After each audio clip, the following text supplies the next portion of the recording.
lone companion. It will never betray, never turn back. It is unlike anything else in this world.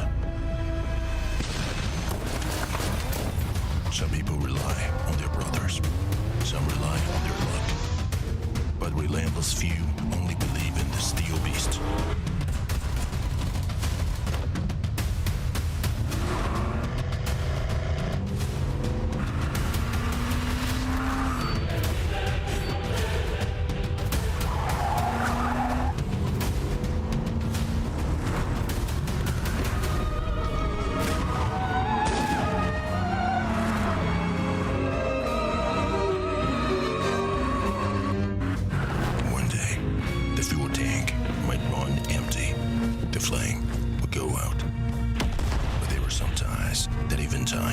Erase.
that shall be as a long companion.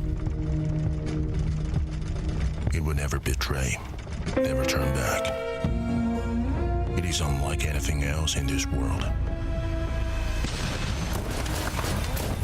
Some people rely on their brothers, some rely on their luck. But relentless few only believe in the steel beast.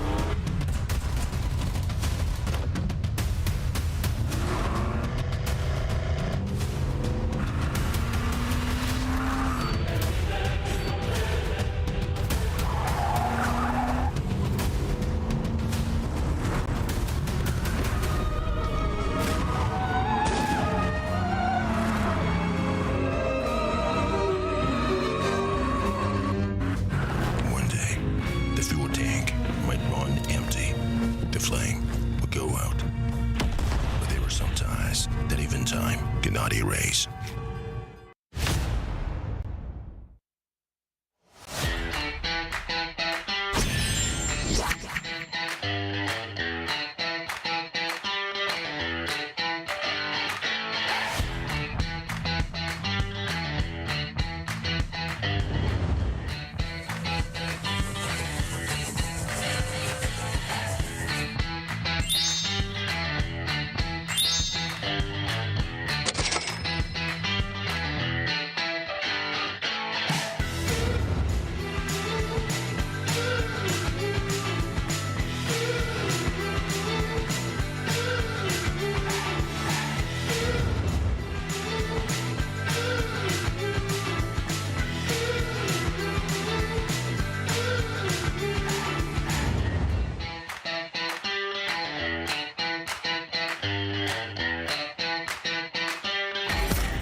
Weekend.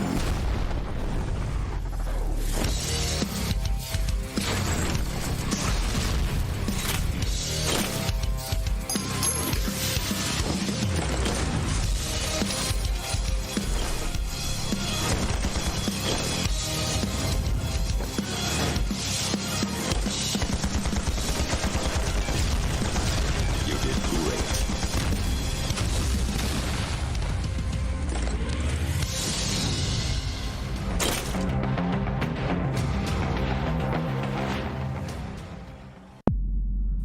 Magic right now, but right amount of players barbecue to death drop, new line reset, but it's not gonna be, it should go wild. Members of SEA already here, Rocky out the open, the smoke, TALON, strategic, the one in trouble right now, Nate, worry about Honor and trophy. Everyone wants them. But who will be the next champion? The 2025 PUBG Mobile Super League SEA Summer will be held in Jakarta. 24 teams, including the 16 directly invited teams, and 8 teams advanced from the PMSL will compete fiercely from June 4th to June 22nd for this proud championship and a total prize pool of $200,000 US. In week 1, we will have the 3-day group stage. The 24 teams will be randomly divided into groups A, B, and C, and they will take turns to compete. The top 16 teams in the group stage will advance to that week's Super Weekend. Smash rule for Super Weekend. The 16 teams will play 2 days matches. At the end of day 1, the top performing team's total points will be used to set a match point target, which was top 1's team's points, plus 10 points. The teams must first reach match point and then win a winner-winner chicken dinner in a subsequent match to end the day. If after 8 matches of day 2 still no team achieved this requirement, then the match will end as well, and the team will be based on the points ranking to set the weekly ranking. In week 2, the rules are identical to week 1, but during the group stage, teams will be regrouped based on the last week's ranking. After the 2 weeks matches, teams will receive league ranking points from Super Weekend ranking. The top 16 teams will advance to the grand finals. League stage ranking points will be carried over to the playoffs as a head start bonus. In the grand finals, we will be playing 3 days matches, still following Smash rule. If no teams have completed the Smash rules after 6 games on day 3, the final ranking will be determined based on a team's points ranking. After that, we will award the champion of PMSL SEA Summer. We will compete in Erangel, Miramar, and Sanha. Teams will need to seize every opportunity to challenge again for honor. Get ready to welcome the new king.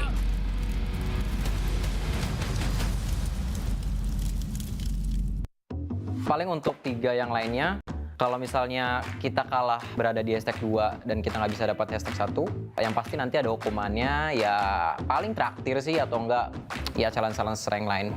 Tapi jangan sampai dong hashtag 2. Mọi người hãy tưởng tượng tôi như kiểu một cái chùa đấy, với lại cái team của tôi như là một cái chợ ấy. Chùa thì muốn yên tĩnh, còn chợ thì lúc nào cũng ồn ào. Okey, kepada teammate saya, kalau tengok video ni harap tak ambil hati sebab semua perkara ni benar. Solusinya ya gue tutup aja pakai bantal mulutnya Asa biar dia nggak berisik.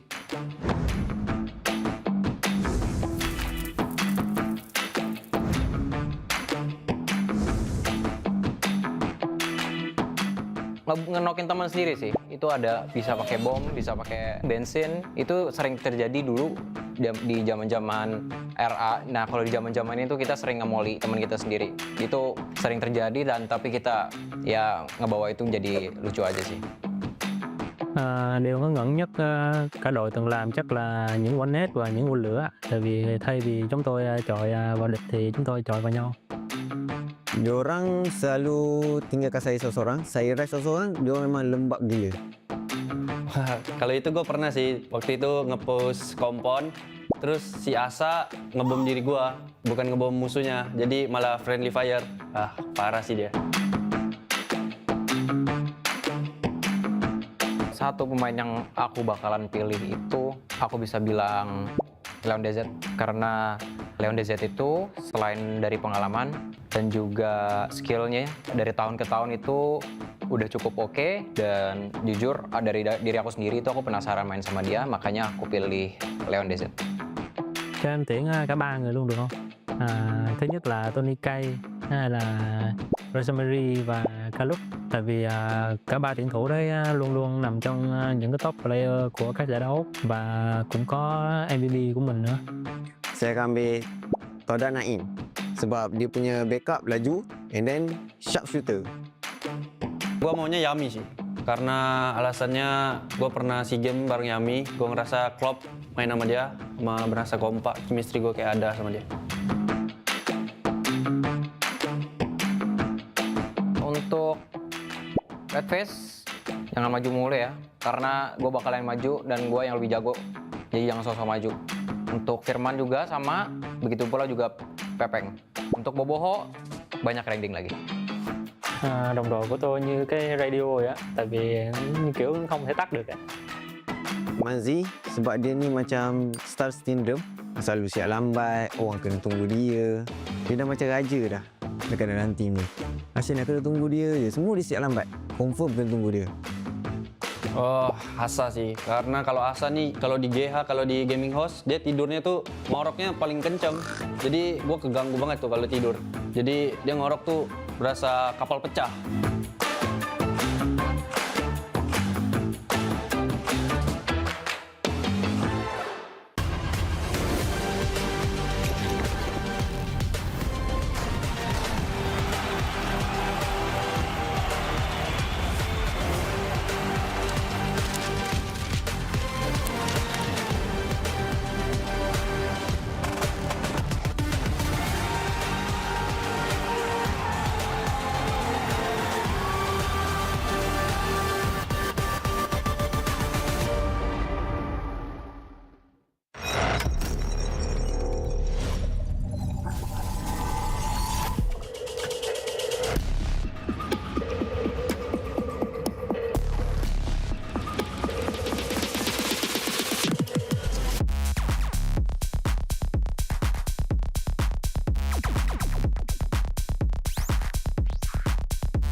Hello, PUBG Mobile people, and welcome back to PUBG Mobile Super League for the last Super Weekend and for the last Smash Roll as the qualification stage. I'm your host, Eldoji, and today, before we are going to the first round, as usual, we are going to have a little bit chit-chat, and join with me right now, TODAK Frenzy, MEC Kim, and our translator, Jax. How are you guys today?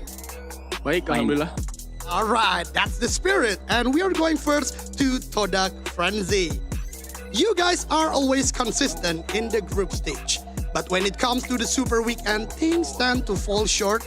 Is it because nervous or is something else going on? Ya, pasukan TODAK itu di group stage sering terlihat konsisten, tetapi ketika main di Super Weekend itu tidak baguslah performanya. Apakah gara-gara nervous atau mungkin ada masalah lainnya yang bisa diceritakan? Mungkin kurang lebih ya, harusnya ada nervous juga dari satu sama lain per individunya. Terus emang di Super Weekend ini kita kebanyakan individual mistake juga, dan kita kurang adaptif sama lobbynya yang agresif lah dibanding dengan group stage. Yeah, of course, I think if you talk about nervous, yes, I believe my players, some of them having this issue.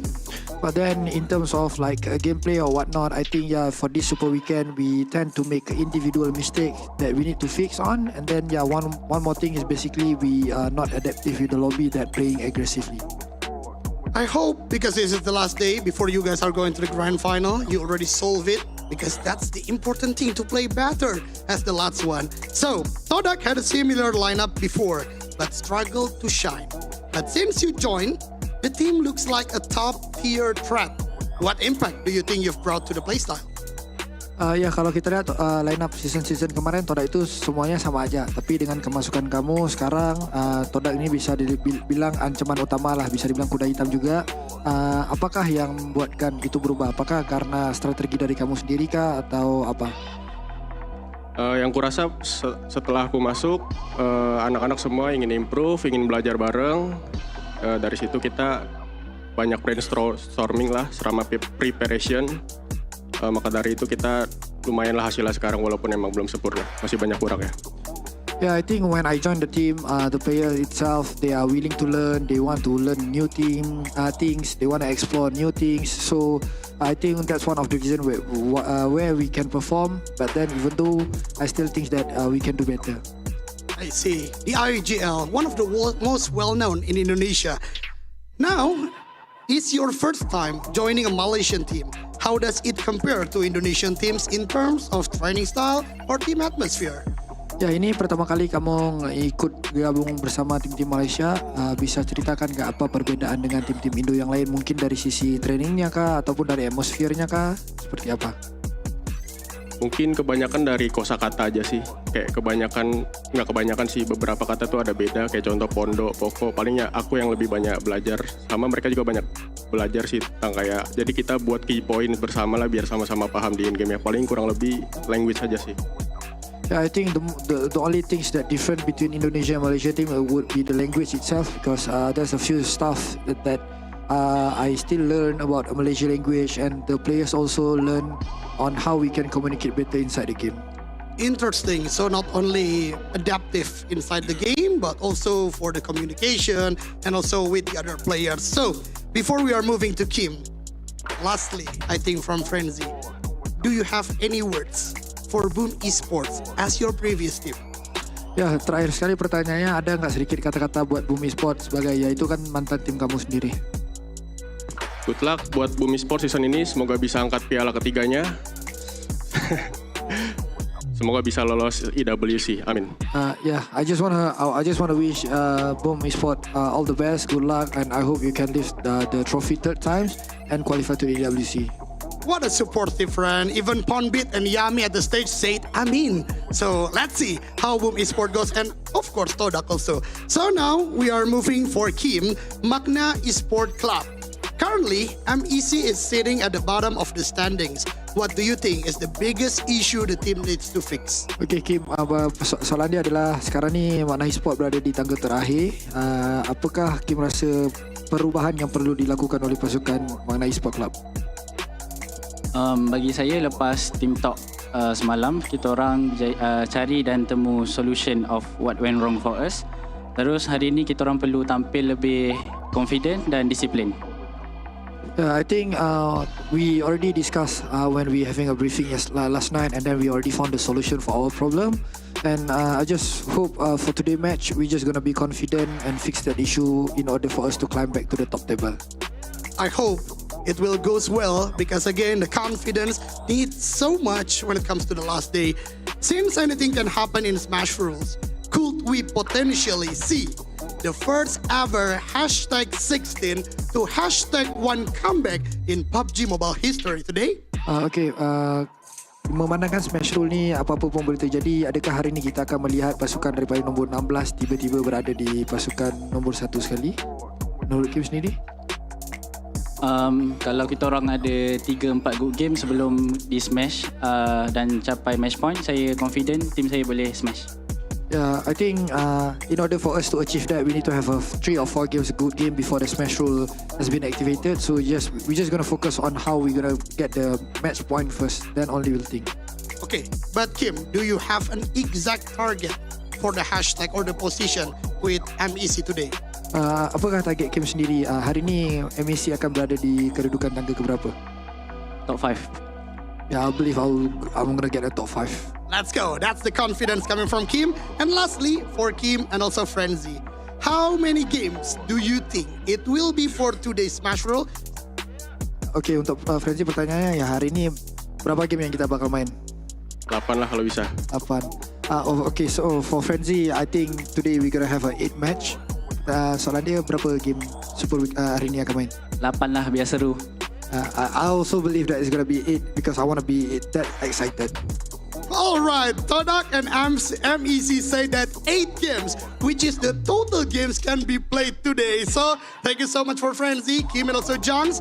Now we are going to the first round, and I want to hear from the caster how many games do you think will be played today? So that way, without further ado, let's go. Casters, take it away.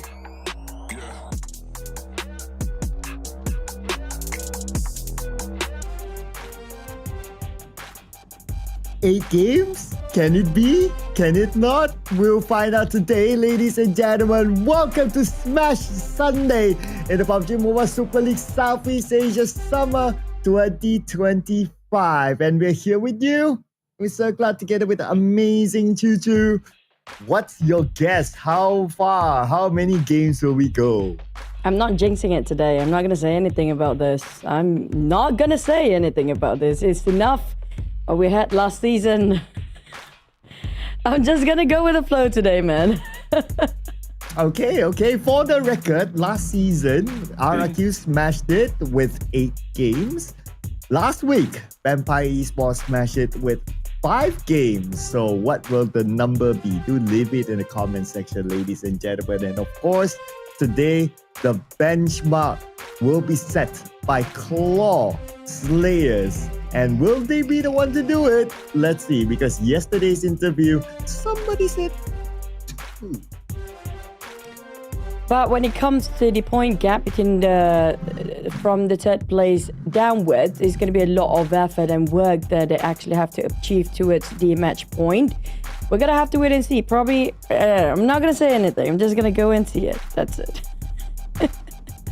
Well, we got to keep talking. We're paid for it. So let's just go through the overviews right now. So $200,000 is on the line for all these teams to play for. And of course, it's not only the $200,000, it's also the trophy plus the ticket to Esports World Cup. Only top 3 will move forward. Speaking of top 3, today will be the judgment day for the teams to actually know whether they will qualify to the grand final first or not, because the slots limited only the top 16 of the overall league points can march towards the grand finals. But for today, we're down to the last super weekend here. And for our finals, it's going to be next week. And also we implement Smash rule when it comes to day 3. So it's going to be 3 days for a grand final starting from the 20th to the 22nd of June. And if in case that you guys are still wondering what the Smash rule is all about. Okay, so the Smash rule is set by the number 1 team of yesterday, that is Claw Slayers. They scored 72 points plus 10. The match point will be 82. Any team that reaches the match point in the following match, if they score the chicken dinner, they will smash it, automatically gets number 1. Everyone else will be locked in at where they are. The day will end. And this is going to be reminding you guys the top 16 teams that make it through the second Super Weekend, also the last Super Weekend in this league stage for the summer season 2025. But right now, when it comes to the points, this is where we do know of their league rankings. Now, Vampires did score their number 1 spot last week, eArena at 2nd. But the one that's kind of shaky is going to be on the 2nd page because 2 teams didn't make it through this week. That's going to be Sam9 at 4 points, and as well as I'm going to recall that right now, Alter Ego at 6 points. I think Alter Ego feels a bit safe here, despite they only have 1 Super Weekend, but they might get pushed down depending on TODAK and BTR performance, plus as well as GLU that's been explosive when it comes to this Super Weekend, as well as Team Secret that's really climbing up their ladder. Yeah, that's the only 2 teams that are actually coming out when it comes to competing for the top 16 this week. Yeah, so there's a lot of math to do here, okay? So I will just leave the math to our officials because it really depends on how the bottom teams from Sam9, Alter Ego, they will perform, and also how will the new entry teams perform as well, GLU Squad and also Team Secret. And as of now, these are the points that they have collected. So the match point is plus 10 on top of Claw Slayers, 72 points, so it is 82 points for this week. Now, Claw Slayers, they're very close. Boomy Sports, they're 22 points away. So if they can get a very good Sandhawk match, 12 eliminations with a chicken dinner, they will be at match point and they will be eligible to smash it in game 2. And earlier today, we had an interview with Francis from TODAK and Kim from MAC. Now, that's a huge mountain to climb, come up from the 2nd page. And they need I think the closer is going to be 3 games before they actually reach out the match point, which is going to be 82. And they have to score chicken afterwards. If they don't even score chicken despite they already reach out to match point, it's pretty much still going to be keep on going for the entire day. But we're going to relive the moment when it comes to yesterday highlight. Boom! They have been booming, of course, with Claw closing the game yesterday. That was a remarkable game, especially the clutch 1v3 by Zaxi in the very last minute. Oh yeah, that's definitely a highlight. Definitely the GOAT player, as mentioned by Redface himself, getting the opportunity to play with Zaxi. And of course, these two teams are the most performing teams. They are at number 1 and number 2 in the overalls. And they created a gap between Boom Esports, especially. Created a gap between the third place team, which is Team Secret, a 13-point gap. And that makes Team Secret, to smash it, they're going to need more than 1 game for sure. So the closest one is still going to be Claw Slayers and Boom Esports as of now. But of course, because they are so close to match point, teams want to cancel them out. Yeah, we might actually end up with a lot of maps here today, with starting off the usual Sunhawk. It's a warming up game, but it's also going to be the match point set for the teams at the very top. But we're going to head into a triple Erangel and double Miramar. Then we're going to repeat 1 Erangel and Miramar once more, depending whether the teams at the very top can actually smash it or not. Now, it depends whoever get the first chicken, really. But the main target, the main takeaway for the teams at the very top, especially the top 3, they want to score as much as they can for the first map here. Well, it's not only about the maps today, it's also about the grand finals that will be played next week at the Basket Hall GBK. And today is the day that you guys should check out the social medias of PUBG Mobile Esports, because there will be free tickets given away. So while you're waiting for the game to start, you can head on to any of the social medias of PUBG Mobile Esports, look for that particular post about this free ticket, and make sure you grab it quickly before it goes out. Again, it's going to happen at the Basket Hall GBK next week, Friday until Sunday. This will be the venue that will be the witness who will be the champion of PMSL this season.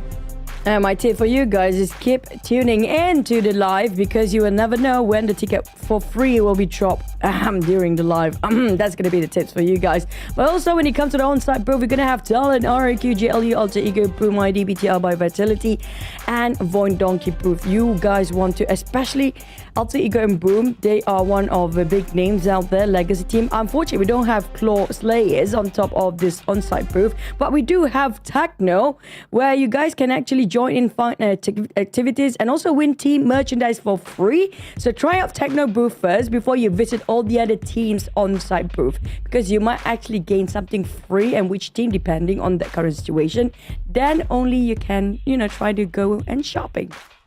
Well, these teams potentially can go shopping at the PMWC. Esports World Cup will be the destination for our top 3 teams in the PMSL, and it will be played at Riyadh itself as our next stage. And of course, it's a big stage, international. They get to play among some of the best teams in the world, going for the prize pool, going for the pride, going for the trophy as well, and of course, going for the big exposure internationally.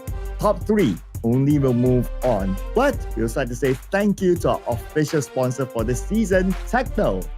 Yep, with the POVA 7 series, and it's going to be a POVA 7 series 5G Ultra for your ultimate gaming experience, and also winning the battlefield. Any game that you want to conquer, you want to try and use out TECNO POVA 7 series, and you guys can test it out on the during the day of the grand finals, where they will actually open up the booth. So you try it yourself there and decide and tell us your feedback. I mean, I want to know, how does it feel to actually physically hold the POVA 7 series in your hand?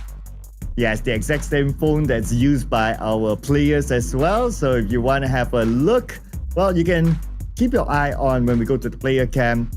Those phones are being used by our players for the PMSL this season. And of course, if you go to the venue, you get to check it out for yourself as well. And now, before we head on to our first match, of course, we're going to talk about the teams to focus. And because the 2 teams on top, very, very close to the match point, so they are in my personal teams to focus. How about yours? Well, we want a good Cinderella story, or I just want to avoid jinxing the day. I mean, these teams will want to actually try to push themselves even further, especially teams at the very bottom, knowing the fact they want to add in like Roy, Vikings that never get into the first Super Weekend, as well as MEC that actually scores a couple of points. They want to avoid the tiebreaker for the teams that make it through twice for their Super Weekend. So they will try their best down there to at least push their numbers up. So I assume it's going to be a super aggressive day. But things might slow down when it comes to the first few stages of Erangel because everyone has been super careful since yesterday. Well, let's see if their faces are looking careful, looking cautious, or looking excited as we'll check out the player cam right now. Looks like they are in the lobby at this moment, just waiting for the team to fully load and countdown, and they're all doing their warm-up. Now, it's going to be interesting to see some of the lineup, especially for BTR. They've been changing their lineup throughout the course of the week. So, which player will be fielded by BTR to hopefully gain the match point and to smash it, I wonder?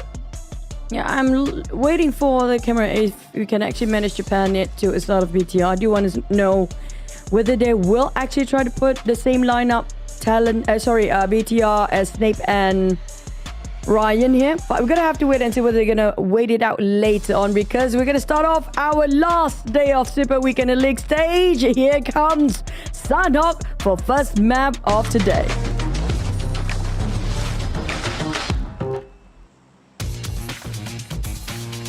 And here we go, it's going to be Sanhok as we head on to the map, and looks like the flight path is going to start from somewhere on the northern side. I do see the Camp Alpha Island where VOIN Donkey will drop at. Yeah, and it's going to end around the area of Kampung Lakawi. But as always, Sanhok is a small map. Flight path, even though it's not like really centered, this ain't too bad as well. Most teams will be able to get to their regular drop spot directly. And if we were to compare the Sanhok of yesterday, well, we didn't really see like early fights, but somewhere within stage 1, FaZe Clan and CelcomDigi Alliance did butt heads together. And to spot our BTR lineup, they're not letting Ryan play yet. So I don't know for how much longer. They're putting in as... Ryan is playing. They're not letting Snake play here.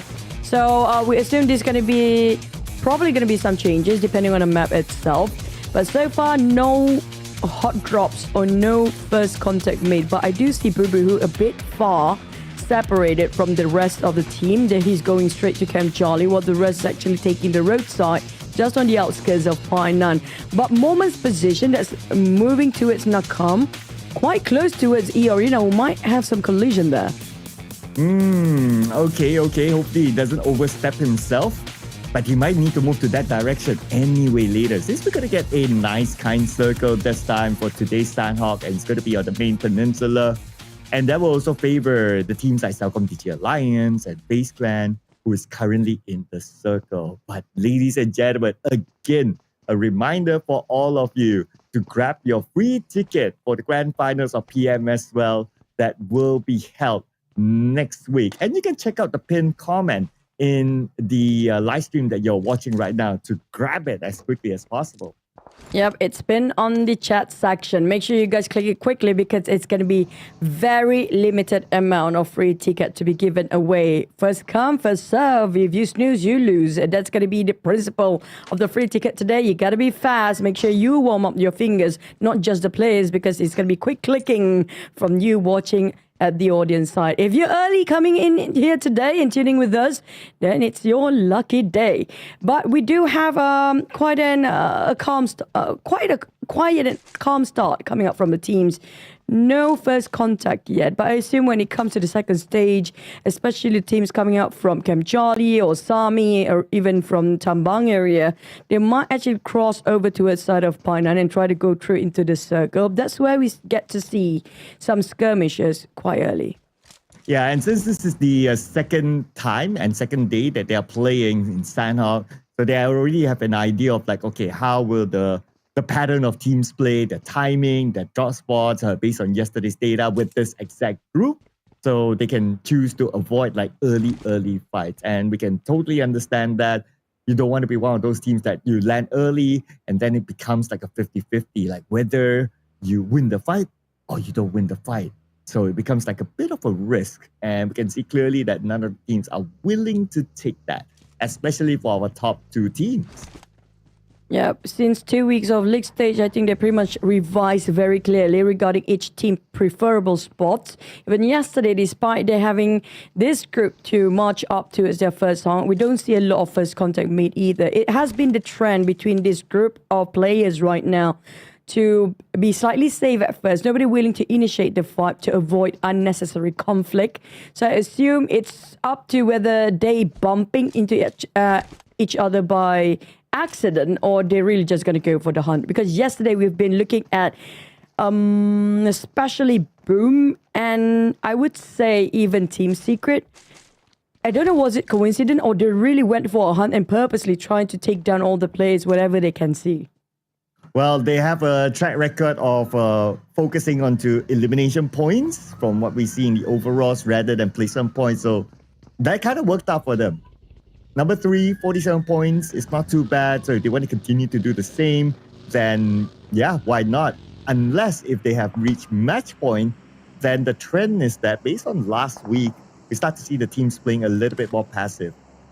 Because all they need to do by then is to score the chicken dinner and close it off. So they don't need to take unnecessary fights. But as of now, obviously we're only in game 1. Nobody's at match point. So if Team Secret wants to do what Team Secret does best yesterday, they can. And last we saw about Team Secret when it comes to this circle, they got themselves quite comfortably inside of a circle already, just around on the outskirts of Bond. But we have to give it for a top 5 elimination, number 1 spot. FaZe was a monster yesterday. He literally hard carried the team at first, and then the rest of the team start to follow the momentum that FaZe set the tone for the entire roster. And then we get to see the very ending. The finishing that they did yesterday was remarkable as well. I don't know if they can manage to carry on that momentum today. We gotta wait and see, and only the players can answer that question for themselves. Yeah, and I like how Tony K and Turney K is next to each other in terms of overall eliminations. But Tony K is still ahead of Turney K. So we did have a bit of a chatter earlier this week about like, oh, Turney K, okay, is he the next Tony K? He likes Tony K, he idolizes Tony K, so the name's kind of similar. But the stats still show that Tony K is ahead of Turney K. So he still needs to put in the work to overcome his idol to claim that title of, well, maybe the best fragger, maybe go whatever that you want to call Turney K when he reaches that stage. First contact made.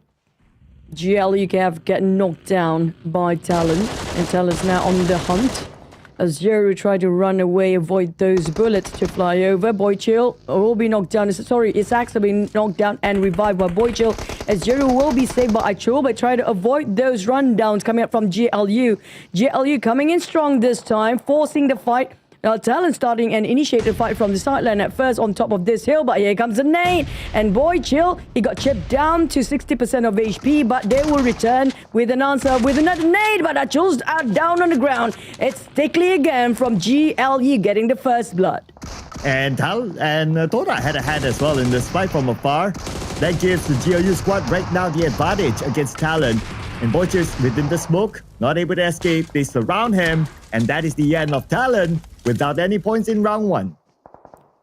They are in 11th spot without any points. It's going to be devastating for them. There's a lot of work to catch up to the rest of the team on the very top to actually reach out the match point. But that's a great start for GLU. They managed to secure all 4 points by themselves and for themselves. But the circle will be bun. Yes, it exactly is. And Team Secret is right smack in the middle of it. Ooh, I noticed there's another fight that ruins involving Vampire Esports and BTR. And it looks like Vampire Esports, they just lost 1 player to BTR. I wonder who's that. But both teams still spending time in the blue, in the ruins area. And they don't seem to be leaving each other for now. As for eArena, long travel for them into the circle. They have this vehicle, so they should be fine for now. They're about 500 meters away, and they're taking a slower approach. But back onto BTR versus Vampire Esports. Here we have Sata waiting for Mela. Gotta wait and see whether Onzan's playing, or is it going to be Newsy for this one.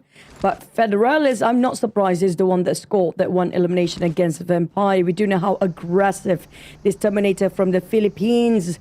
And now joining in BTR, showing what he got to offer for the team. Whilst we do see a couple of teams, especially VOIN Dongeri, taking a boot route. So I assume they want to avoid all this conflict and maybe try to dock themselves around Kampong or Lakawi area. And Claw, after docking themselves, they just need to track in about 260-ish meters into the circle. So far, we don't see any resistance for them.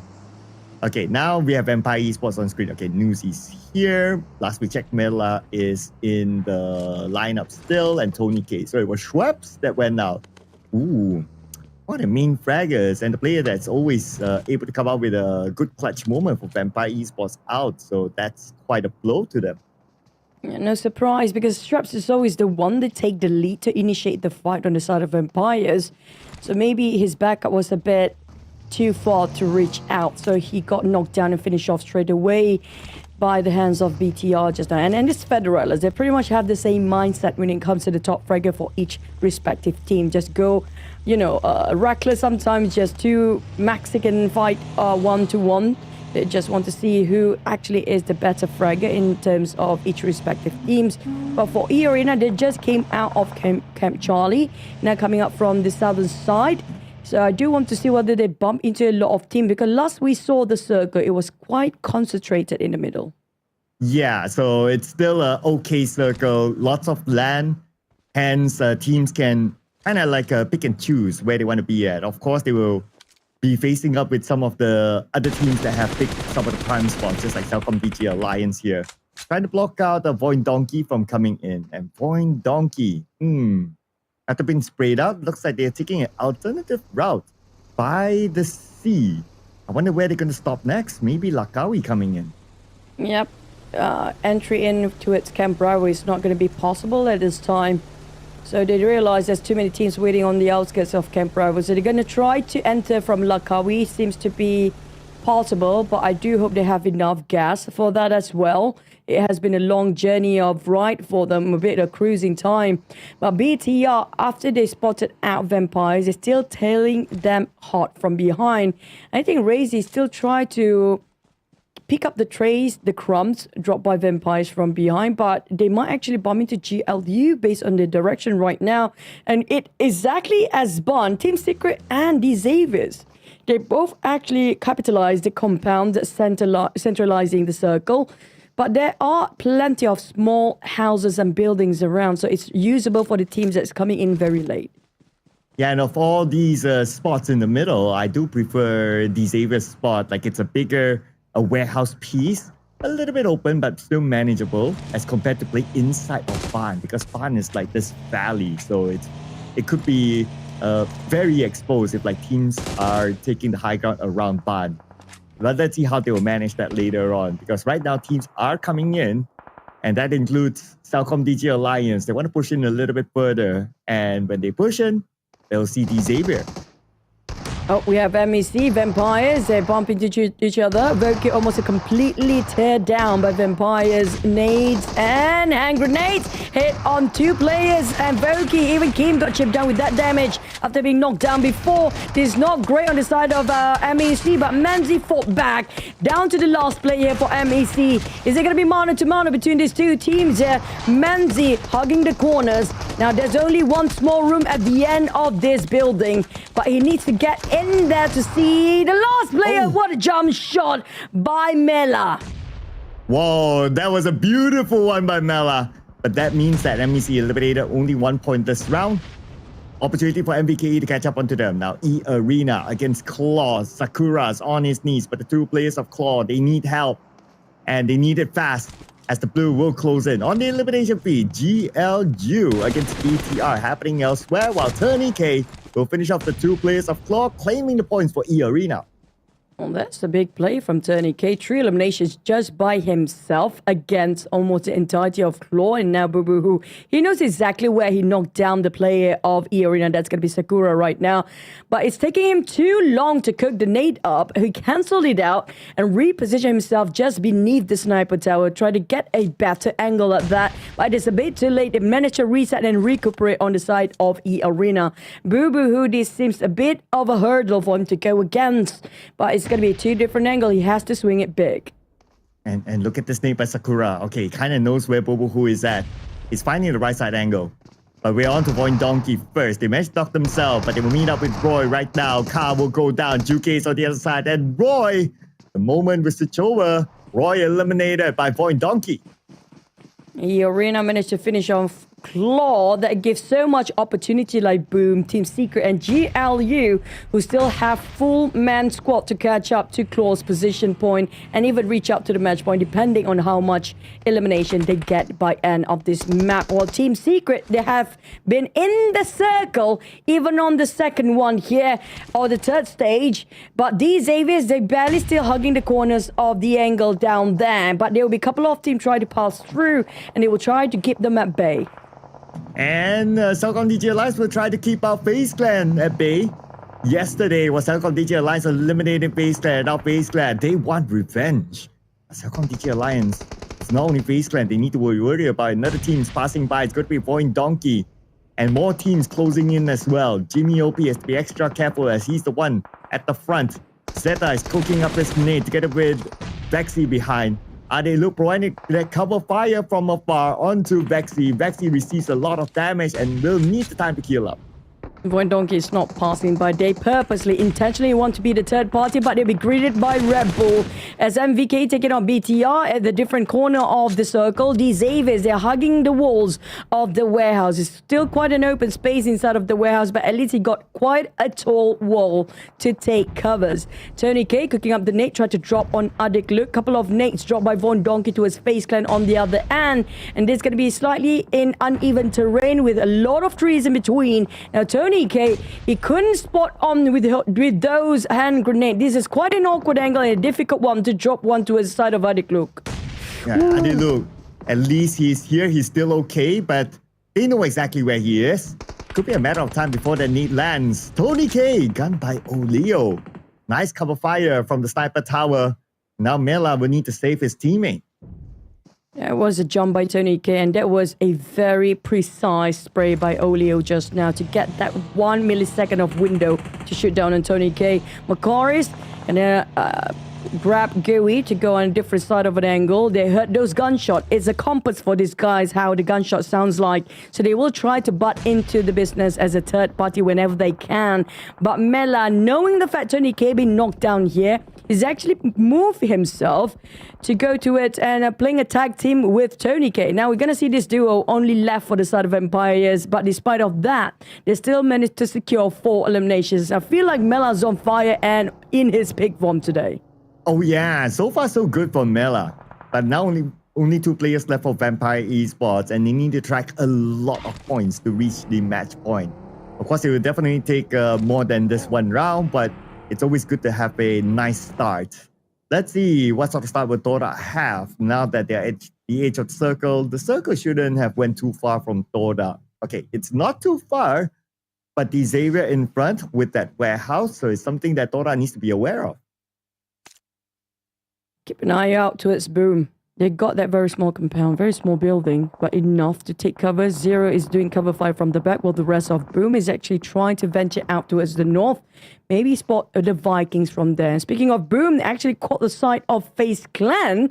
Despite FaZe Clan do have bigger compound than they do, but I guess their watcher on the side of Boom is actually have more set sharp of eyes. But GLU now, they will try to rush towards Team Secret's compound. Whoa. And grid it up extremely tough by the side of the nades. Coming up from Frankie, Trunks down on the ground. KF tried to turn things around. Can Stickley stay? Stickley got finished off because Stickley is always the one that do the biggest clutch for the entire team. GK behind him, and Stickley got it with the DBS.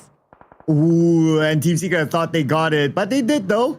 They just need to recover as quickly as possible. Now on screen, Omi Sports and MVKE. And with the 3 points that MVKE has got so far, now they're above MEC. The next target is to try to push down Roy Esports, but MVKE, they need to overcome Boom Esports first.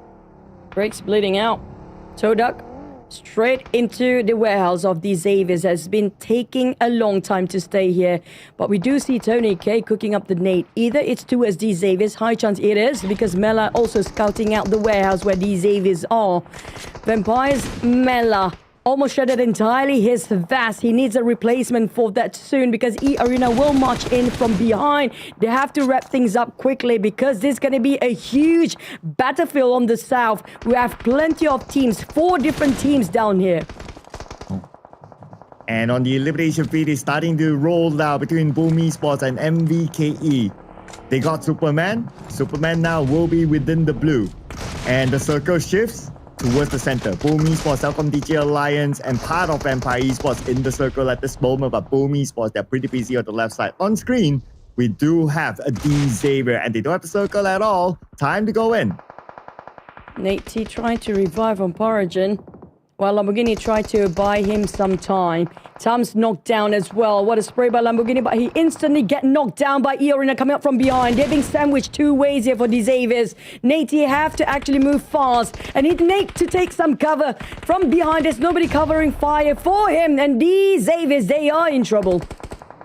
Yeah, they're absolutely in trouble right now.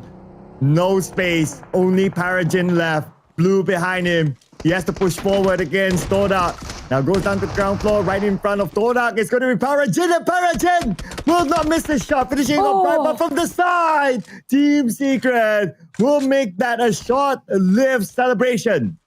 There was a splendid play by Paragen just now. Unfortunately, Team Secret taking their last triumph moment and not even willing to let the Xaviers recuperate for a second. Now, eArena next. Mela has been staying here for a long time. His SuperWeekeend is still alive despite Team Secret got the information for quite some time right now. But he has to pick his poison. While Team Secret closing in their gap, Mela will try to keep eArena at bay by tossing the nade as a warning shot. But for Vikings, they are fighting the blue zone with Boom, and it's Team Secret taking out their MVKE players, and Boom tried to finish it off, but they still managed to knock a couple of down, but sadly, Vikings couldn't make it through. And here comes Boom Esports, yummy on the Team Secret. The moment they finished off MVKE, Boom Esports came in and they wiped Team Secret out. 4 elimination points collected right now. Circle shift towards the southern side, and we do have a 1 player within it. I believe that's the last player of perhaps VOIN Donkey. Okay, we need a better view later on, but what we're sure right now is CelcomDigi Alliance final player Oleo eliminated. Yep, as Oleo was being favored last minute by the Cirque, but unfortunately it was quite an open space. But Boom, there's no stopping them. VOIN Donkey as well. We're down to 4 with an instant. I mean, like, that was super fast. But nobody has 4-man squad right now. Everyone have only a duo to work with. Boom, eArena, Vampires, and VOIN Donkey. As Tony K spot out 0, he wants to open 5, but he got straight under the tree. But Tony K caught by surprise off the Vampire side. Tony K, he last saw 0. That was a nice spray, but unfortunately, speaking of a 3-way battle, Boom take the advantage as well. It was countered by Yummy from the other side, and Yummy is the only one in the circle right now. Very unlikely that he will go out to save 0. And 0 should be eliminated. Okay, he's bleeding out, so he could be out anytime soon. I don't think Yummy will go out. He might as well hold on to this chicken dinner for Boom Esports. They will get the first chicken dinner in Stanhall. The question right now, did they actually reach to the match point? They are the teams that's right above everybody else right now, as Claw being eliminated quite early without barely any points out there. So Boom, did they catch up yet with their elimination numbers? Or will the other teams start to close the gap as well? Who else reaching up to the top 3 with the most smallest margin towards the match point? Now, we do know whether they got the chicken right now. Will it actually activate the smash rule? Not yet. If Boom can land another chicken in the next one, that's going to be the rest of the show today. Yeah, Boom Esports, they need 22 points to reach match point. And I don't think they made enough elimination. So they need at least the next game. We'll check out the official scores later on to see how close the gap is between Boom Esports and also scoring the match point before thinking about smashing it. Okay, here we go. So it's 10 eliminations, 20 points. Boom Esports, they are 2 points away from match point. Oh, they need another match to actually get into the match point. Despite they're going to get the double chicken back-to-back for the next one, they still need to score another chicken for that. There's still a tall order for Boom side. But we've seen like Yummy when it comes to Sandhawk. He loved those close quarter combat, so it's no surprise for Boom to go aggressive with his DBS play or even shotgun plays. And when it comes to Mystery or Mastery, I mean, he didn't actually let any elimination. Same goes for Pombit, but we saw just now, barely any team got enough member till the very end. Everybody was gunning each other way early when it comes to stage 3 and 4. Due to the circle tucked into one corner of the main peninsula, that's going to be banned. But nonetheless, it means we still have at least 2 more games to go. But before that, let's rewatch the highlights.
Played as a duo for majority of the rounds, Boom Esports managed to score the first chicken dinner today.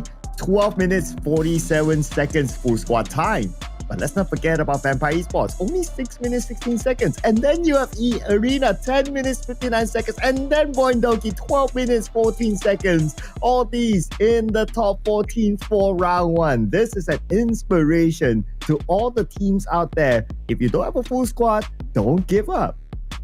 Yep, this team has been engaging quite early on. They try to hunt for the eliminations as much as they can to close up the gap as fast as possible. And they were super lucky that the fact Claw Slayer has been taken out early on. So nobody can actually smash it just yet for the next map. But nonetheless, never fail to disappoint us. It's going to be Yummy for MVP right now with 792 damage, 7 eliminations, and 105 damage received. I mean, well, we do know when it comes to his contribution, it's still quite plenty for the entire team. He's a team player, he is.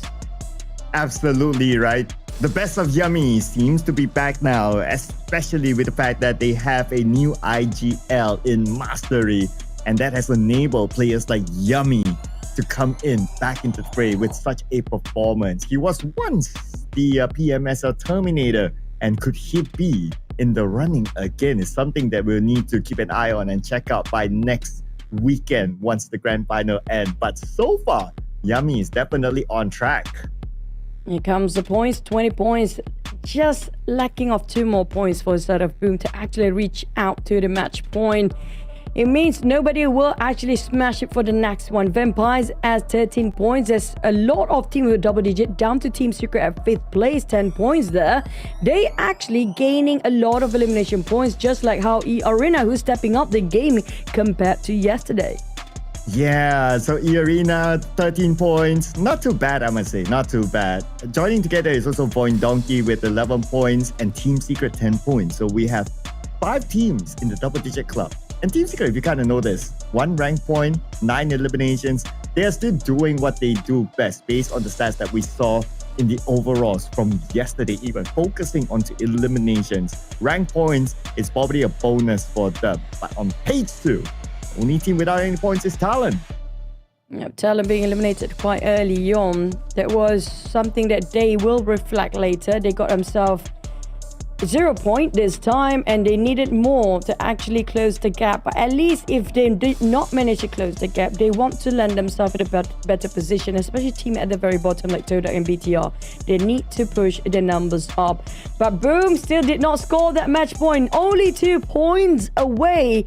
Well, 10 points for Claw, or make it 9 to be exact. But it's also mean these two teams still in the running to get their Smash Rule match point.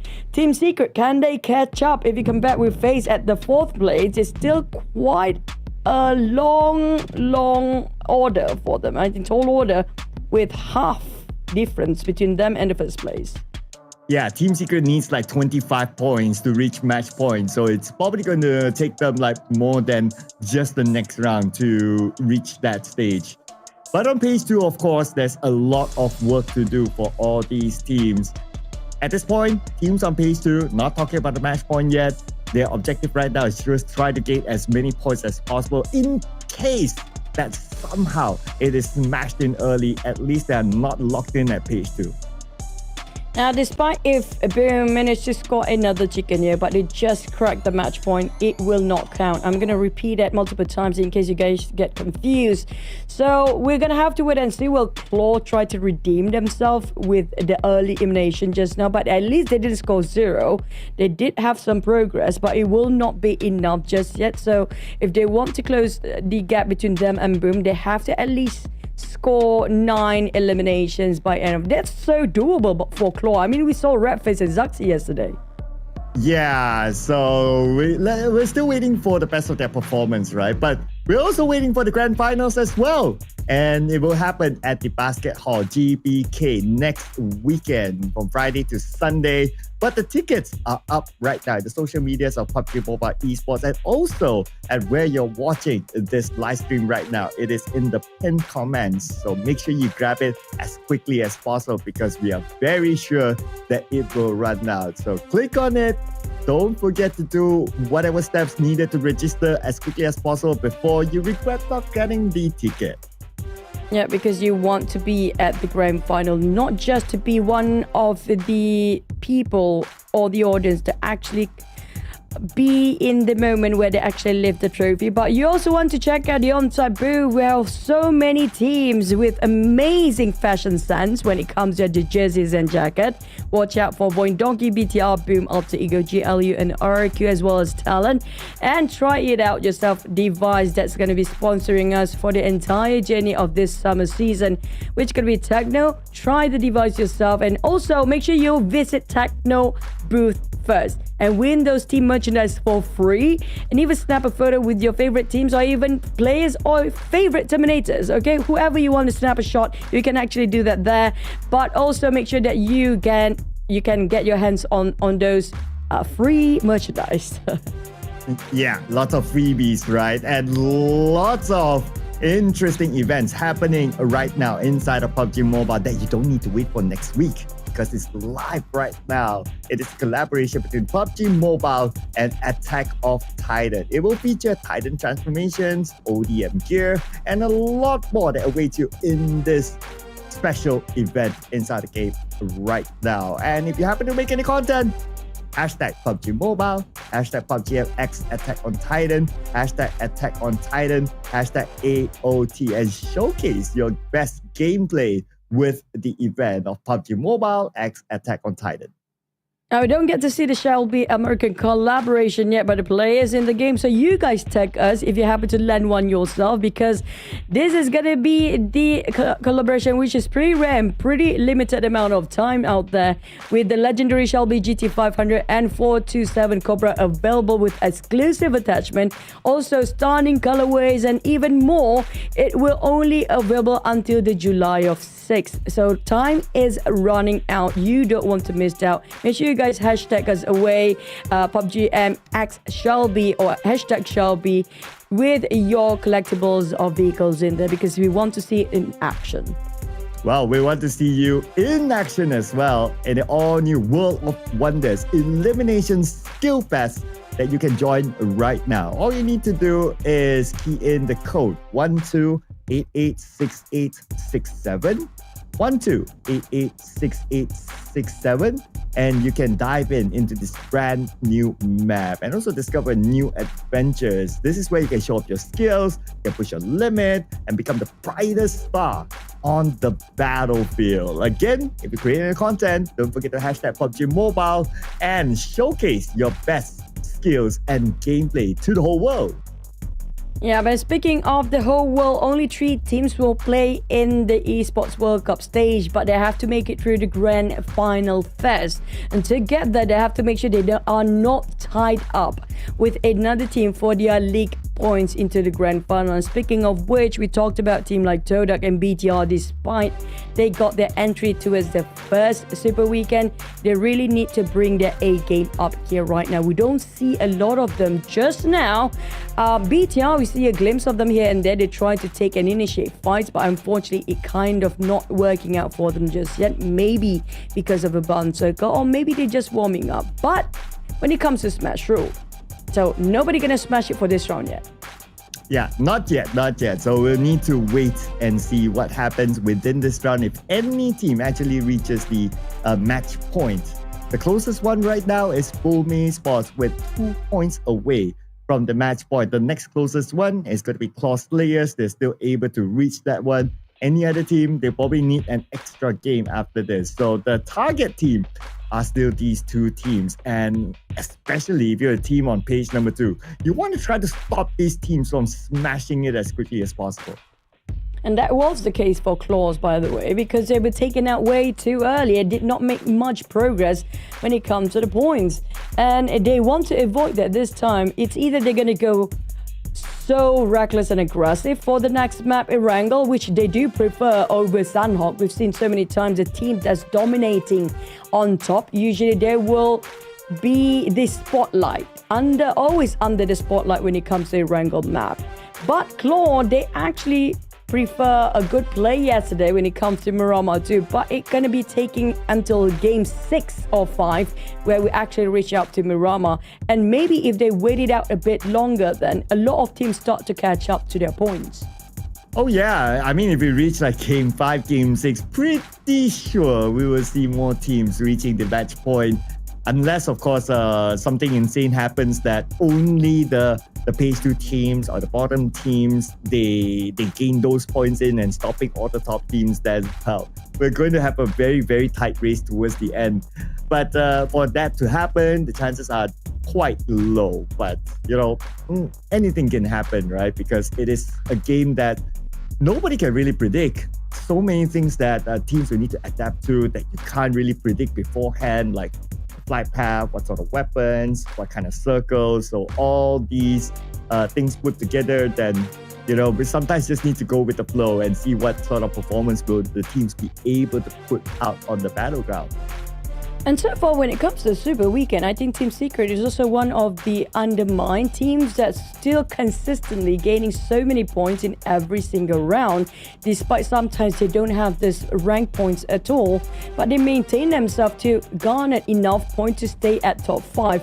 So I think they should be watched out for the next map. They will be go aggressive as per usual, but also when it comes to setting the tone for themselves today, eArena start to aggressively trying to disrupt the flow and dynamic in the game by taking points, hunting people down. So the teams will not sit quietly and just wait it out for the top 2 teams to smash it. So they should watch their backs for the top 2 teams because it's not going to be an easy day at all for them. Yeah, that's what happens, right? If you are the top teams, something that we did discuss before. If you're like the team that's up there, your teams will want to give a little bit more attention to you. And with the fact that they have played yesterday with the exact same lobby, so teams are like, okay, you are somewhat going to drop here. Okay, this is somewhat going to be your rotation, your timing. Let's see if we can try to block them out. And maybe that's what stopped Claw Slayers from gaining many points in game 1. But of course, that's only in Sanhok. So sometimes we need to give the benefit of the doubt because Sanhok is this small little map that You know, sometimes even if you want to concentrate on one fight, another team could be overlooking you, even though it's like only stage 2 or stage 3. So in a bigger map, in Erangel, this will be a map that gives them a better opportunity to make a comeback or to regain back the lost points from Sanhok. Yeah, I mean, Sanhok, it depends on how you view it. Some teams will actually view it as the opportunity to gain as much elimination as possible due to how small the map is too. So with a Erangel in the fray, it depends on Circle, majority of it, I have to say, because yesterday Circle have been crazy for the side of Erangel. But for me, it's going to be the bottom team for me to root out for, because I want to see whether they can catch up and close the gap and make the race even more interesting than it is right now. Yeah, we'll see how interesting it will be inside the next game. And we'll be starting this round really soon in about 20 more seconds. And looks like it's going to be lights up, ladies and gentlemen. All these teams will be prepared. No teams have reached match point yet.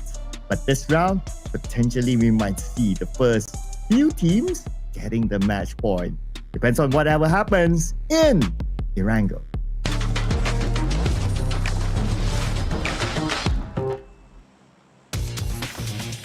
Oh, this is a bit nerve-wracking when it comes to Erangel. It's all depending on the flight path here. Coming out all the way from the north, we're going to go down to the southeast side. But the circle is still on the question mark. We got Nova of Neue Circle before. I wouldn't mind another one at this point. There's too much at stake for the teams, but it also depends on where they want to drop themselves this time. Will they hot drop other teams just to disrupt?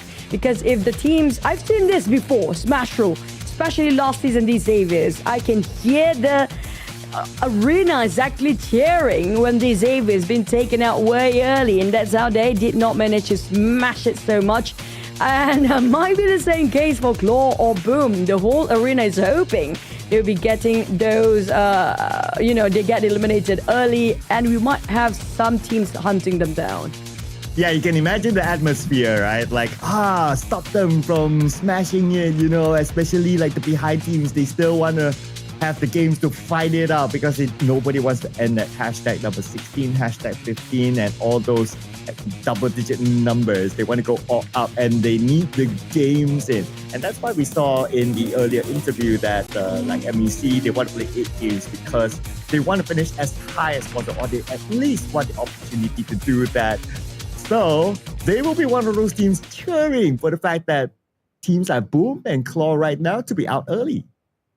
And when it comes to the circle, is it going to be like yesterday where we ended up around 3 p.m. Primos circle? First contact made between the teams.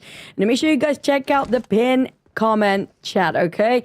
That's going to be probably going to pop here and there, but you guys want to check it out if it's still available for the free ticket, because it just popped just now if you want to get yourself a free entry into the grand finals. But based on the circle just now, there's going to be a dicey one for the teams who drop themselves on the right side. And majority of the teams did drop themselves on the right side due to the flight path just now. It means a lot of teams and a lot of the crowd will get thinned out, might be on the right side of a circle, possibly around Pochinki. And that means that we might see those kind of early clashes. Okay. Let's check back on that later. As of now, no early clash. Yeah, we did see a few warning shots, but then again, overall, no like a 4v4 fight. Even in Yasnaya, we only see TALON there. No other team is challenging them. Claw, however, making the rotation to South Jogo Pool. Hang on. Okay, this is Novo. Apologies there. And it's only Claw, so there's no other team. So they have the entire Novo for them to loot.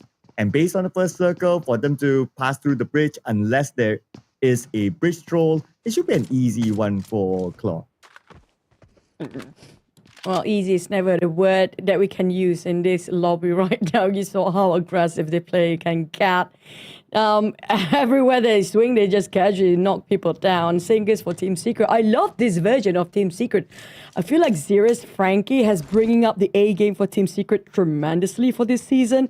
And I'm looking forward. If we always had this question last season, who will actually carry on the legacy of these Xaviers if the players decided to retire? And we get our answers now. Wow. from Team Secret. And you did mention about Zerus. He is first time into the PMSL and so far performing well. They did put on a good performance within this week overall, and there were some highlight moments for Zerus as well. And yeah, if he continues to perform like that, who knows? A team as big as the Xavier. I pick him up in the future, but that might be not so near in the future because the Xavier, generally, they're still doing okay. Zerus, he gives me a vibe of Zeta when he first entry in or his debut when it comes to PMSL. So I'm looking forward for his progress and his growth across the entirety of this year because I feel like there's so much potential to be unlocked from this player. We get to see him to grow because he's pretty new when it comes to the scene of PMSL. So I don't know how much further can he go. I think there's no limit to this guy yet. But for Moment, despite he's always cheerful, it's not going to be a very joyful start. He got down to 1 HP just now. Lucky enough for them. They did not actually lose any of their members. But I guess we gotta wait and see whether Pachinki will be the hot spot because the Xaviers always drop Pachinki. I don't know if they're still gonna stay there, or I have a feeling they already stopped to move because nobody wants to, overcamp themselves in certain place too long. Yeah, especially with the circle. Likely that the Xavier want to take one of the middle spots or one of the key spots within it. Before any other team, because if they stay in Pachinki, it's not the most prime of position for them, and it's not like from that position inside of Pachinki you can try to gain elimination points or shoot from afar or gather much information because it's an urban area. So the Xavier, unless if the circle is right smack in the center, maybe. If not, they'll move out. But what we're sure is GLU versus Roy. Ooh, what a big nade from Mango! Hitting double down, Stickley and Hexars. Both are key players for the east side of GLU. Know well how he would play this one now as Car just arrived and wrap around the off angle. They are being squared into that compound. KF managed to exit out, but can he actually avoid an explosion? Actually knock down, not really chip down a bit of HP on KF. I think they got pretty much a good idea regarding KF's position. Roy, they're still not pushing in while they're trying to secure another knockdown before going in. We do see Moment taking it on Team Secret as well. Or was it a different team? Sorry, but Juke, here comes a nade, deflecting it in, but it's not going to connect somehow yet. And finally, we'll connect on the Noel. Now KF will need to retreat back. Has the smoke. He's still behind it. He fires back, trying to secure that elimination point. He managed to get one before he goes out to the hands of Juke. And GLU squad, first team to be eliminated. With 1 point at least, so it's not all bad news for them. Roy, they lost 1 member out of that, but secures 4. Now next is going to be Team Secret, the team that can actually have high chance to chase up to the second place here, but they need plenty of eliminations to make that happen. It is starting it right now. Strong approach towards the slightly north of the building. Zerus on the other end coming in to follow up GK from behind in case he needs some backup. They might spot it out. Wang, and he's gonna go down. Boom coming in from behind as well. Oh, speaking of top team, Boom. Now all they need is 2 more points to reach out the match point. And looks like they will take the compound across this one. Trying to steal away those elimination points. Yummy gets Frankie onto the ground. And now he tries to secure the elimination point, but Frankie managed to crawl himself into the building. He has some cover. But here is Bombit, the Lone Ranger at the front, on the mission to find those 2 points. Bombit hoping to drop a big nade on Zerus, but Zero is down a different angle. It's going to be wide swing for Zerus to make this happen. He's running all the way back to regroup with the team as Strong, GK, and Frankie now spreading in a straight line.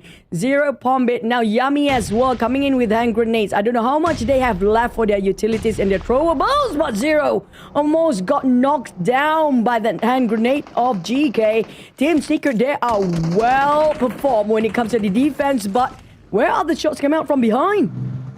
Yeah, there could be another team. Okay, on the minimap, yes, there is another team. Well, a lot of teams aiming the center around the area of Gaka. So not too surprising that teams do clash with each other. Circle shift, no surprises around the Gaka area, but the Pachinki Hill will be an interesting spot, and it's taken by BTR now. Claw taking this very slow. They're still not leaving SMB yet, so I assume they're going to get into the left side of the bridge to get into the circle soon. We're still going to end it up right the usual common circle. That's going to be the gut cup field. VOIN Donkey reposition coming up from ruins and going through the side of gut cup field and towards Pachinki as well. We heard a couple of gunshots coming in. That's going to be the Xavier's, I assume, is shooting from inside of the center circle. But Potato, he's pretty low. If he bumps into Vampires, that's going to be it. Oh, or if the Xavier can get a knock here out of the rotating VOIN Donkey, but Lamborghini will not continue on. They're pretty happy with their compound. There's more of like warning shots to tell them, do not come here. We have locked in our spot. So instead, VOIN Donkey, they're going to go up to the high ground instead. Having this elevation amongst the other teams allow them to gather information better. Will it be enough information? That's the question. As Red Bull, he's scouting for the team. Looking over the other side, there's nobody there, but he heard those gunshots. But at the same time, assuming there's nobody around them here, they want to make a move. As Roy taking the battle into the trenches, Tron coming in and GK as well, but Mango could hold the line by himself. Team Secret managed to win the battle of the trench, and they will try to capitalize this area while waiting for other teams to pass by Gatka. This is a pretty sweet spot they selected themselves, but the team next to them, it's going to be Vampires. If they spot Team Secret out now, they will toss plenty of hand grenades. Yeah, so looks like they're going to keep it for now. But or maybe they're just going to go for it. Okay, Tony K got GK. I wonder will they continue to push on? Okay, that's a fight that I want to see. But so far, no follow-up. So it could be a long range. And GK should be back up soon. But on screen, it's going to be FaZe Clan now. They try to take the high ground. But then again, because TALON is there on the abandoned church, so they're going to take this very safe approach on the lower ground instead. Carefully trading their steps here on the side of FaZe Clan. Well, at least they don't have too much problem coming up from north. Last time we saw, they were one of the last few teams to get into the circle. But for Team Secret, we heard a couple of shots and saw the kill fit. Vampires tried to take down Team Secret, but I assume they don't want to commit to it, as Vampires decided, you know what, we want to stay back and wait other teams to cross, because if they get into the trench and actually attract all those unwanted attention, more teams will get into the trench afterward. What is happening to Mormon? Well, he is eliminating a player from MEC, and that's Superman. Oh, hang on. Oh, from MVKE, Superman out. MEC, they also play with 3 players right now. Okay, checking out the circle. Okay, no surprises. It's a Gatka-centered circle. A lot of teams already inside of it. eArena really taking the time. Look at it. They're still at sub-Jogo pool. It's still quite early. Stage 3 is still bearable. I assume they have a lot of health utilities to last long enough. They want to avoid those conflicts, but they do need the point, though. It's still a lot of catching up to do. That's about 40 points for them to reach up to the match point. So they need to take some actions now, or otherwise lesser team and lesser body count for them, because anytime Boom and Claw can actually smash it for the next one if they want to do so. With Team Secret going aggressive at 60 points right now, if Team Secret even scores this chicken, they are more than eligible as well. Yeah, so Team Secret currently 3 eliminations, still pretty much on track if they can score big here. But we'll check on them later, because right now, Claw, they're also looking for the 9 points to reach match point. On screen right now, they just arrived into the circle, and there are a few teams in front of them. Let's see what sort of opportunity will they get, especially with TODAK, the closest team in front of Zaxi. Claw have to get that impeccable timing when it comes to securing those eliminations. Not too late and not too early. Too early, they will be digging their own grave with so many teams inside of Gatka Field by now. But BTR, they are actually standing at 9th place. 40 points, 42 points to go for the match point. It's within reach, but they need 2 more games, including this one. So there's a lot of work to do. But if they can give us an explosive round with almost 20 or even more than that eliminations, well, maybe they can actually smash it after another game. We'll be looking forward to see that. But for MVKE, they need a lot more rounds than that, obviously. Right now, 19 points. And with only 2 players, well, they will obviously need more rounds here. Yeah, potentially 2 players, you can still get the chicken dinner, but it will not be enough surely yet for them to reach the match point. So At this point, for MVKE, the objective is to not be at number 15 in case it's being smashed. BTR, on the other hand, they are 42 points away from match point. Also needs a decent amount of work. I think for Roy, TODAK, MVK, MEC, it's more realistic for them to try to get themselves in the middle pack so they can push down teams that's not playing like Sem9 and Alter Ego when it comes to the league points. That's more straightforward and more realistic in terms of their goal. But Ryan BTR straight away gets shot from across the car field the moment he tried to pick out. But the circle will speak for itself right now. We might gonna get an open field of Gaka, the usual. Yep, we're gonna go there with MEC taking the center. CelcomDigi Alliance, they got an extra bonus with that airdrop, of course. What a lucky day for them, but hopefully they get to put a good use of whatever they managed to scour or salvage from that airdrop. And also, after the circle shift, some of our top suspects are in the circle, including Claw, though by the edge. Oh, Boom Esports, they will lose Bombit to the hands of Levi's. Okay. But at least Boom Esports, whatever it is, they're very, very close to match point. That will be their objective right now.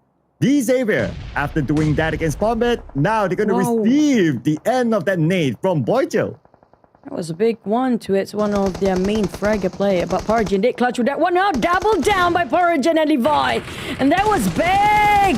That's pretty much a kind of crippled down Talon's position here. And these Avis Paragin straight away hop into the wall to the other side. Got himself great cover, but boom, coming up from behind. This is not great for Talon. They need to leave. Axel will go for an exit out. Abandon the ship entirely, knowing the fact that did not go as they planned at all. But Axel Misery will actually hop down, and BTI is in there as well. From a pan to the fire. From the fire, you get burned if you get knocked down here. The last member of Talon, where to go, where to hide?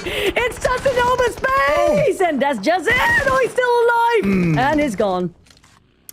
And Manzi gets it. Okay, MEC could use those points, and Talon 0 points this round. So not only they'll be rooted at number 12, but potentially be overtaken by teams like TODAK, MVKE, and MEC.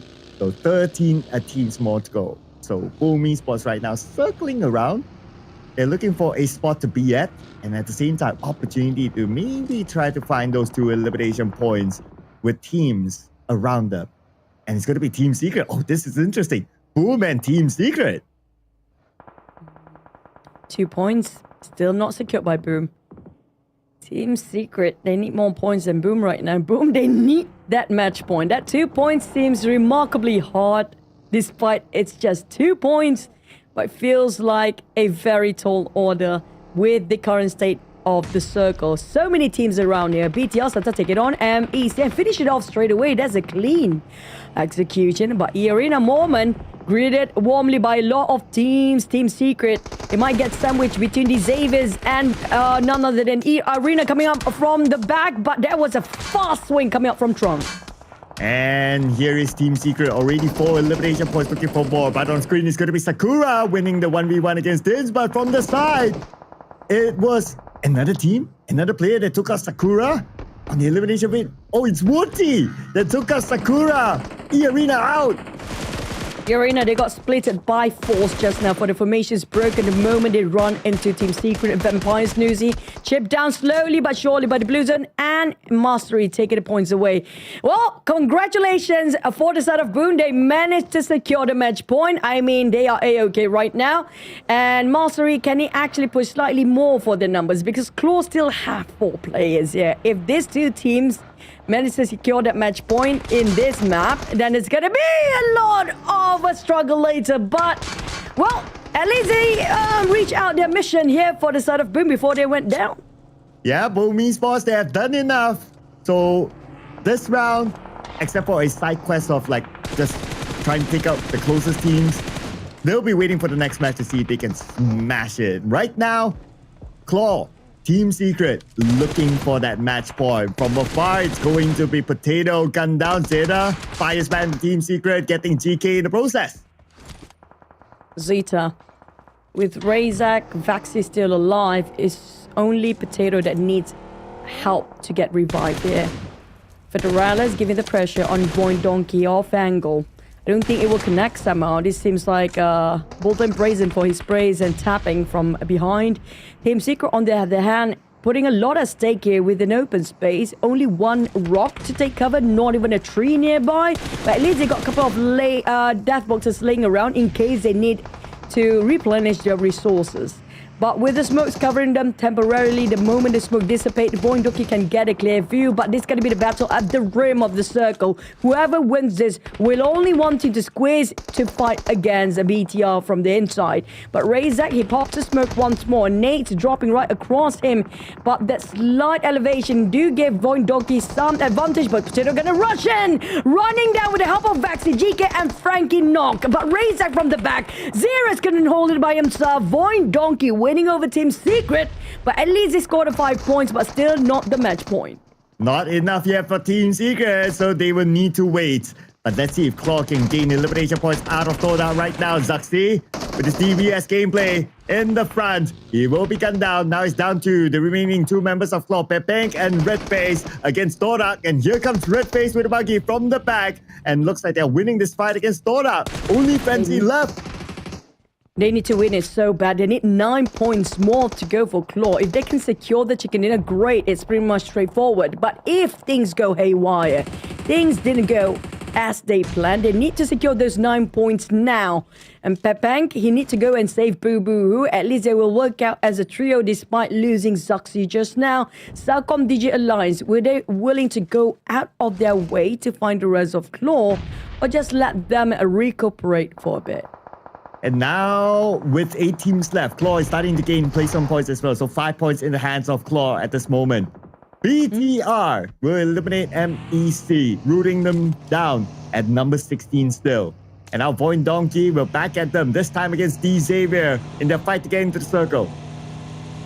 We're having 40-ish point for VOIN Donkey right now. Not add in their placement point yet, so they can actually catch up to the match point, but possibly another map afterwards. But it's the closest one for Claw.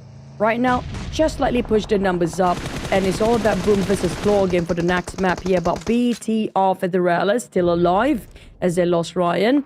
It's going to be the circle, 2 favors. I think it's going to be on top of Woon T, because the circle always go towards the player that seems to be lesser amount of players on their lineup. So Woon T will be favored by the circle in the center, but to hold this very open space by himself, this is going to be tough for Woon T. But you know what? The circle is very far away from Claw, and they still need at least 4 more elimination points for them to gain the match point. Let's see how will they navigate through this one, as VOIN Donkey right now will take out Levi's. VOIN Donkey, DJ, where they have been at it for quite a while right now. As for BTR, by the edge of the circle on the outer side, trying to find an opportunity against VOIN Donkey. Federalist trying to hit his shots against Vexy, but Vexy, he has enough cover.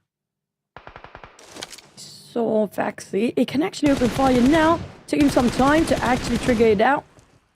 Quite difficult with 4x scope there. 55, and the reserve of his magazines running low. He needs to find some resources to get his ammo going. He's going to try to find around the death boxes laying around, possibly. That small shack don't have a lot of compounds near it. Whilst a VOIN Donkey repositioned to think about how to get into the circle, whether they want to refight BTR once more or face against the north of the Xaviers. The Xaviers, the moment they hit those tires wheeling in, they start to open fire. Claw, well, hovercraft it is. They're going to go in straight into the circle if they want to with this. Yeah, they're trying to take out Leon's one by one, but Leo is the one providing cover fire onto Leon's from afar.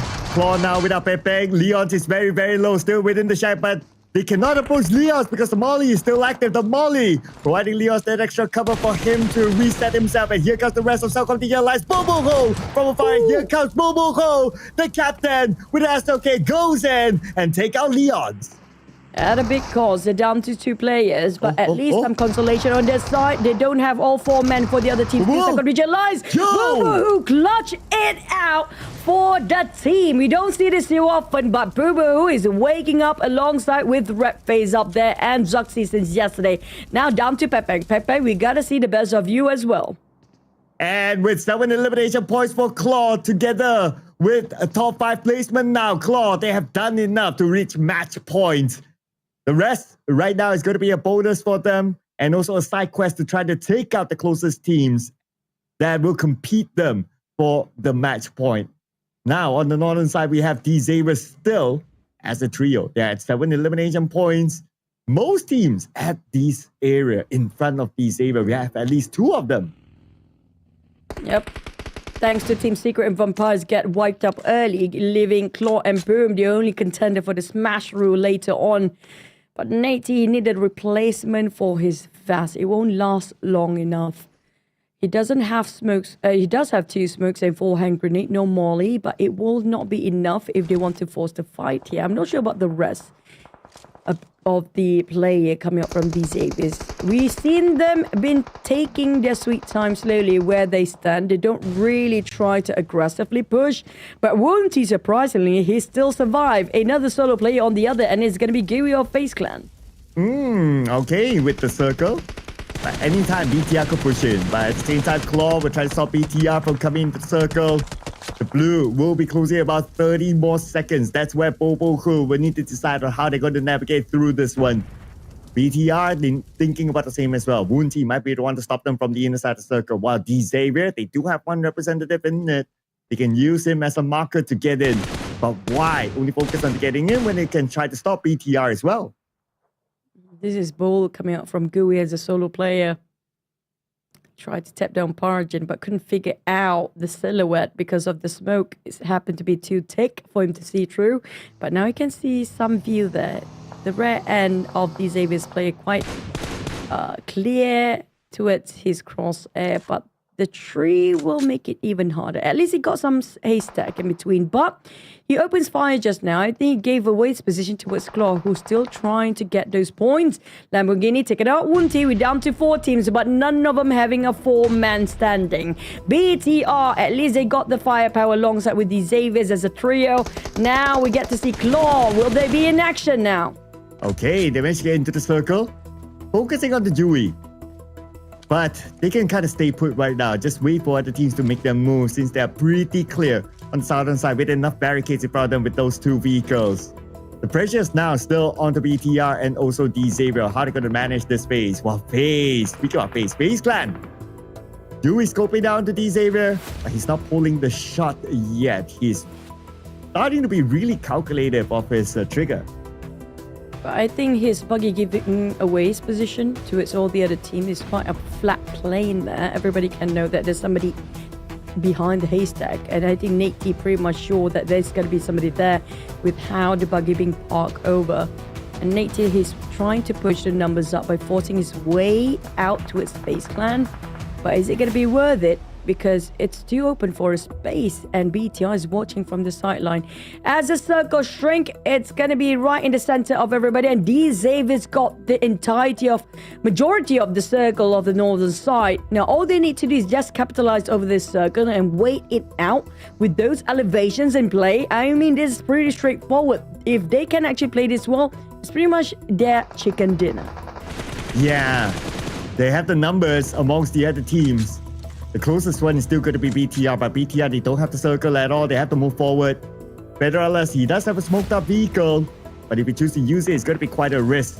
This is where we'll start to look at how many smokes do they have. BTR, they have 2 smokes. Claw, no smokes at all, but for Claw, there are 5 with the 7 eliminations that they have at this moment. D-Xavier, tons of smokes still, 6 smokes to be exact. Parajin gets a tar. 2 more active players for BTR now. Claw. This is definitely their match point game right now. So there's going to be 2 contenders up for the Smash rule. Claw and Boom. But if they can get the points even further, why not? BTR spotted out by Parjin on the site, while Nate and Lamborghini facing and focusing towards Gui. So these 2 players at the back will try to guard over towards Parjin. Parjin pretty low himself. They need that cover fire from Parjin to stay alive. Federal is almost completely knocked down by that. That shift the focus of Nate and Lamborghini to focus on entirely towards BTR and leave Gui out of the play first. And here comes Bobo Hu. That will be him securing one. And here comes Bubu again, this time onto the Xavier. Now their side quest is to just stop all these teams from gaining more points to be able to have a chance to catch up onto Claw and also the match point. As BTR still with Federalis and Razy, still surviving so far, but stage 9, 4 teams. This is when it will end. Claw will want to finish this as their chicken dinner so bad to avoid the catching up of the teams later on. Gui is down, finished off by Lamborghini. There was a nice spray and a precise strike coming up from his hand. That's leaving us with a two duo team, BTR and Claw, while Xavier is working out as a trio with that elevation and even the airdrop and one rock to take covers. There's more than enough barricade for them. Blue zone burning off slowly behind BTR, and Red Face scores another, but he got turned down instead by the side of Xavier's. Boo Boo, who on fire, but will be extinguished in the hands of Xavier's and BTR at the same time. Federalis managed to secure that one out. It's going to be Pargin versus Federalis. Let's see the players that have MVPs and who's the better fragger here. Filipino Terminator right about. Oh, he steps into the fire. Now his health down to 40%. Parjin needs to land one more shot onto Federalis and he will not miss a shot. Xavier will claim chicken dinner number 2. This is normal, guys. They never celebrate for a chicken. Feels like they lost just now, but this is Xavier's, okay? They never celebrate until it actually secured in their hands when they actually lift up that trophy. But for Xavier's, another casual chicken here today. But this will push their numbers up. I assume they're going to be in the middle pack, probably in the top 8 right now, because they're starting off their round in this match at 11th place before. So we're going to wait and see the tally up scores, but we know for sure that it's going to be none other than Claw, Slays, and Boom that's in the battle of the Smash rule. Yeah, a lot more attention to those two teams after this, for sure, for sure. So the Smash Sunday will begin after this, ladies and gentlemen. But right now, we can celebrate the chicken dinner brought to you by Xavier with the amount of 11 eliminations together with it. So there's 21 points for Xavier. How far will they be from match point is something that we'll need to observe later on. But it's amazing to see a team like Xavier, so balanced. All the players are able to contribute in every round, including this round as well. Even the damage output is pretty similar. Except for maybe Nate, like he could be playing a support role, but that's okay because he's still able to bring in the 2 eliminations to the team. So it's all about the contributions, all about the eliminations. And at the end of the day, it's still the chicken dinner scored by Xavier. They're definitely on the hunt to meet match point as well for themselves. But how far are they from there? That will be the biggest question. And will they be denied? Let's check out the highlight.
Not match point yet for the rest of the team that make it up to the top 4 here, except for Claw.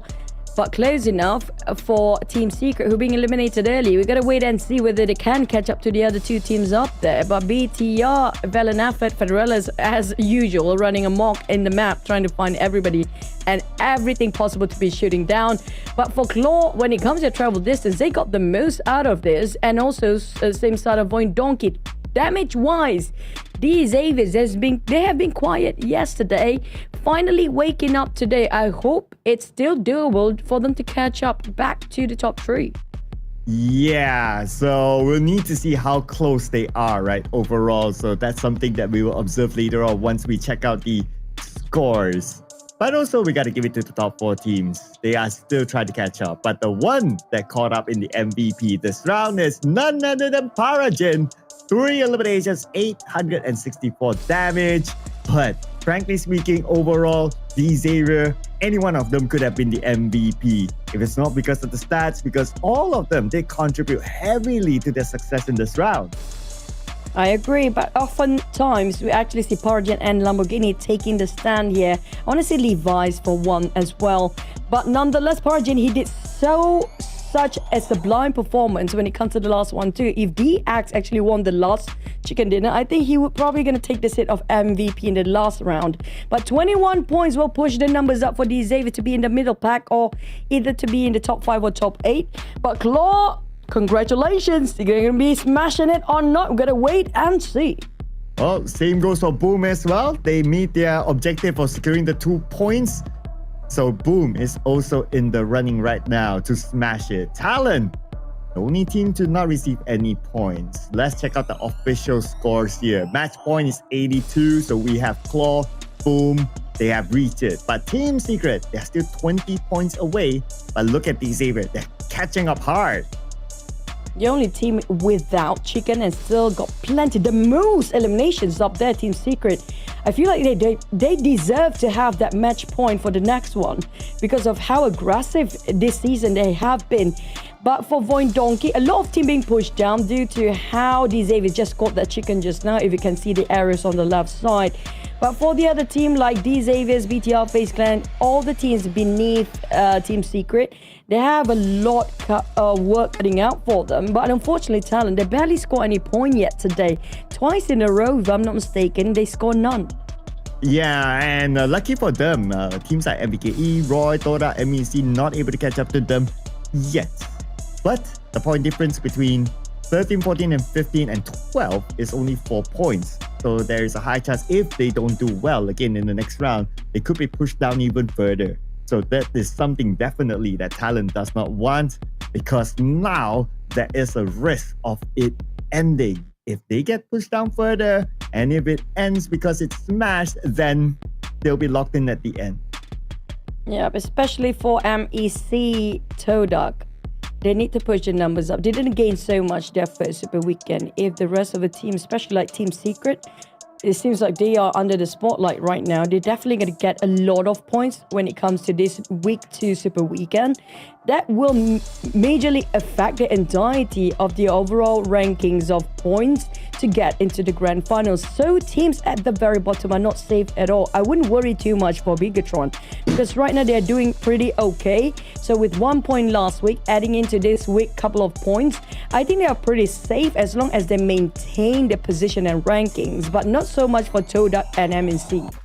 Well, what maintains is of course our grand finals venue, which is the Basket Hall GBK, that will be the venue for the PMSL Southeast Asia Summer Finals happening next Friday until Sunday. And the tickets are now up for grabs, either in the social medias of PUBG Mobile Esports or wherever you're watching this live stream right now. Do check out the pinned comment and make sure you grab it quickly before it all runs out. Of course, seats are limited.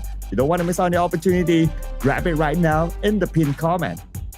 So you can actually visit all your favorite players and teams out there, so especially the teams that actually have their own site booth. So you can grab all their merchandise out there, I don't think it's just jerseys and jackets that's going to be available. Usually they have extra merchandise like lanyards or some bracelets too that I've got plenty from all these teams before. So you guys want to check out TALON, RQ, GLU, Alter Ego, Boom, BTR, VOIN, Donkey, which will have their on-site booth, including our device and also our sponsor TECNO. You guys can check out the POVA 7 series yourself, which all the players actually are using right now. But back towards the business we go.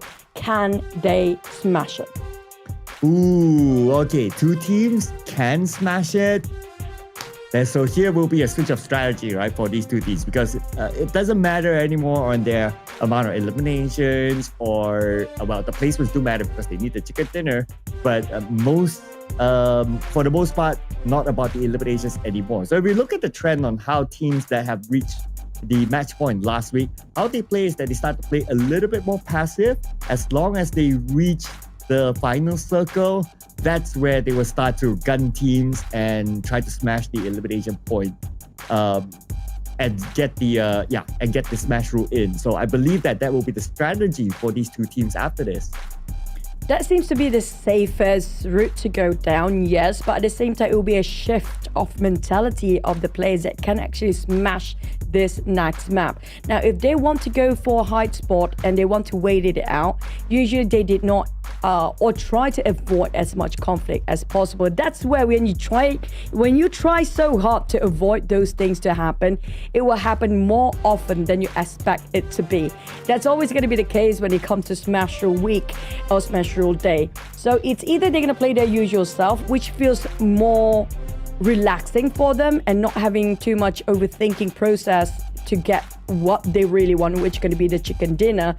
Also, at least they don't have the mentality that we need those chickens too bad. You know, at least if we go into a game number 8 later today, their score still kind of stretch away from the rest of the team and still maintain at number 1 spot if we resort to all 8 maps. Yeah, it could go either way, right? So that's where it's exciting. It's so hard to tell, like, oh, is it going to end now? Is it going to end later? Is it going to end somewhere in between? It's so difficult to tell. And that's what's fun about the Smash Rule. So for you guys out there who are watching, right, in case you have any friends who tell you that, I am doing something, I want to watch, I can only watch later, or I want to watch later. No, tell them to catch the game now, because you don't know by that time if your friend will still be able to watch anything. Because yeah, the Smash Rule, that is. And that's what makes it so fun and exciting. Adds more variety to the gameplay. I really love this Smash Rule. And I can't wait to see if it will actually be smashed. So far, the record here in PMSL Southeast Asia is 5 games. But we're going to start here with 3 games to see if that record can be broken. And a bit of flair of drama when it comes to Smash Rule implemented since last season as well. But, usually the case, we only have 1 team as a start to go for the Smash point or Smash Rule. But this time we have 2 at the same time, because last game we didn't have anybody reaching out to the match point just yet. But I want to see if all the other teams will try to catch up, especially Team Secret. They cannot play safe. They have to be aggressive, but overly aggressive will actually cause them to dig their own grave, just like how they did before. So they need to at least secure some match point by the end of today, not just the elimination points, because it will not be enough if they heavily depending on just those elimination points. Yeah, because the trend has been like they focus on the elimination points, maybe not so on the placement points. But like what you said, right?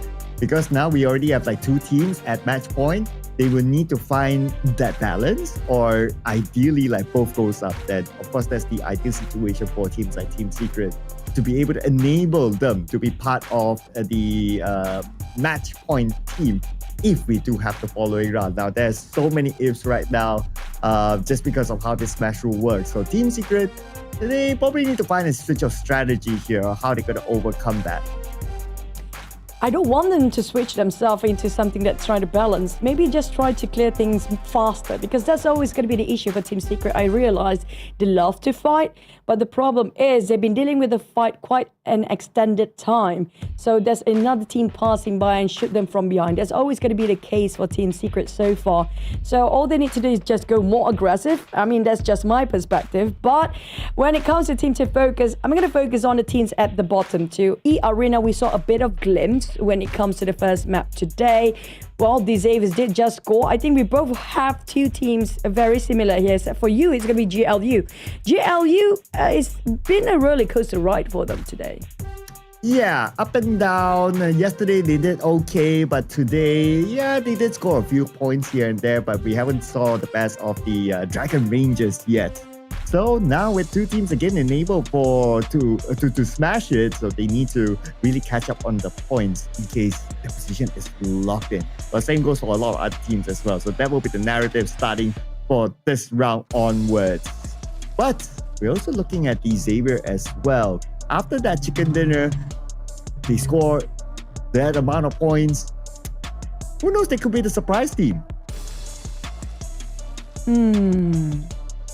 Only the players can answer that themselves as per usual, because we never know what go through the minds of the players right now. Do they want to focus the team that will cause them their journey to be cut short, or instead of that, they just aim for eliminations regardless of whoever they're going against?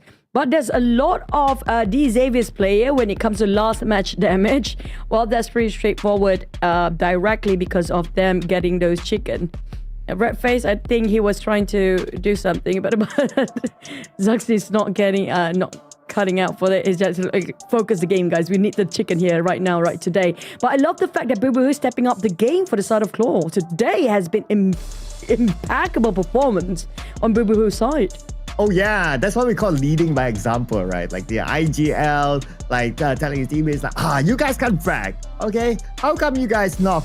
How come you guys get eliminated? Let me do it myself. And he has been showing it to his teammates that he's able to do it.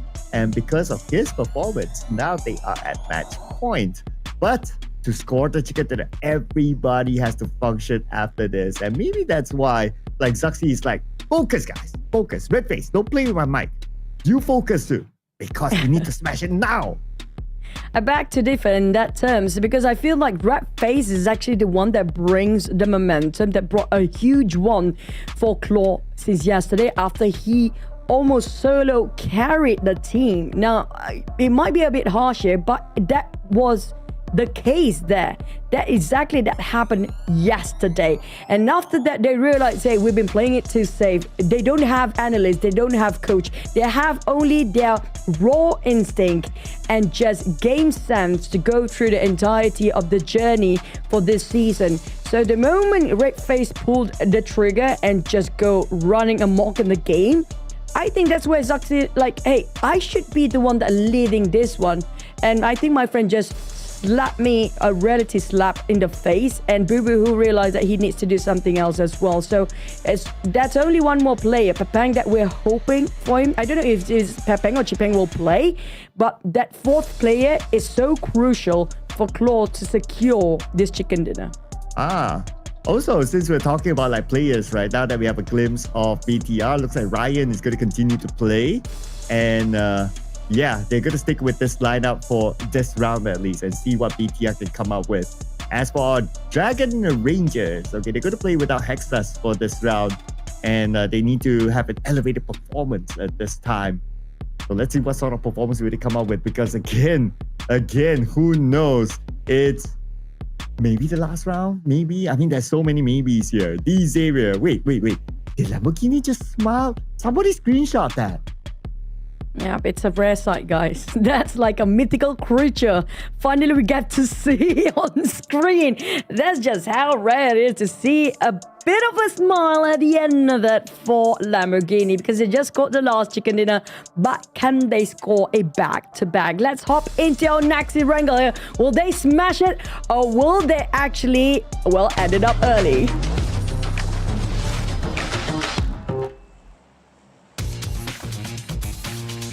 And here we go! The real Smash Sunday begins in this round.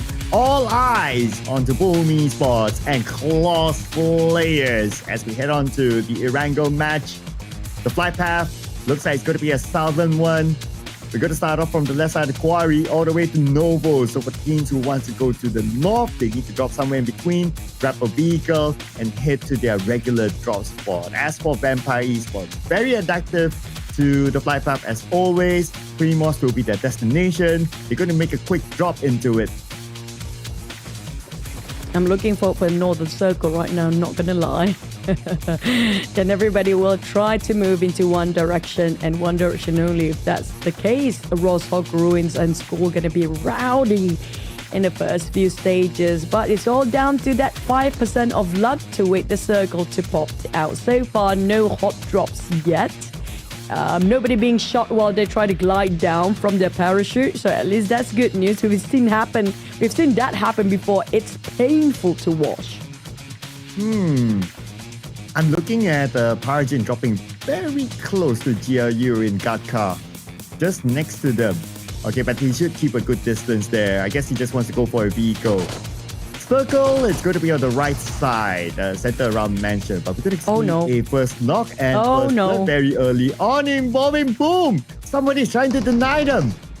Oh, Roy, hot dropping them to its side of Boom, and they secured those arsenals way early on. Oh, there's this trouble brewing for Boom. They would try to at least salvage whatever players they have left, but with barely enough resources, it's going to be tough. I don't think they have any gears on them yet, but another one bites the dust for Boom. This is only leaving Boom with 2 players. Not a great start at all. And Roy, who would have thought they'll be the one that feels like we got nothing to lose, but these guys have a lot at stake. Hey, and they're putting themselves like the hero among every other team. Is like, we took out 2 players of Boom. And you can imagine like everyone's cheering like, yay, Boom Esports, cheering for Roy. But if anything that we have learned today is that Boom Esports has got the chicken dinner with 2 players in game number 1. Team Secret, however, will likely lose 0. Oh, we talked about the top 3 teams. The only one that seems to be safe right now is going to be Claw. We don't see any actions for them yet.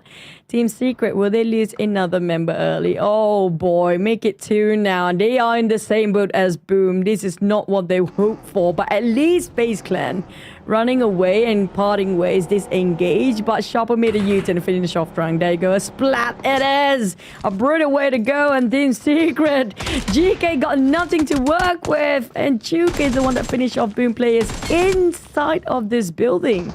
But Frenzy now spotted by MVKE. And the moment they saw him, he was alone. It was a straightforward elimination by MVKE to pick up their first point here. And officially, now they will push down TODAK to number 15.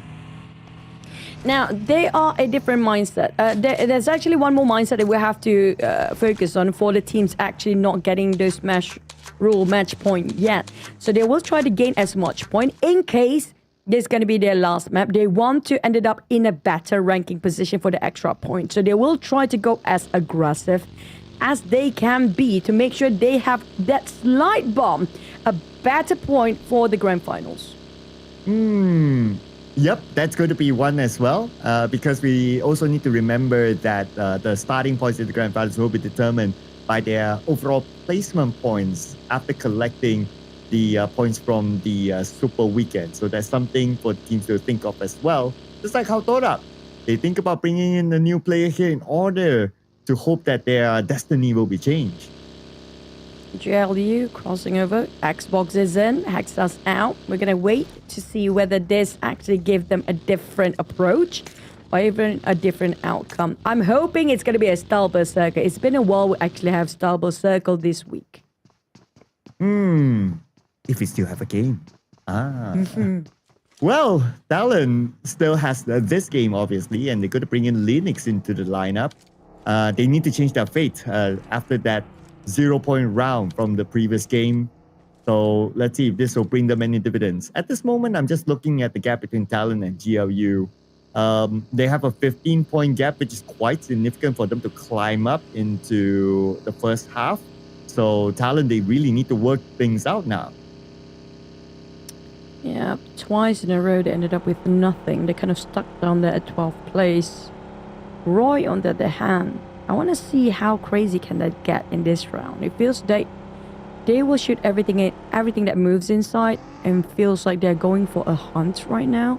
And TODAK is another team that we should emphasize regarding how important it is for them to gain more points for their positions. They cannot afford to place themselves 15, 16 place anymore, because remember, Alter Ego and Sam9, despite they're not playing, they have more points than these teams do. So the only way for them to go up is try to go really aggressive now. Yeah, especially TODAK there. Okay, now BTR, you got aggressiveness, rushing in onto Paragen, finishing him off immediately. Now Levi's on the outside of the building. Arazy, he needs backup though. He is alone. The rest of the Xavier coming in as well. Where are the rest of BTR? Okay, the captain needs help. But then again, he will get that one knock against Lamborghini with a shotgun. Going down. Oh, he's been spotted out. They heard his footsteps. Raze in trouble. Where are the rest of VTR? They're a bit too far to reach out to his side. They might actually lose Raze, and they will. The rest of VTR, are they willing to commit to this? Because TALON seems to be interested into getting this fight. Ryan down to only 50% of HP, but still going in for the rush anyhow. BTR, they are losing men limb by limb, taking out with the defense coming out from the Xavier side. Because the Filipino Terminator, and they will get a knockdown to Lamborghini, but from the back, it's going to be Levi's finishing off. Federales on the left side, it's going to be Ryan, on the right, there's another player as well. Ryan will be out, and looks like BTR failed push against the Xavier. Nice duo play by Levi and as well as Nate T. Levi, that was a hard angle to hold on to. He was cornered down and two different wide swing. That was remarkable. And how come he can actually get? He didn't even falter a bit at all. But on the side of Team Secret, I guess the last chicken dinner did play a big part with their composition and the composure right now. They are way more confident than they were earlier yesterday. But we talked about a team like TODAK. They need more points. The moment they want to reach out to talent player who seems to be scouting, they're just coming in slightly too late. Yeah, and now they're playing without their IGL. And let's not forget as well, why you mentioned that is because TODAK last week, they only scored 1 point from the Super Weekend. So they cannot end this Super Weekend with 2 points. It will put them in a very, very dangerous position of not seeing the grand finals. Because if you look at the newcomer teams, okay, GLU is at number 11 as of now. And then Team Secret doing very well at number 3. So that will potentially push out TODAK. So that's something they need to be aware of. Now, Team Secret, we spoke about them, and now they have visitors in the other building, Jimmy OP. Yeah, another team that should be highlighted in the spot of TODAK, it's going to be MEC. They didn't score too much. Lipovka! Speaking of MEC, they are right in the center. Can they hold their grounds? They need the point way more than anything else in case this game gets smashed by Claw, because they're coming in very late. Same goes for Vampires and a VOIN Donkey, who's still taking a deep blue dive. Yeah, Claw is not in a rush now, so they will take their time from Milta rotating in from the south. Okay, we're gonna get a replay here. How Razy first got his knock when driving by the Xavier, but that was like poking the hornet's nest, and the rest of the Xavier, they were awakened, and even though the rest of BTR, they came in, but they failed that push. And we can see the frustration by Federales. And that's Lamborghini. The most animation that you can get from him. Yep. There was a lot of expression and emotional exchange between the two teams. You can see how the adrenaline really pushed them to the brink. But FaZe Clan, they spotted out Frankie. Team Secret, they cannot afford to lose another member here. They're starting off really crippled down with only 2 players. Have it all on them. They need to make sure everybody's going to stay alive to at least secure 20 points. 20 points with 2 players. Seems a very tall order, but it is Team Secret with Frankie and I think another player, possibly. I hope he's another fragger for their team. So Frankie, we do know what he can actually offer to clutch things out. 20 seems to be a bit far, but not impossible. Yeah, that's like roughly 10 eliminations and a chicken dinner for Team Secret. So 15 teams more to go, or 14 other teams to be exact, for Team Secret to overcome before able to at least get the chicken dinner. Claw, as what we expected. They're going to come in from the south, and they're going to take their time, and they're going to play this super safe. We can see them using the right side of this map just by the river bay, coming in very, very slowly. They're subtracting problems. They can focus on only one direction at this point. There's too much pressure mounting on their backs right now. What's the best way for us to not get ambushed from every single direction? Okay, go along the shoreline. There's high chance nobody's swimming over due to the flight path itself just now, so they're going to take the approach, just going to stay low for a bit and try to gain points from the sidelines. But we talked about the teams coming up from the blue, not just Claw, there's also Vampires and VOIN Donkey, and Vampires. Oh, Potato, you don't want to get an accident right now. Yeah, if they go forward, then Vampire will have a good view, but Vampire, they will still fire on. Almost getting Potato, but he managed to get away, so he's fine for now. But that means the other members of VOIN Donkey, they'll need to find an alternative route on where they want to go and where they want to park themselves. While we check out the next circle update. Lipovka still in it. Slightly above Lipovka is the centerpiece of the circle. So a lot of teams already in it. And inside Lipovka, there's only one team, FaZe Clan. Despite Claw trying to take a safer route into the circle, that's going to be one of the toughest entry into the circle as well. Look at how concentrated the south side of the Lipovka area. But, well, northern side, we don't see a lot of actions yet. GLU included. They're marching towards where last we saw eArena coming in from the north. So I guess there's more space on the northern side due to the south flight path early on. So not many teams will try to go from above, but Claw, this is the time for them to gain those elimination if they can actually get on one knockdown Potato. And he's down Boo Boo Hoo again.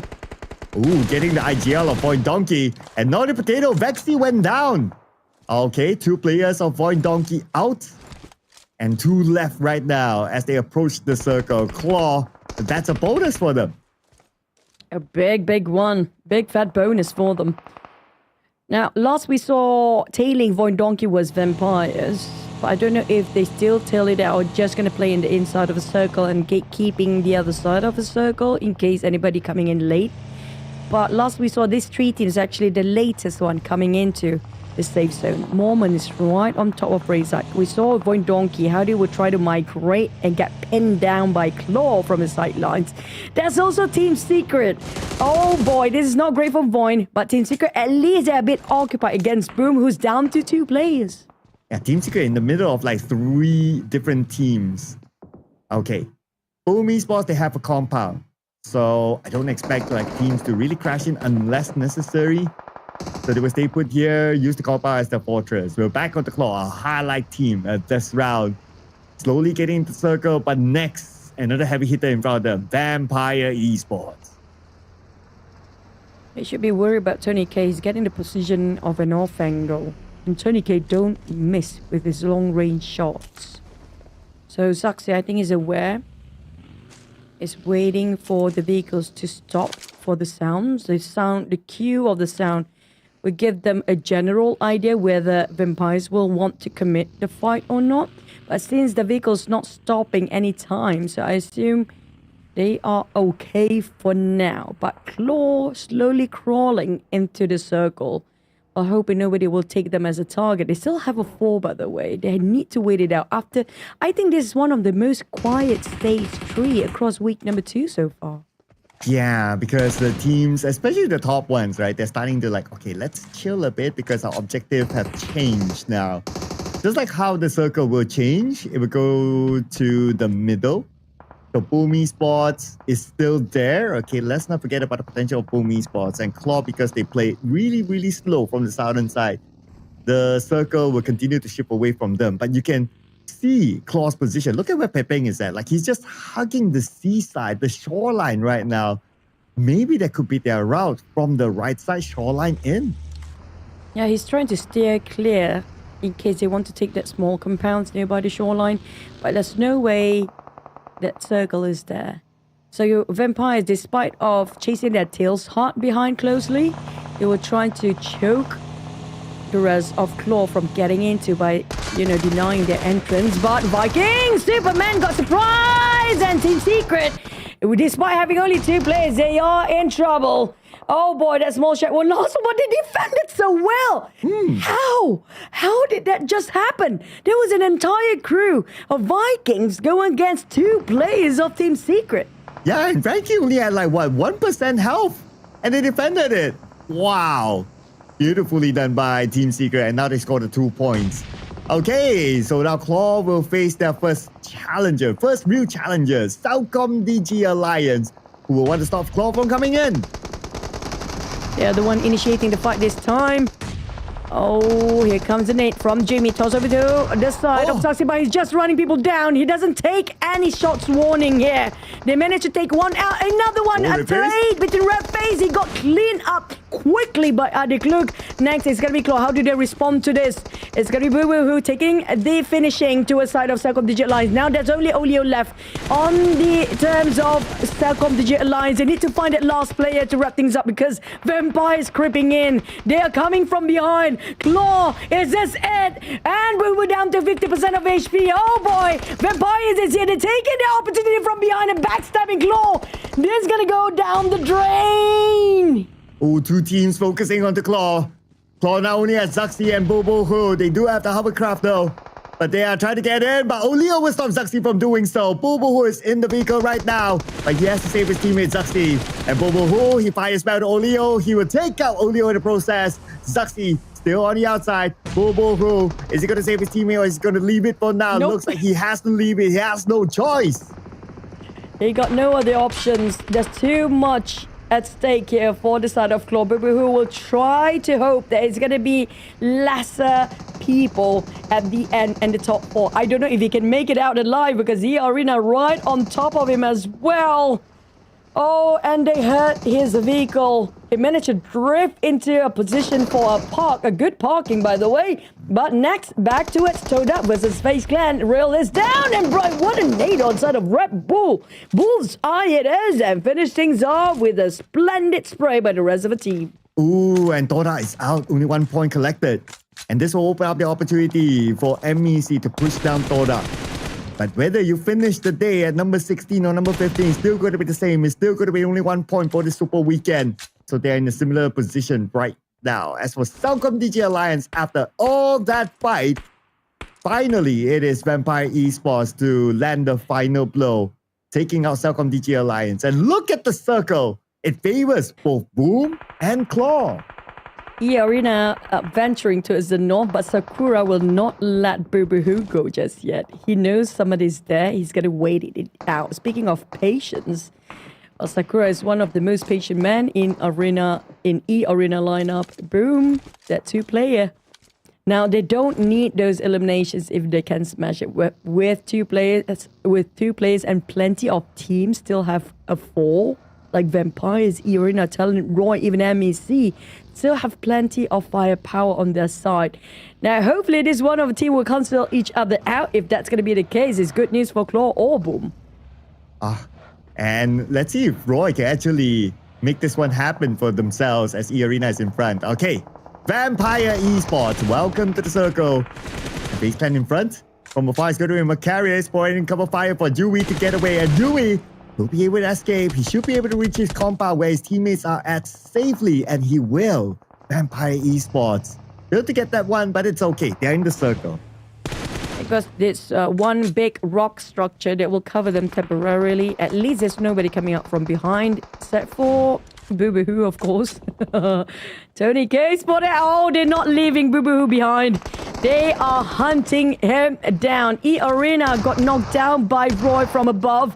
There's a bit rowdy right on top of Boo right now, as Mormon also might get knocked down here. But he got those elevations. Or he needs to just turn the corner down, and that's going to be the last of Roy, Hui Kang, and Mango as well. But at least for eArena, it's got a 4 this time. But Boo is still stuck down there with his overcraft. Shrubs closing the distance. Oh man, Vampires, they're showing no mercy at all. Oh, eArena, last we saw they were coming from the northern side. But now we check out what's happening on the south. FaZe Clan, Xavier coming into the circle. Back onto the north, eArena and TALON right now against each other. While Boo is praying that nobody gives it any attention. Oh, That's not going to happen. We saw how Schweppes keep tapping those long shots from afar. They know that's the previous hover vehicle that they've been aiming for and been chasing. But moment, eArena, at least they got some slight time to recuperate and manage to reset themselves. But they're left with only 3 players now. But the nades flying over will hurt them much more. Look at Axel going around in circle, and he almost got chipped down as well. TECNO managed to just get a barricade of those rock, but Yoru had it enough. He's gonna push into the smoke. What a spray! Another one almost got TECNO as well. Oh, he's right across him as no! Joker, what a cover fire. Oh, eArena! They will not go down without a fight, it seems. Boichu is there. Boichu is there. Boichu cooking up his nade.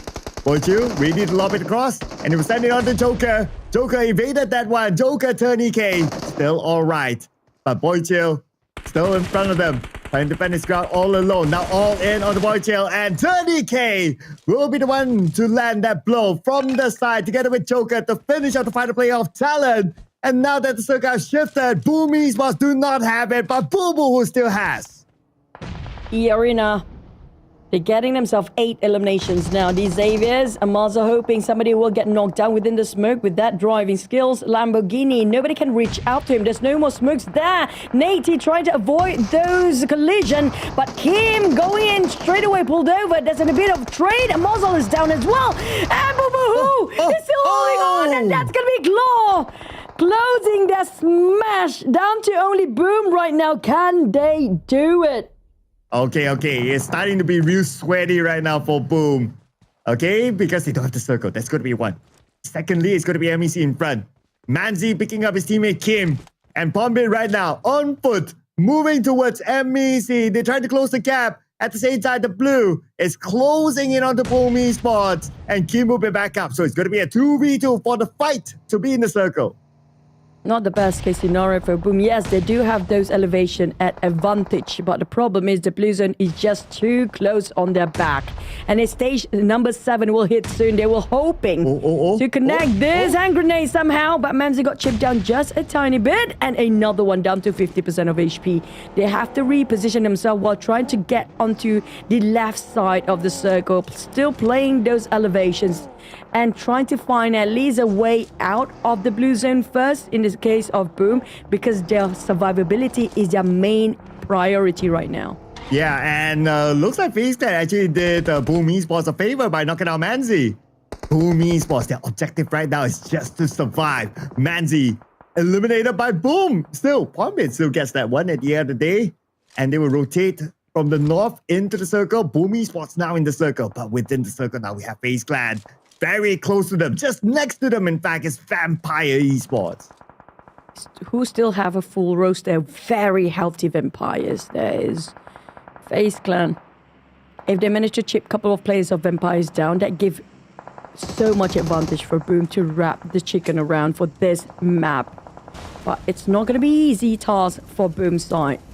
The rest of the eArena got the exact information they need on the side of Boom, and they are focusing on FaZe Clan, who still pop the smoke. Vampires next to them, so this gave away a lot of information, not just towards FaZe Clan, but Vampires as well. This is actually a very advantageous position on the side of Vampires due to this rock that's uneven structure, make it so difficult for them to land any throwables.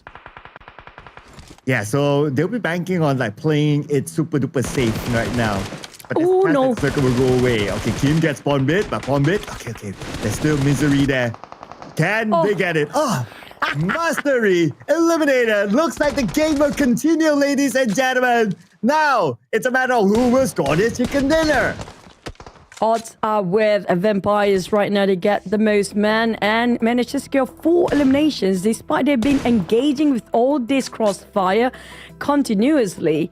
But they hardly get those execution. eArena, they do have the advantage when it comes to those high grounds, but they need to push forward.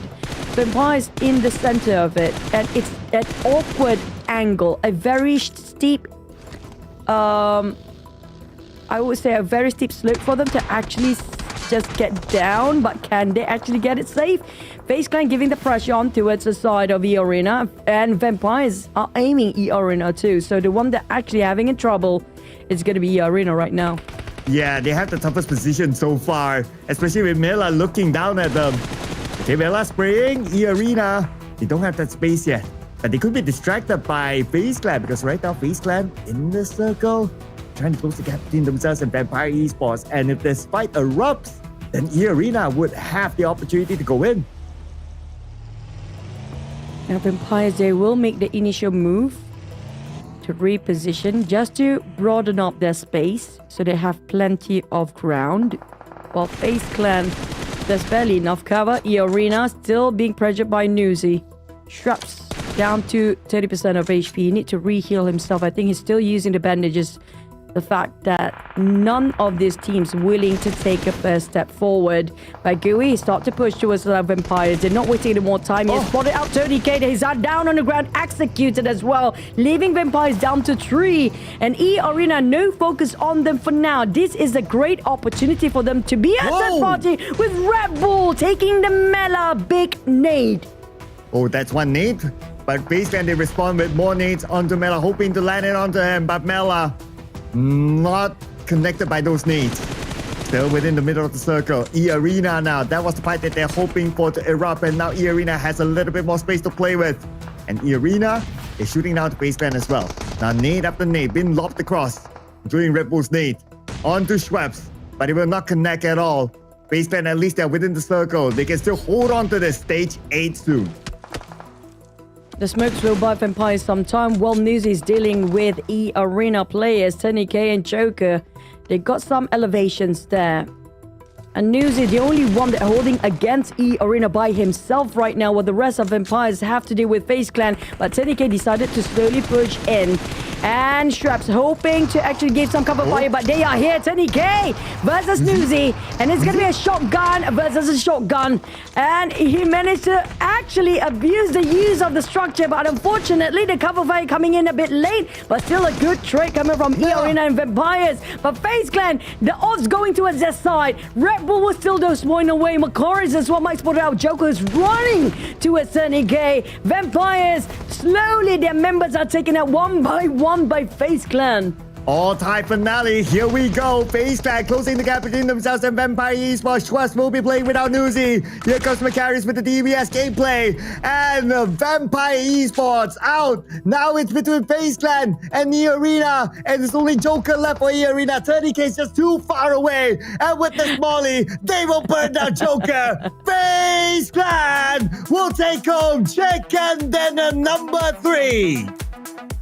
We definitely have to tally up the score for FaZe Clan because they were in the top 5 before this. Where would they stand after this round?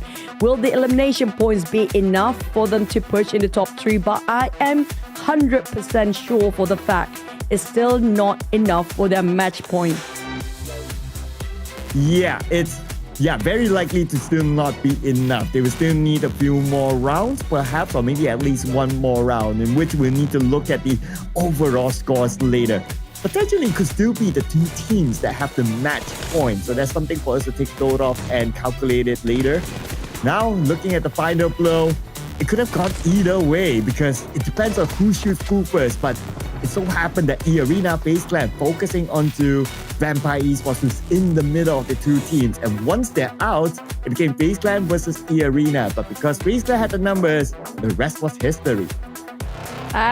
To break it down, FaZe Clan, they are in depth of 10k from eArena just now. He was the one making it possible for FaZe Clan to push in and leave their post before, because 10k was the one that taking Newsy and Schweppes out on the flank side.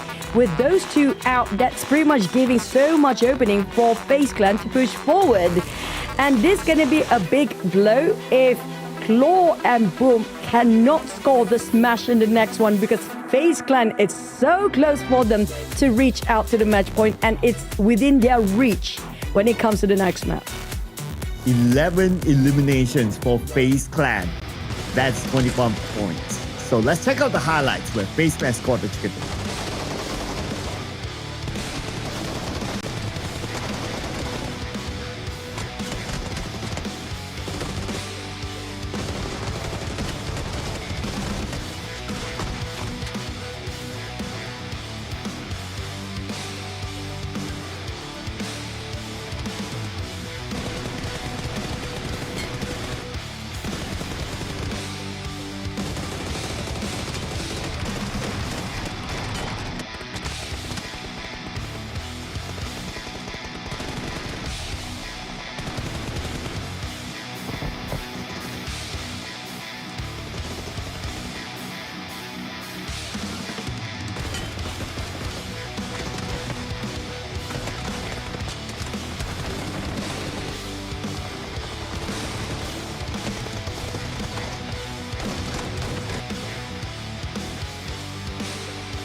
of 4 teams, and FaZe Clan with the chicken dinner, followed by eArena, and then you have MEC with Vampire Esports. Interesting, even though Vampire, they were at 3rd place earlier, but MEC is above them with lesser amount of damage. So it looks like they were able to be really efficient this round with a lesser damage, but still able to bring in more eliminations than Vampire.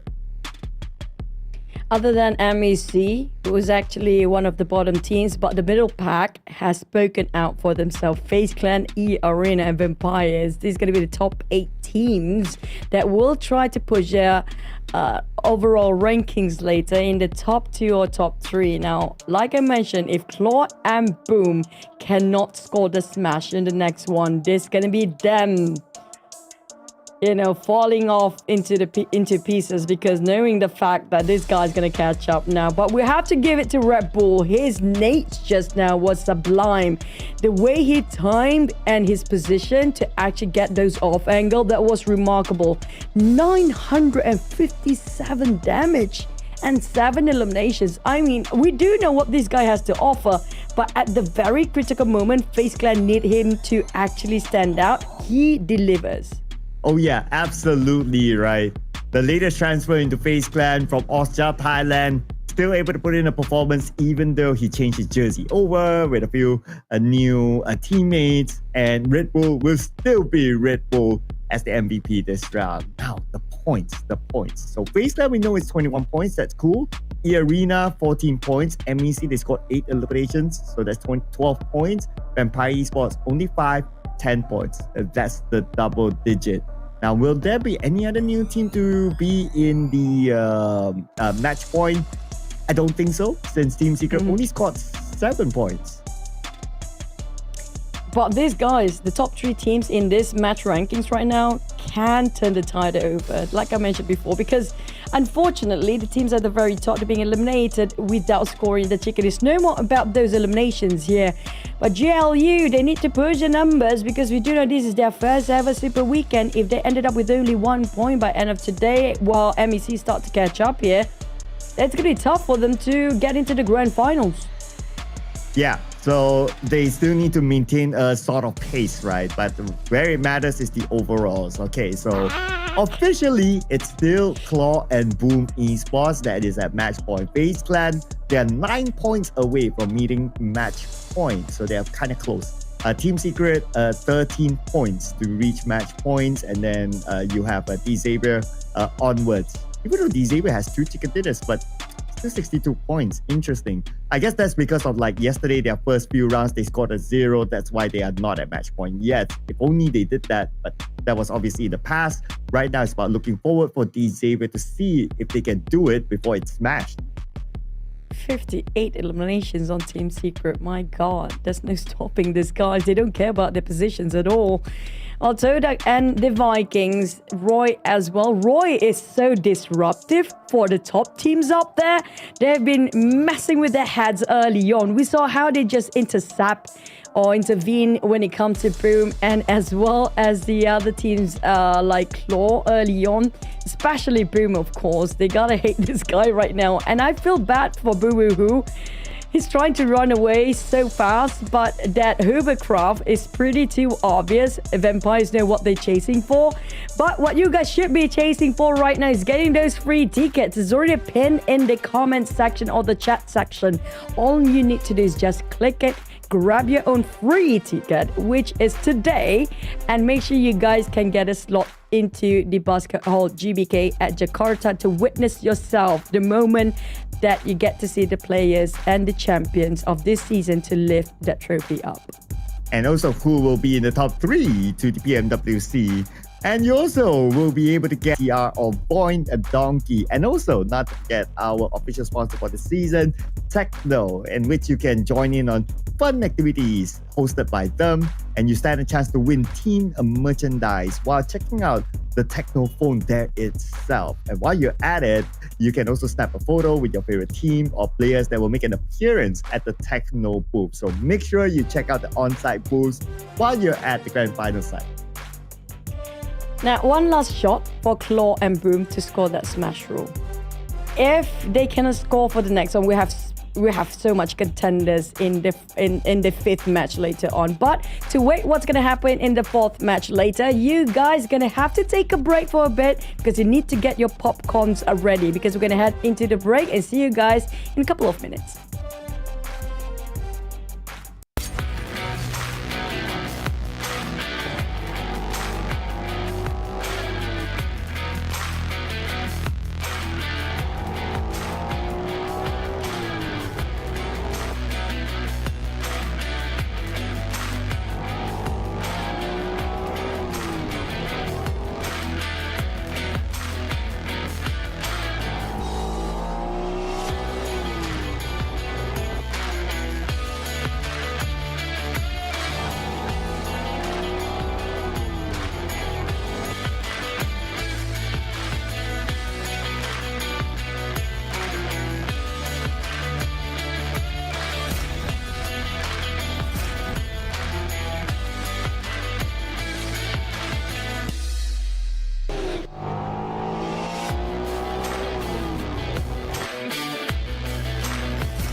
There shall be as a long companion.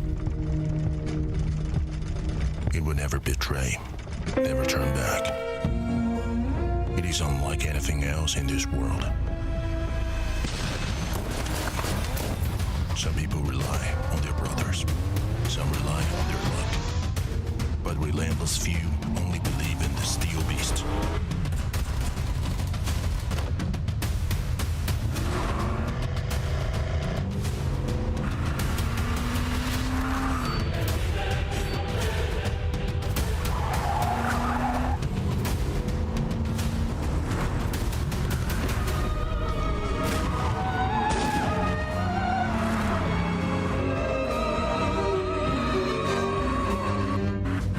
One day, the fuel tank might run empty. The flame would go out. But there are some ties that even time cannot erase.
but right amount of players barbecue to death drop. New line reset, but it's not gonna be. It should go wild. Members of SEA already here. Rocky out the open, the smoke. TALON, strategic. The one in trouble right now. Worry about Honor and trophy. Everyone wants them. But who will be the next champion? The 2025 PUBG Mobile Super League SEA Summer will be held in Jakarta.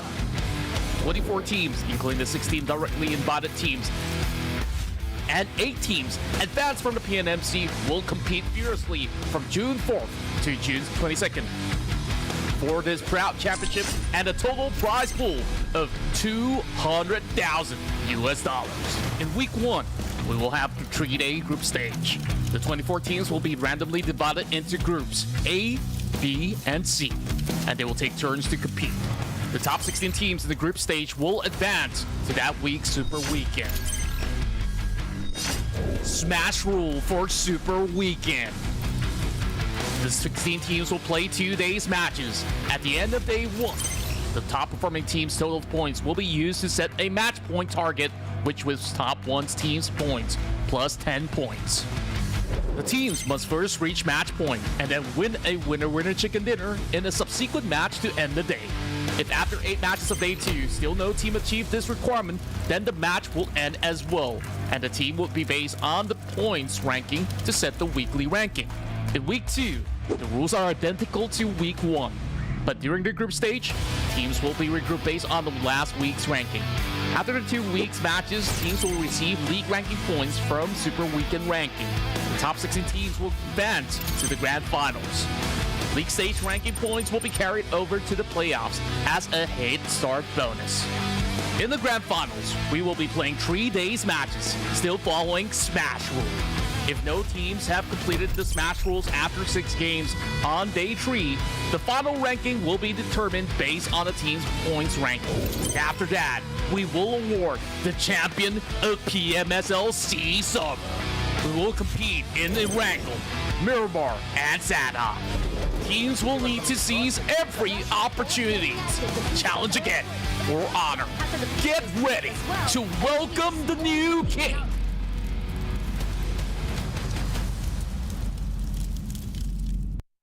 Paling untuk 3 yang lainnya, kalau misalnya kita kalah berada di hashtag 2 dan kita nggak bisa dapat hashtag 1, yang pasti nanti ada hukumannya, ya paling traktir sih atau enggak ya challenge-challenge rank lain. Tapi jangan sampai dong hashtag 2. Mọi người hãy tưởng tượng tôi như kiểu một cái chùa đấy, với lại cái team của tôi như là một cái chợ ấy. Chùa thì muốn yên tĩnh, còn chợ thì lúc nào cũng ồn ào. Okey, kepada teammate saya, kalau tengok video ni, harap tak ambil hati sebab semua perkara ni benar. Solusinya ya gue tutup aja pakai bantal mulutnya Asa biar dia nggak berisik.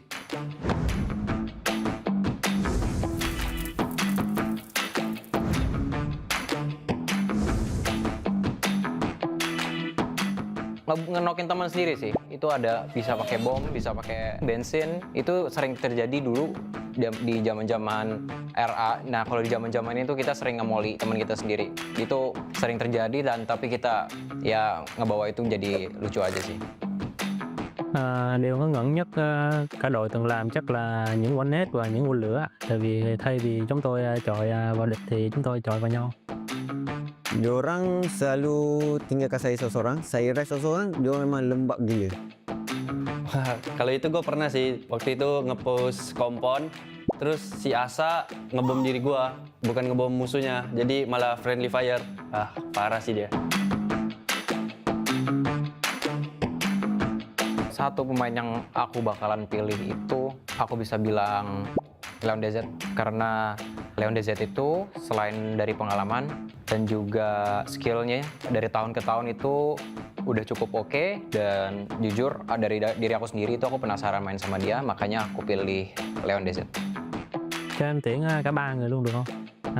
Thứ nhất là Tony Kay, hai là Rosemary và Calub, tại vì cả 3 tuyển thủ đấy luôn luôn nằm trong những cái top player của các giải đấu và cũng có MVP của mình nữa.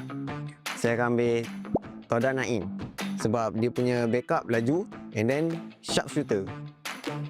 Gue maunya Yami sih, karena alasannya gue pernah SEA Games bareng Yami, gue ngerasa klop main sama dia, berasa kompak, chemistry gue kayak ada sama dia. Untuk Red FaZe, jangan maju mulu ya, karena gue bakalan maju dan gue yang lebih jago, jadi jangan sosok maju. Untuk Firman juga sama, begitu pula juga Pepeng. Untuk Boboho, banyak raiding lagi. Đồng đội của tôi như cái radio vậy á, tại vì như kiểu không thể tắt được á. Manzi sebab dia ni macam star syndrome, selalu siap lambat, orang kena tunggu dia. Dia dah macam raja dah dekat dalam team ni. Asyik nak kena tunggu dia je, semua dia siap lambat. Confirm kena tunggu dia. Oh, Asa sih. Karena kalau Asa nih, kalau di GH, kalau di gaming host, dia tidurnya tuh ngoroknya paling kenceng. Jadi gue keganggu banget tuh kalau tidur. Jadi dia ngorok tuh berasa kapal pecah.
Hello, PUBG Mobile people, and welcome back to the interview session. After the first half, and not 2 games, not 3 games, we are going for the second half, or the game number 4. And as usual, we are going to have an interview, or a little bit chit-chat. And right now, join with me, player from Dingo, Xavier Levi's, and also our translator is Viola. Hello. How are you, bro? Em cảm thấy thế nào? Em cảm thấy vẫn như mọi hôm, vẫn khỏe mạnh, vẫn vui vẻ. I just feel as usual as every day. Still well, still happy. Still well, still happy. That's really important because after this, game number 4. So, Dingo Xavier has been a very dominant team from the start to end of last season, even become the champion. But this season, you all don't seem that dominant anymore. Is there anything that is lacking this season? Trong mùa giải trước thì từ đầu đến cuối mùa giải, Dingo Xavier là một đội rất là áp đảo và các bạn thậm chí đã đạt chức vô địch. Tuy nhiên là trong mùa này thì có vẻ là mình không có được áp đảo như cũ nữa. Thì không biết là mùa này mình có cái sự thiếu sót nào hay không? Không phải do bọn em không áp đảo mà các đội hiện tại bắn khá là hay nên là bọn em vẫn chập chững ở đấy thôi ạ. It's not because we are not dominating, but it's because of the teams are performing so well. That's why we are somewhere in the middle. I see. I think that's the answer for respecting the other teams. Again, the previous champion, I think, is still going stronger next round. The next one is, you are close to the match point, but not there yet. Are you feeling afraid other team will win the Smash Bros before you reach the match point? Hiện tại thì các bạn sắp rồi nhưng mà mình vẫn chưa cán được cái điểm mốc. Thì bạn có sợ rằng là sẽ có đội khác chiến thắng và đạt được Smash Bros trước mình hay không? Em nghĩ chắc trận sau hoặc trận Miramar thì sẽ được nghỉ sớm đấy ạ. I think probably in the next match or in another Miramar map, we might be able to end the day. A very specific answer, Miramar, because Xavier, not only in PMSL, we saw them really dominant when it comes to Miramar.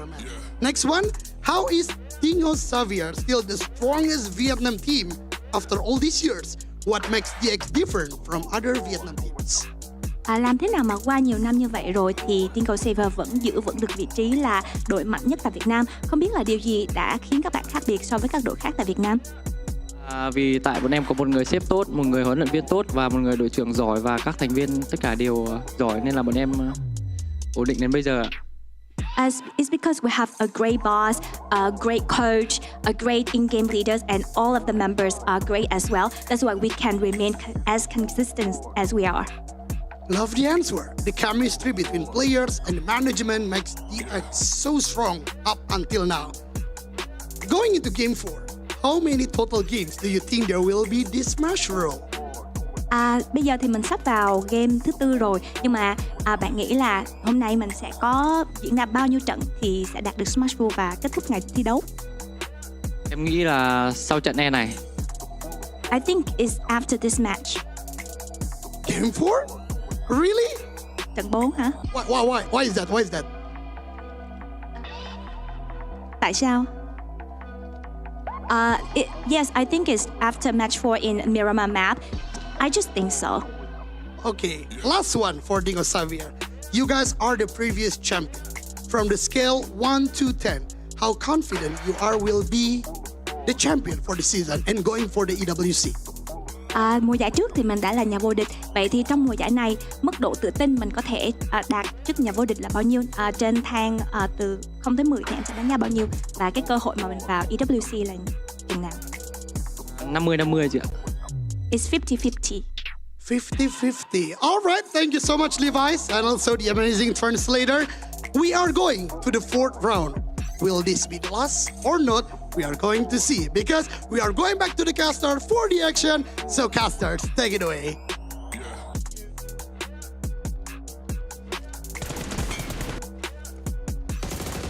Well, 50-50 still, okay. I think he's keeping it low right now because he has to reach match point before smashing it. But will it be taken away by still our top 2 teams?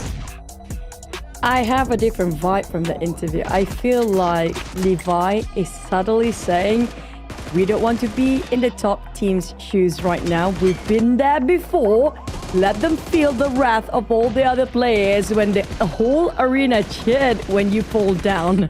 Nope, it's okay. We're gonna play it cool. We're just gonna redeem ourselves during the grand finals. That kind of the interview that I got from that take. And I feel like, you know, these Xaviers, they are low profiling themselves for a reason for right now. Super Weekend, great to get into the grand finals. but they pretty much kind of secured that slot based on, well, it's the Xavier's, guys. Wow, but the Xavier's not here in the stat award, as how you always would call it. Okay, 100 knocks for FaZe Clan already. Wow, okay, that's interesting. Followed by Boom 96 and then Claw 95, eArena 91. Okay, so they're not too far away from each other, but this is just the knocks. Of course, the eliminations is what matters. But I like the fact that you pointed out that, the pressure, they have felt it before, being that spotlight team that everyone is cheering against. They have felt that pressure. They probably don't want that anymore. Let the Xavier, let Boom Esports, let Claw feel that sort of pressure, and if they can overcome it.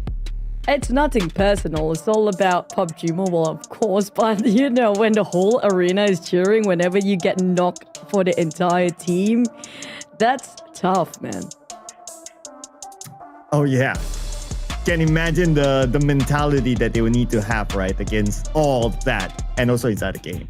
But you guys don't need the mentality to snatch tickets because it's there for you. It's free right now. Tickets to the grand final of PMSL now up live. Do check out the pinned comment here in the live stream that you're watching at right now, and it will be held at the Basket Hall GBK in Jakarta next week, starting from Friday until Sunday. So grab your tickets now. Book your seat because I can assure you that there will be a lot of people there. So don't miss out the opportunity to watch the grand finals and see who will lift the trophy. Whoever's late into the party, I hope there's still available tickets for you guys to click on the pinned comments of this chat section down there, because while you're there, make sure you guys visit the on-site booth available for all the teams. I really wish you're gonna have close team booth as well, but unfortunately there's none. But I saw GLU's jacket. It was pretty cool itself. I don't know if you guys catch a glimpse of it just now, but make sure you guys try out TECNO, our sponsor for this season, where you can try out the device, the POVA 7 series 5G Ultra yourself, where the players actually using it right now, and try win the team merchandise there first, because it's going to be free. Then only you visit all the other booths. Then only you can save at some ka-ching and go for a good meal afterwards. But who will get a good meal at Esports World Cup? Because only the top 3 teams from the PMSL Grand Finals will move on to PMWC, and that will be played at Riyadh itself, the stage that all these competitors want to be in. They'll be playing at a big stage amongst all the best teams in the world, eyeing a significant prize pool. So who doesn't want to be there? I mean, it's Esports World Cup, right? Yep, and what's coming up is also the TECNO, our sponsors, the POVA 7 series that you guys can see on the screen. This is going to be the device the player is using right now with 5G Ultra, the ultimate skill that you need for a phone to have, but you have to have your own skill too. So don't blame the device because it's already ultra to a certain point for a reason, okay? Make sure you guys try it out if you guys happen to be in the grand finals and got yourself the free tickets available on the check section. I mean, come on guys, still free while it's still available. Take it, because it will be very limited that get to offer it for the free ones. But you know, for EWC, I've been there last year myself. I think you've been there as well. It's amazing. It's a good experience. The food's just great. I mean, the environment was great. The whole town was great. You guys should check it out. I mean, if you have not been there, especially the players, they need to find the slot for this, because it's once in a lifetime experience. Yeah, and you never know if next year you still get the chance, because it's naturally a competition, right? Because everyone will want to fight for that slot. So whatever opportunity that they have to make the most out of it. If not, then, well, it's going to be a whole next year's story. But of course, in between that, then we'll have PMGC and so on and so forth. But focusing onto PMSL right this moment. To get into the grand finals first, and then we'll talk about who will be the top 3. Now, there are some teams still at risk, though, of not getting into the grand finals, and I'm looking at one of them, TODAK. Well, at least they can change their fate when it comes to the grand final slot, because they are still playing compared to Alter Ego or Sem9, especially Sem9. They only had 4 points in total. There's a high chance a team like GLU or Who else getting into this? That's going to be TODAK themselves and MEC to push them down. But they need to secure more than 1 point here. They don't want to be the last. I mean, I wouldn't mind for the team that actually get into the first week to get the last place because they might have more points. But at the same time, we might end up with a tiebreaker end of today if that's going to be the case. Because we do know if you add up another point for this week, it's not going to be enough to maintain the top 16 to get into the grand finals. So it's all about whether they can sustain long enough before, I don't know if the smash rule going to hit for the next one because it's super close for two teams still. But we do know if there's two top teams not taking advantage right now, the next one is going to be super hard. Yes, because we can expect by that time, more teams will reach match point, and then it will be even scarier for the teams that had the match point for at least 2 rounds now, which is PUBG Esports and Claw.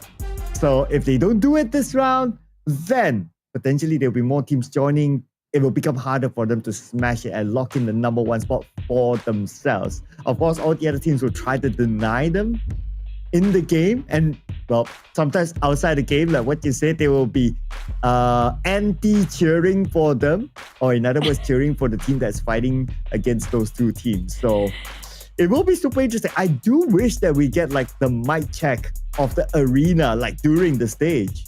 I do know there's some supporters actually in the arena as well. I assume there's at least the families and some of the community of the PUBG Mobile Indonesian scene will be there as well. So with at least it won't be too bad for the guys because they are from the Indonesia region themselves, the top 2 teams right now. That's why I feel like these Xaviers, you know what? The support, I love the community in Indonesia because they are so enthusiastic and very passionate about the game. So if you're actually in the top spot and then the whole arena is gonna, you know, cheer when you're being eliminated, that's gonna be a bummer, and it will affect you morally, mentally, and even physically to a certain extent because it will drain you out to the point that it's just so difficult for them to overcome that mental block if that's gonna be the case for these Aces. So I think they're pretty smart to play it low for the Super Weekend and just focus on the grand finals. Yeah, even if they like, or even if let's say they don't smash it, I mean, the Xavier, we're very likely to see them in the grand finals anyway, and I'm pretty sure they have psyched themselves to like, okay, whatever starting points that we have at the grand finals, it doesn't matter, we can still catch up to it, it's okay.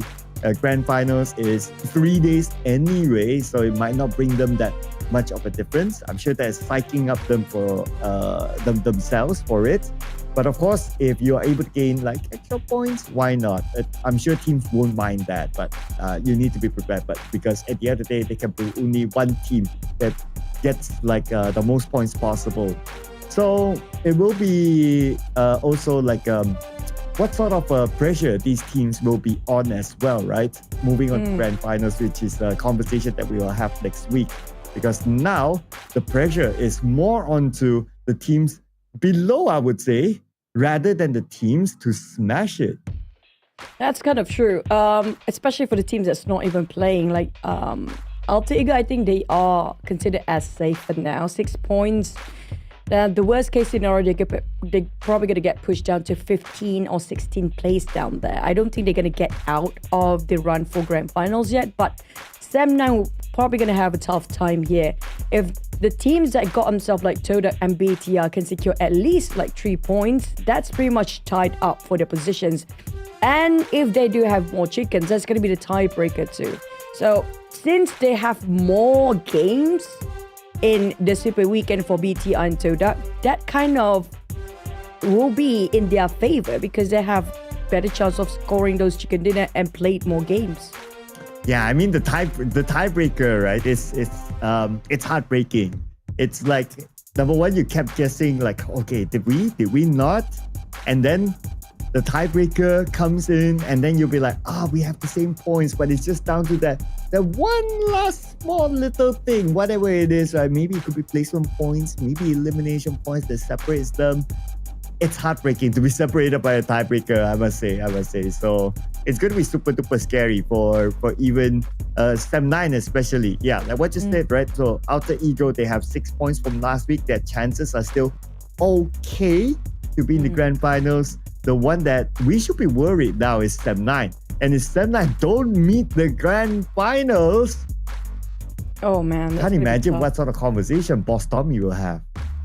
Not just between the players, how frustrating it will be for them, and thinking that, hey, we still have a shot at grand finals, because the topic going on when it comes to the interview, we did a lot of them mentioning will Boom score a triple, another lifting the trophy for the championship this time, or will the Xavier's going to take it away as well. But right now, getting into the grand finals itself seems like a very, very extremely painful journey for the teams at the very low rankings there. And when it comes to this, there's not many teams that will compete when it comes to getting in the 16th slot, because of so many teams in the previous group did not get it in, the same ones that didn't get into the first Super Weekend. So it's down to these two teams that at the very bottom, BTR, TODAK. I think BTR would not be having problem at all based on how they perform right now.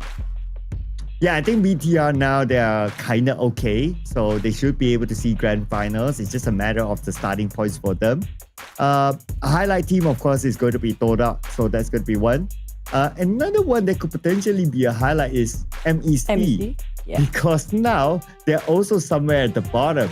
And it's going to... Okay, so the math is going to be easy for SEM9, right? If MEC and TODAK both end up at the bottom, like 16-15, for example, then SEM9 will make it because they have 4 points.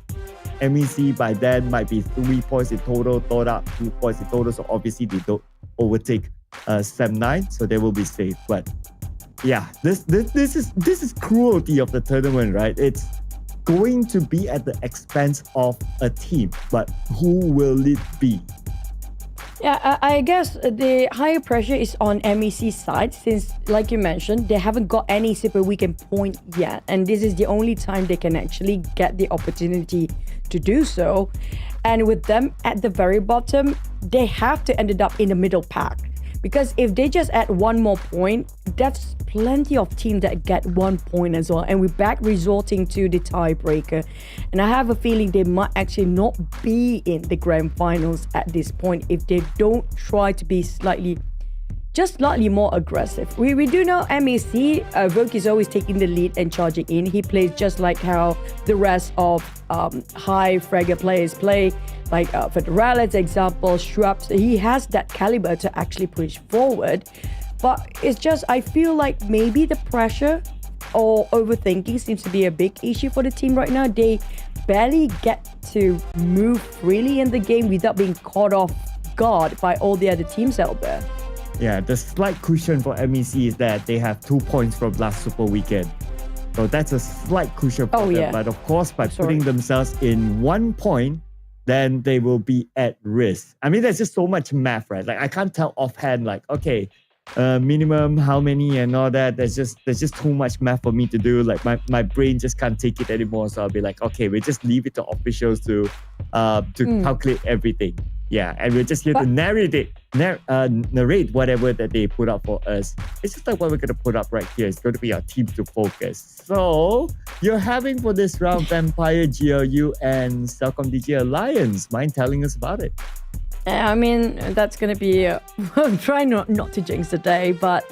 Well, it's still going to jinx the day anyhow. We're getting into game number 4, and what's spoken by the teams that want to finish out with second game is not going to happen. Things are extended here with Vampires rising up just now. JLU, I'm waiting for them to actually give a bit of a push. I'm sorry, it wasn't MEC I mentioned before, because if you I have to just re-highlight about the MEC point. If you talk about MEC, then Roy is pretty much in the same shoes. The one that seems to me that in trouble, not just who is it again? Team Secret and GLU. GLU is the squad that's not performing here, which I want to focus on them for now. GLU, it's gonna be a bummer, right? The fact that if your team not playing in the grand finals, but you have a booth there. I guess you're saying or you're pointing to RRQ.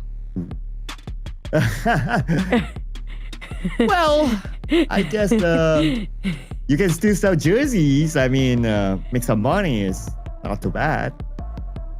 Oh, okay. I was worried for a moment there. Okay, he's a good boy.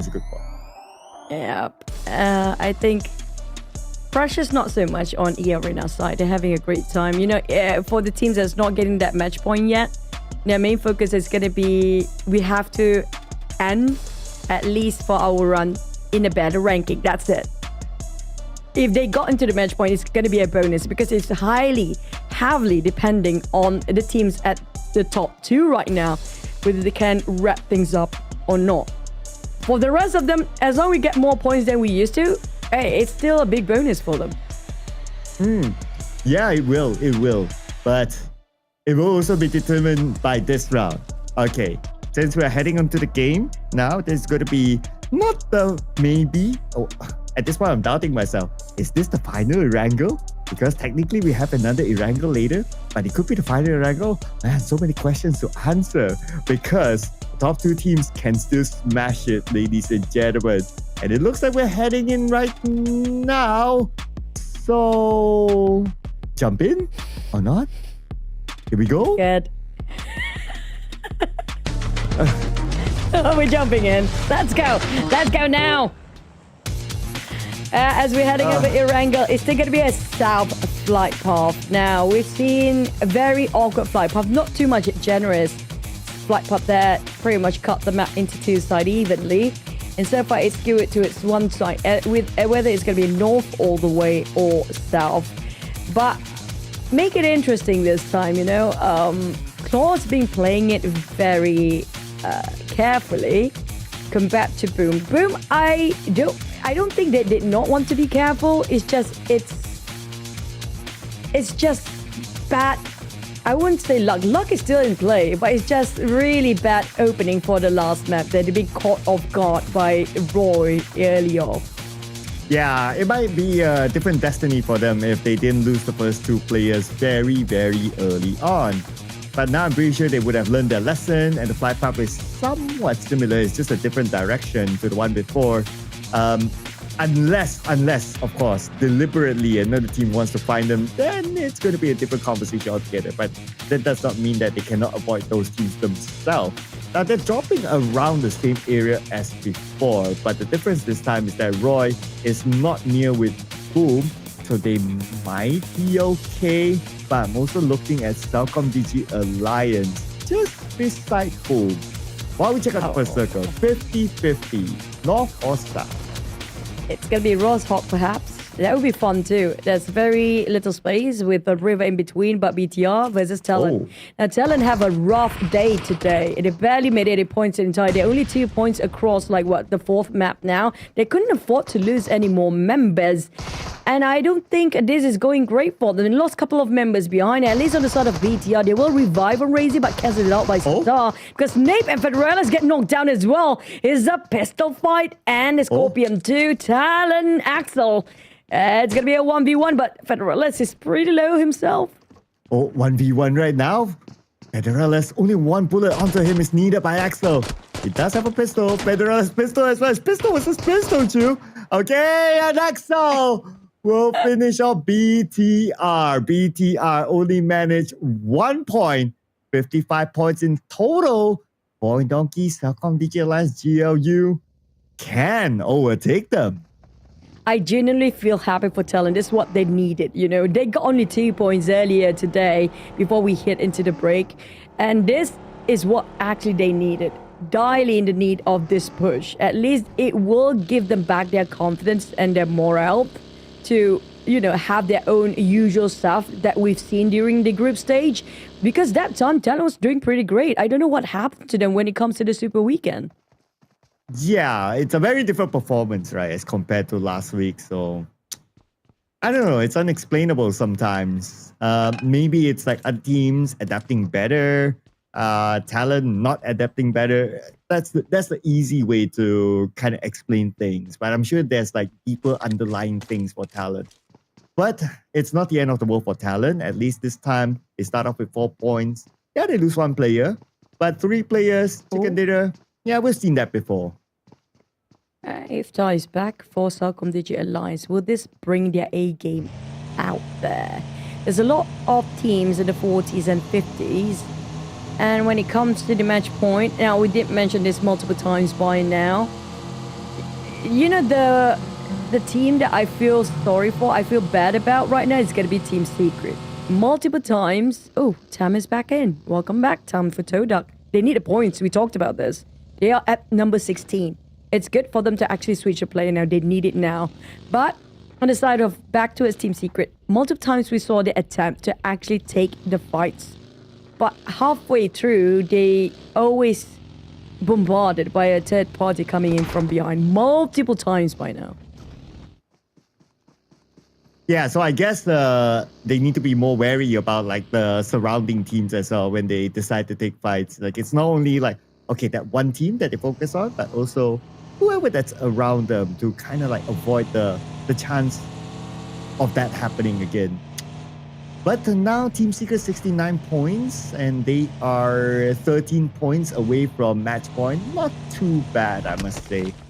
But if they don't do this, they will take another round. Okay, we'll check out the replay again. It actually all started off with BTR looking like they can win it against TALON.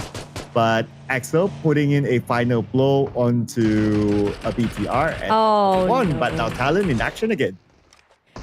At least Yuri got himself an off-angle enemy 14. The fight that erupted TALON versus BTR was by a knife at first. At least this time, I don't know if they upgraded themselves from those pistols before. Did they even have time to find their looting? But on the side of TODAK, they did not expect them to fight back. Where is Yuri? He's finally coming back. He barely have any health utilities to heal himself back up. 9. I'm not sure if he actually spotted out Yoru by now. He tried to go for rail, but he had those first steps. And it's closing in. He canceled it out. But one shot and that's done. Okay. I was at the edge of my seat earlier on because it was a shotgun. That's why he tried to close the gap. And it was a headshot with that shotgun. He would have gotten the win. But then again, it's a TPP. 9 had the first look advantage. And he reacted quickly enough with the M4. So happened Yoru only had about 10% of health. So it was a simple spray by 9. And TODAK survived that one. TODAK, they lost Frenzy once more. Again, they needed Frenzy the most out of all their fights. We see how Frenzy managed to put so much on the table for the team. Unfortunately, twice in a row now, Frenzy didn't even get the chance to put any action in the game yet. Yeah. The IGL out. So I guess, looking on the bright side, he can command the team without worrying about his own gameplay now. So that's on the bright side for TODAK.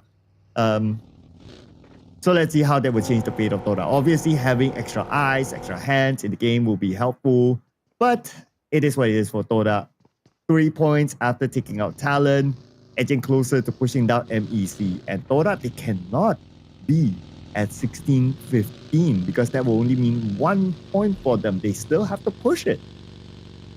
Except for the Vikings, I won't worry so much about them. But the rest of the team, especially, TODAK and GLU. GLU, they have to be in the middle pack to push somebody down. 2 points, it won't be enough if they get pushed down. But MEC, we talked about them as well. Them, and Roy seems to be in the same boat. But last time we saw the circle was around Roshawk. I do want to know how many teams already been in there. And Claw has been taking a slow approach once more. They're taking a lot of blue zone at the current being. Yeah, similar strategy as before, right? Take the slow approach. And it's also probably going to be the same for Boom Esports. Avoid unnecessary fights. Let them all cancel out each other. And we'll show up at the very, very end. Because eliminations won't really matter for these two teams. It's a matter of scoring only the chicken dinner. Any side quest is just to take out teams that are closest to them. And that's about it. Other than that, the main quest, just score the chicken dinner. So we have Boom on screen. So they are Rozok. Best place to be at with this circle because it allows them easy access to the north if the circle hardships there. But we'll see stage 2 in about 8 more seconds. On the elimination feed, GLU. Looks like they got one player of eArena. I assume Boom is not playing safe, just like how Claw is actually do.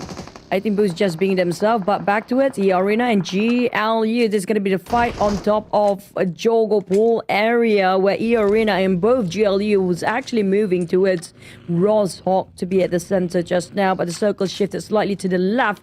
Mount Gatka, possibly one of the most popular spots to farm those eliminations.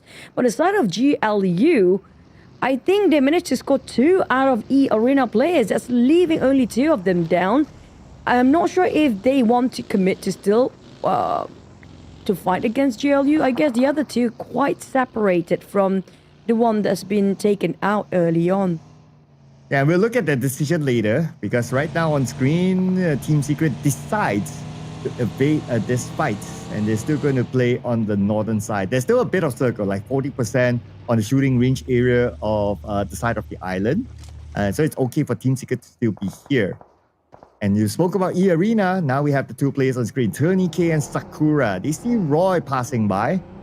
But because it's only 2 players and I guess we're still only at stage number 2, it's a matter of securing a position for themselves. FaZe Clan in action against MEC. Oh, we have a couple of shots from afar. FaZe Clan, they score big in the last round. Now this time their mission is going to be taking the points towards the match point. MEC will be their hunter. They are chasing it down. They are hunting him down. There is one scary horde towards Voki, but who's shooting against Macaris? I think they are splitting themselves into 2 sides. MEC, they love to play the bait for their players and wait it out for the teams to walk into their trap. Manzi, there's another play behind. I assume that's going to be a muzzle who's covering the fires from behind, but he's a bit too far off, isn't it? Amazal cannot be too far off his teammates, okay, because there are other teams around. They're in Rozhok. So it looks like Amazal will take the river side approach to get the Rozhok. It will make sense if they want to focus into Rozhok since it's like 60% circle down there. 40% up doesn't mean that it will not go up again. But it's because of the percentage of the circle. It's okay if they want to just all be at the Rozhok side. But TODAK choose to be on the northern side, which is fine as well. Trying to bank on the 40% chance that the circle might go up. Claw, as we expect, taking the slow approach from Novo from the south. Yeah, a very different approach from Boom. I assume because of the drop spot, Boom just going to be where they at, like the usual spot. And they are in the center.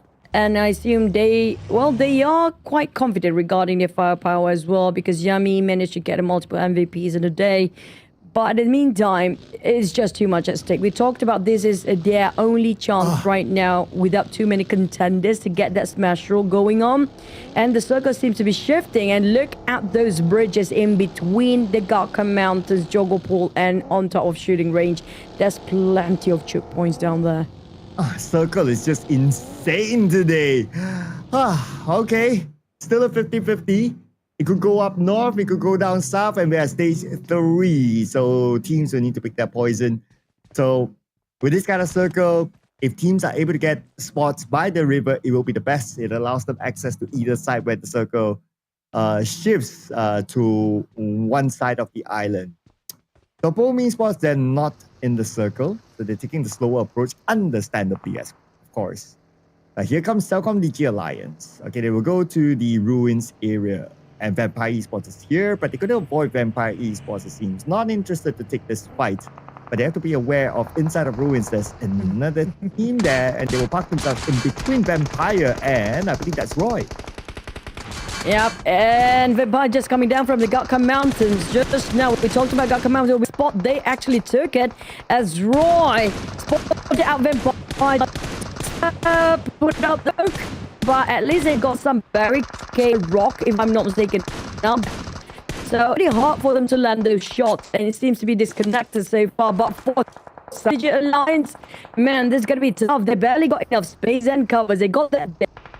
It won't last long. It's about Roy getting it in. Mango here. All alone? Okay, but his team is on the other side though, so they're opening up the space. Let's see if Mango is able to get the knock with the nade, but before that, Olio will launch his own nade. Mango's nade onto Olio, he evaded that one. Close one. Adelu's nade will not connect as well. But on the hillside, the Gatka Mountain, Bobo Hu gunned down by VOIN Donkey. eliminated by Razak, and looks like Claw. Now only one active player, it's Zuxi. It's looking tough for Claw now. Zeta on the high ground, trying to shoot down from above, but it outclaws Zuxi. At least overcrop longer with only one Zeta to shoot it down. He managed to pull over and just back from those sudden rush of bullets to Tony K. Vampires, it's pretty low Zuxi, and now he will steal the point away. Oh, a bit over the top. But the drive-by from behind. Claw eliminated. Now it's only Boom that can smash it. Oh, can they actually do it? That's the question. It will get surprised later on, but the Gaka Mountains seems to still have some occupants out there. We're waiting for the circle to shrink even further. Will be still a bridge between the jungle pool area and shooting. Yes, it still covers, and I feel like Vampires, they want to rip Mount Gaka, but there's also another team behind VOIN Donkey, next FaZe Clan. And here goes the fight on the outside of the circle. Now that the circle mostly shifted down south, and Octa is very low on bullets. Only 5 bullets left. He'll be gunned down. But Mastery got Chopper instead. Okay, the fight's not over yet though. We need to get that one player of FaZe Clan out.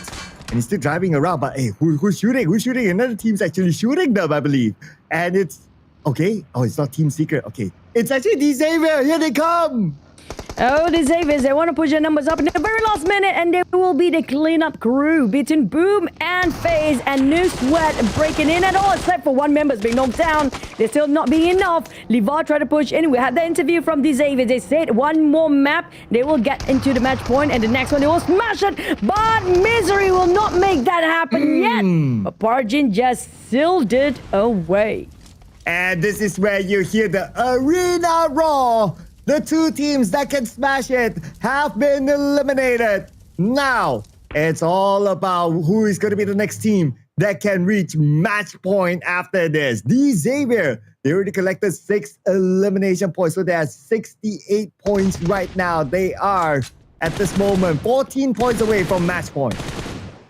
With FaZe Clan almost eliminated completely with 1 player left. Saying this for Team Secret seems to be in trouble, where Zero's holding down the bridge against 2 teams at the same time. eArena on the other end, MEC, and behind them, they have another team to deal with, and that's going to be MVKE, which is going to be tough for the side of Team Secret still. But Voki will be the only hindrance for now under this bridge. But he's not making an easy task for... the Vikings stole it away. Yeah, from the top. Looks like never mind there. Team Secret failed to get that 1 point. Okay, but it's fine, it's fine. They are now 70 points, so 12 points from match point for Team Secret. Now, here we're back onto the Xavier. From the north coming into the south, and there's another team in front of them now. They take the high ground, gather the information, and it's actually TODAK real in front. Okay, here comes Lamborghini with the chase, but he has to be extra careful because the other members of TODAK is on the high ground on the other side, and he will push his way through.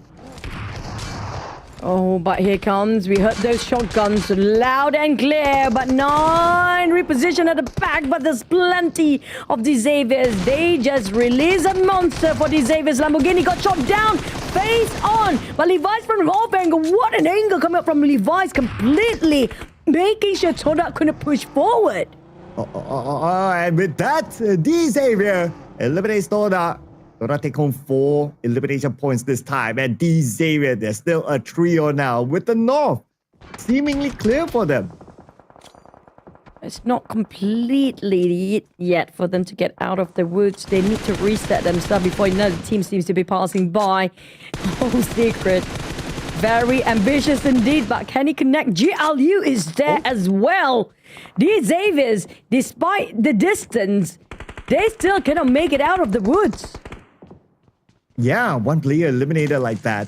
And it's only Paraget and Levi's now with the circle fully onto the ruin side. It's going to be the challenge for the Xavier. Okay, if they can scout out the left bridge, the bridge closest to them, that will be the best position for them to go in. But so many teams aiming onto the Xavier, they all want to stop the Xavier from reaching match point. I mean, That was last season. It feels like things getting personal for the Xaviers right now. FaZe Clan, the one that clearly the closest one to get into the match point, also being taken out this early. This means, Cloud, next game, anything can happen. Oh, absolutely right. This is insane. But we still cannot write off the Xavier though, because as long as they're still in the game, anything can happen. And now on screen, VOIN Donkey. Below them is going to be Vampire Esports. We see Newsy there. But the other player of Vampire Esports, nowhere to be found. So VOIN Donkey, as long as they have the information, they know what to do. They still have the high ground. Here comes the Xavier, pushing it through, past the bridge, past the river, and now they are across. Levi, with 2 players left, Lamborghini scored a 5. They managed to get 9 eliminations despite being charged in by so many teams at the same time. Now, this definitely them in the run to get themselves to the match point, but they need to secure those chicken dinner for that to happen. So it's still a tall order with only 2 players left. Team Secret seems to be in the same boat, and they're still under that bridge. They're probably going to be on that boat right now if they want to, but Vikings making sure they cannot even jiggly peeking out.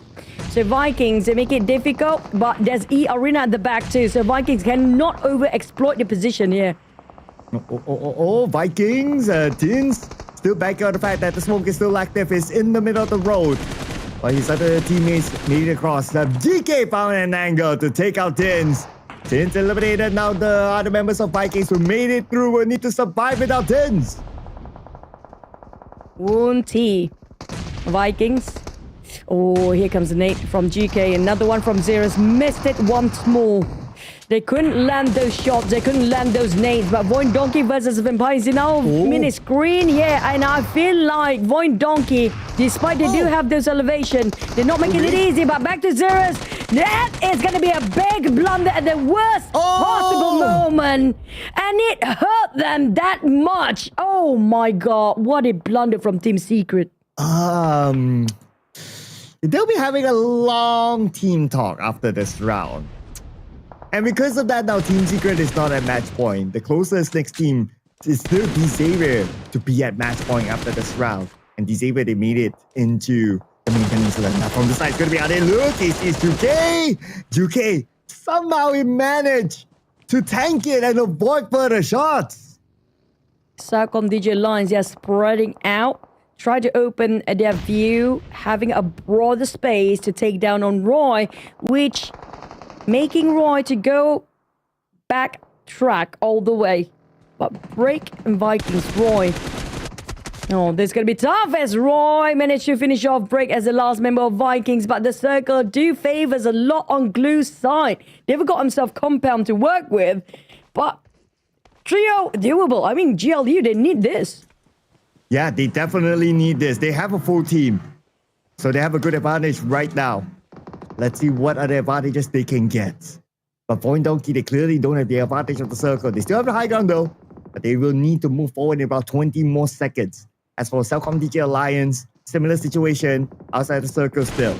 But they have to be extra careful of the fact that there's still teams on the left. And in front of them, Roy will be waiting inside the circle. Here comes Iftar moving in together with his teammates. They'll be playing together right now while deciding on where to move. Straight into the circle, it seems. As for the Xaviers, they're quite split apart. One of the players being isolated completely, and that's going to be PUBGM to go against eArena and Roy at the same time. In worst case scenario, I mean, PUBGM, if they both teams marching towards his side, it's almost impossible to win this one out. But if it's gonna be 1v3, still doable. We've seen that happen. That's almost completely shutting down on Hui Kwang, but here comes another nade responding towards the side of PUBGM.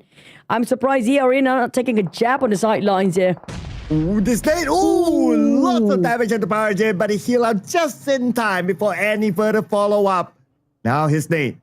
Okay, you get Hui Kwang, what a nade! That is not a nade, that is a homing missile by PUBGM. He's running out of his hand grenades. Only left with 3 Molly right now. Oh boy, he needs to switch to his AR. But at least they're working out as a duo. They managed to regroup with Levi. So PUBGM is not alone anymore. But the nade will actually clip onto half of PUBGM HP.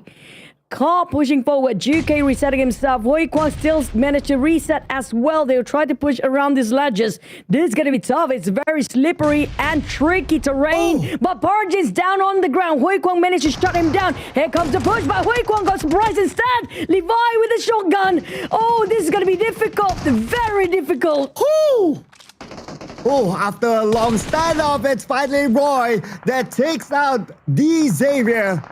And D Xavier, that means that they are still not at match point. So looks like as of now, it's still going to be Claw and Boom Esports at match point. But let's see how far will eArena and the rest of the other teams go right now. Top 5 teams it is. We're back to square one. GLU having a 4-man with CelcomDigi Alliance as well. Last time we saw CelcomDigi Alliance is spreading on the right side of a circle, try to open up their flanks. But meantime, VOIN Donkey coming up from those high grounds. Oh, it's going to be a tough going down there. It's an open space in between those streets. It's too open for them to easily get into the circle. And you spoke about the circle. We're at stage number 7 soon. About 5 more seconds. While KF from the side tries to get Vexy within the smoke. Someone has a hunch, but he doesn't get a good view. But now that the circle have shifted, it's Razak in it, eArena, as well as CelcomDigi Alliance. They will take point now. GLU. It's a great circle for them. Razak. And the snowman structures in between. VOIN Donkey, they managed to secure the positions at the side and at the back line. But they have to be extra careful regarding CelcomDigi Alliance. Now, CelcomDigi Alliance has been the most quiet out of this 5 teams. You barely get to see them opening any fires at all. They're still staying put. They're still at 1 elimination point. But let's see how many they can get right now in the top 5. As a GLU, 1 player down. Okay, no follow-up yet. It's going to be Xbox that needs a pickup here. But he's just too far away from his other teammates. Now here comes Royal to eArena at the Sniper Tower. Yeah, Sakura already prepped the nade. The first one dropped down and a hit on Kwang. Sakura timed it so perfectly well, but he got knocked down from behind by CelcomDigi Alliance, or perhaps even Roy there. Kai's on bleeding out Juke, the last member, and Sakura knows exactly the angle that he needs to aim for. We're down to 4 teams. Will it be CelcomDigi Alliance? Can Glue make it through? Oh, VOIN Donkey coming back from that. But eArena, this small shack won't last longer. Oh, here comes eArena. They will eliminate Ifta. And eArena is still in the position where they can aim down onto CelcomDigi Alliance and potentially even VOIN Donkey. Leon's out there in the middle. Sakura tries to blow up his buggy. If he blows out the buggy, maybe he will get him. But Sakura decided to okay, I won't be too desperate for that 1 point. Let's move back onto the Sniper Tower instead. Yep, he's hoping for the teams fighting and cancel each other out first, but it's not viable for the longest time for them to overstay themselves here, because they have been attracting all this attention, all eyes to the side of eArena. And Sakura, that small shack, it's so difficult to just survive in there, because I don't know the rest of team CelcomDigi Alliance, they're not having enough throwables at this point, but GLU still have plenty, and VOIN Donkey as well. There's going to be a nade galore going on between these 2 teams, but the Blues will force GLU to push forward while VOIN Donkey try to fan out.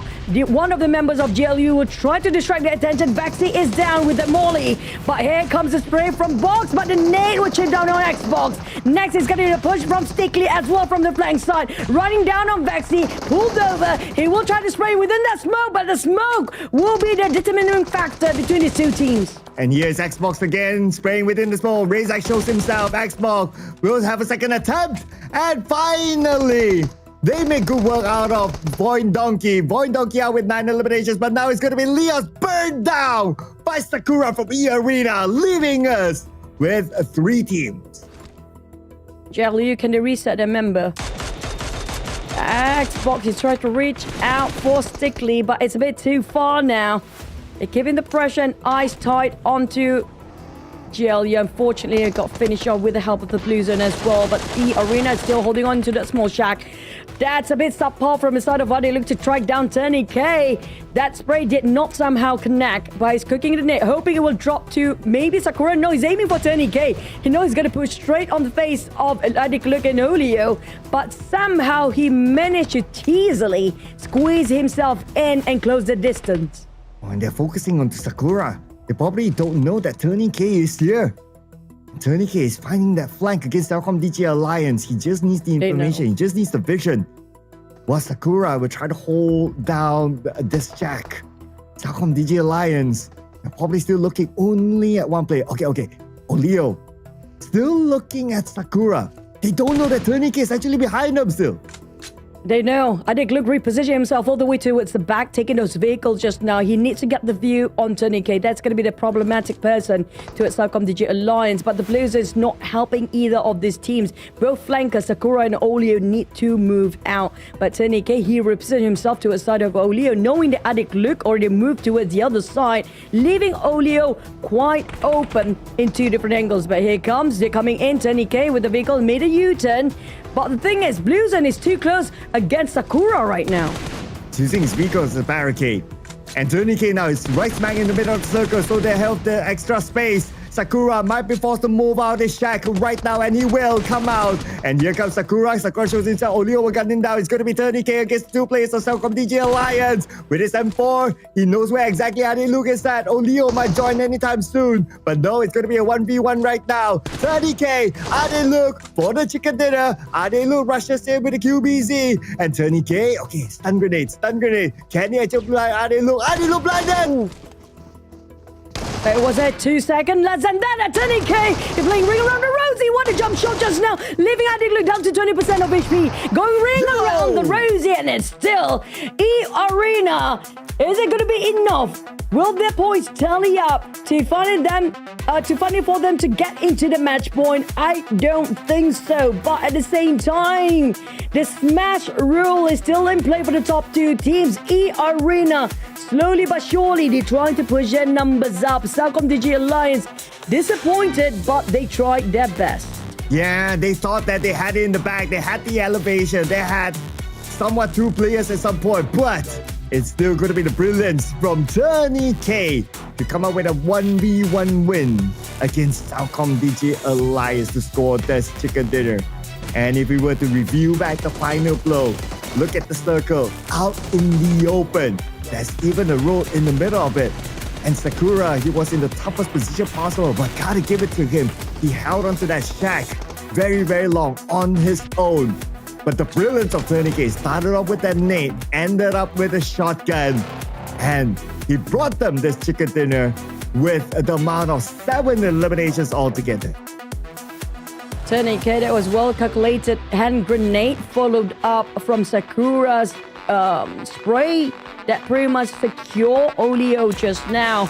But there was a really close combat coming up between these two teams, eArena and CelcomDigi Alliance. But nonetheless, Moment, despite he's been eliminated early with Joker, TECNO and Sakura can make a good deadly duo themselves too. I mean, we all seen Moment taking the lead, but this time, you know, the spotlight is on Sakura and especially TECNO. We know what this guy has to offer.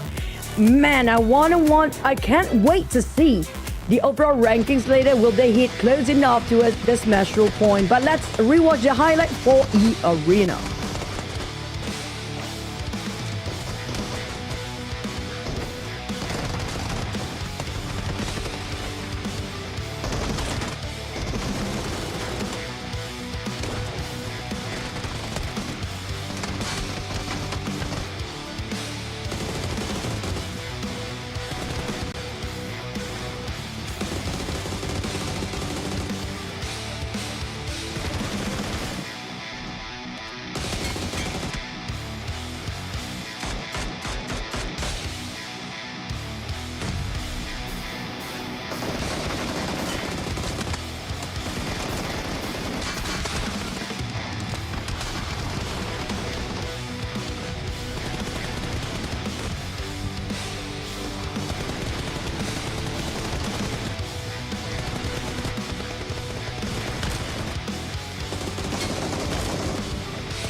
Well, my only disappointment is that we didn't get to see the moment dance. Hopefully next. Now, eArena, out of the top 4 teams with that chicken dinner. Same goes for VOIN, GLUBLUG, and Xavier. And you know what's interesting too? Even though CelcomDigi Alliance got the 2nd place, but they're not up here. And they have been quiet for a long time. It's down to like 6 or 5 teams just now because they're quite isolated from the rest of the teams, slightly on the northwest side of the circle. But I mean, they're not too late into the party. I think that's going to be still giving a lot of points when it comes to the ranking position and points afterwards. But I do want to know, will be enough the Xaviers to actually get their eliminations number up there? Will there be any new contenders yet for the Smash rule? Because right now it's still the race towards the match point. Yeah, I bet this player definitely close up the race to match points. Sakura, our MVP.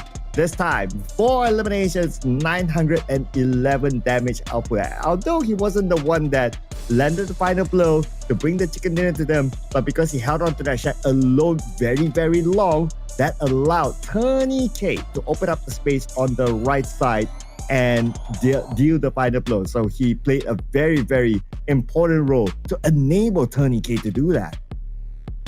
17 out of that. It's a bit awkward for us to see a chicken dinner because of how aggressive this lobby can get with this lineup for each of the teams. 17 seems to be a very strong still end for their chicken dinner, but I don't think they still reach out to it that much point. The Xavier scores an 11 despite they having 9 eliminations. VOIN got a 10 after their exchange of nades between VOIN and GLUBLUG. And CelcomDigi Alliance pushed down to the 2nd page or 1st page, I mean the 2nd row. Unfortunately, Claw and Boom once more eliminated early. That's still the contenders for the Smash rule. Yeah, and it was Claw out first. So we can clearly see with the 0 points and then followed by Boom. And then it was like, okay, who else can reach match point? The answer is no one else yet. It is still Claw and Boom. But eArena now, they are 6 points away from match point. FaZe Clan 8 points, Xavier 9, Team Secret 10. So after this round, if Claw and Boom don't smash it, then we might see like up to maybe 6 teams who will be at match point. Probably even 8, depending on Vampires and VOIN too, because we've seen these 2 teams wreak havoc in any map if they wish to do so, to gain double-digit elimination plus a chicken. That's so doable, and they can crack into the 82 points anytime as well. A different case for the 2nd page though, still a lot, like around 30 points, almost like 28 points for BTR. That's going to be the maximum for the 2nd page. But we talked about TODAK. They cannot be complacent anymore. They have to do something about the position, or they might lose a spot for grand finals here. Yeah, TODAK, MEC, probably 2 teams that is most relieved the fact that it is not smashed yet. So they will still have another chance to try to gain those points to not be at the bottom. Right now, it is clearly TODAK down there. They're sharing the same points as MVKE, but what separates them is the tiebreaker. And then we have MEC there, which is not too far away with 32 points, only 3 points ahead of MVKE. Now, we'll be heading on to Miramar. We're going to switch up the maps this time. It's definitely going to be a different pacing. And historically, it has been Miramar's where teams smashed it. Whether it's last week or last season, it was Miramar. For any consolation of the top 2 teams right now, that's going to be Claw, Slayer, and Boom. At least the teams that in the top 8 still requires extra map. That's going to be extra 1 more map to catch up towards the match point. So they still have a bit of wiggle room to really focus on this one. But what you guys don't have room anymore, it's gonna be the ticket, which gonna be end up very soon. Today is the only day where you can get free ticket into the 2025 PMSL Summer Grand Finals located at Basketball Hall GBK Jakarta. Make sure you guys just click the link in the pinned comment or the chat section there. All you need to do is just try to click it as fast as you can because it's so limited. I don't know, is it still available or not? But make sure you guys click the ticket in there, okay? Yeah, and the only way to find out is to click and check it out for yourself. And you can also check out the booths that are on site during the grand finals featuring these amazing teams: TALON, RRQ, GOU Squad, Alter Ego, Boom Esports, BTR, VOIN Donkey, and of course, our official sponsor for this season, TECNO, that they will be hosting, of course, fun activities, and you guys can check out the phone itself that's being used by the players at this booth. And while you're at it, you can win team merchandise at their booth as well. And you can stand a chance to snap a photo with your favorite team or players at the TECNO booth. So make sure you check out these on-site booths because, well, why not check it out if you happen to be at the grand finals?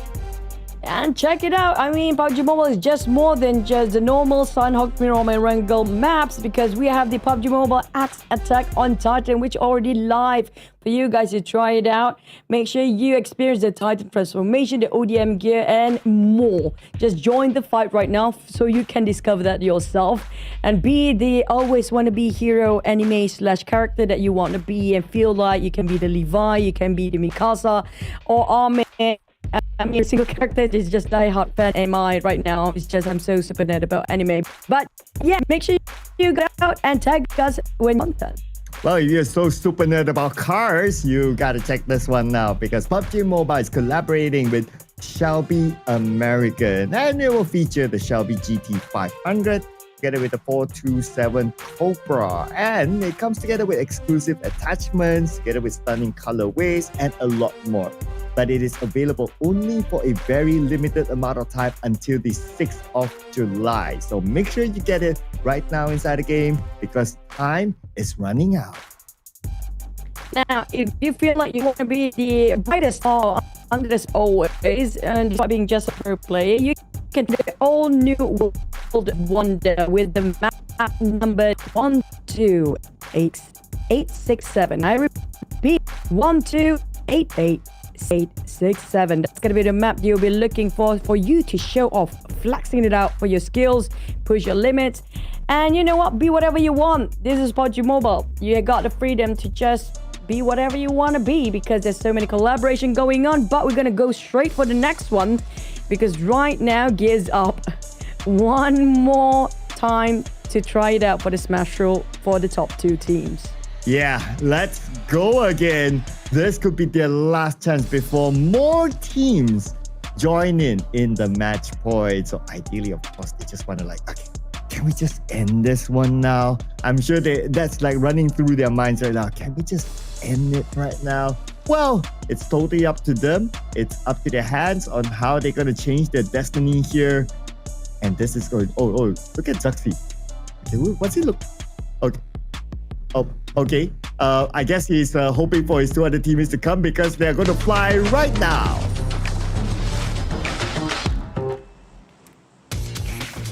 Are we expecting the teams going for the Smash Roll gonna drop pretty late this time because of how the other 2 players probably gonna have the urgency to relieve themselves in the washroom. So hopefully they are back on their seats because I think Zaxi needs them as a team. Yeah, he's a greatest of all time player, the GOAT himself, but he still need a team. Okay, we'll get that answer if they really drop late. Okay, not yet. Okay, I guess they're like running from the washroom. It's like, oh, well, wait for me, wait. Well, too bad, people. Gotta be on time here. Well, I think you're right. We don't see them yet.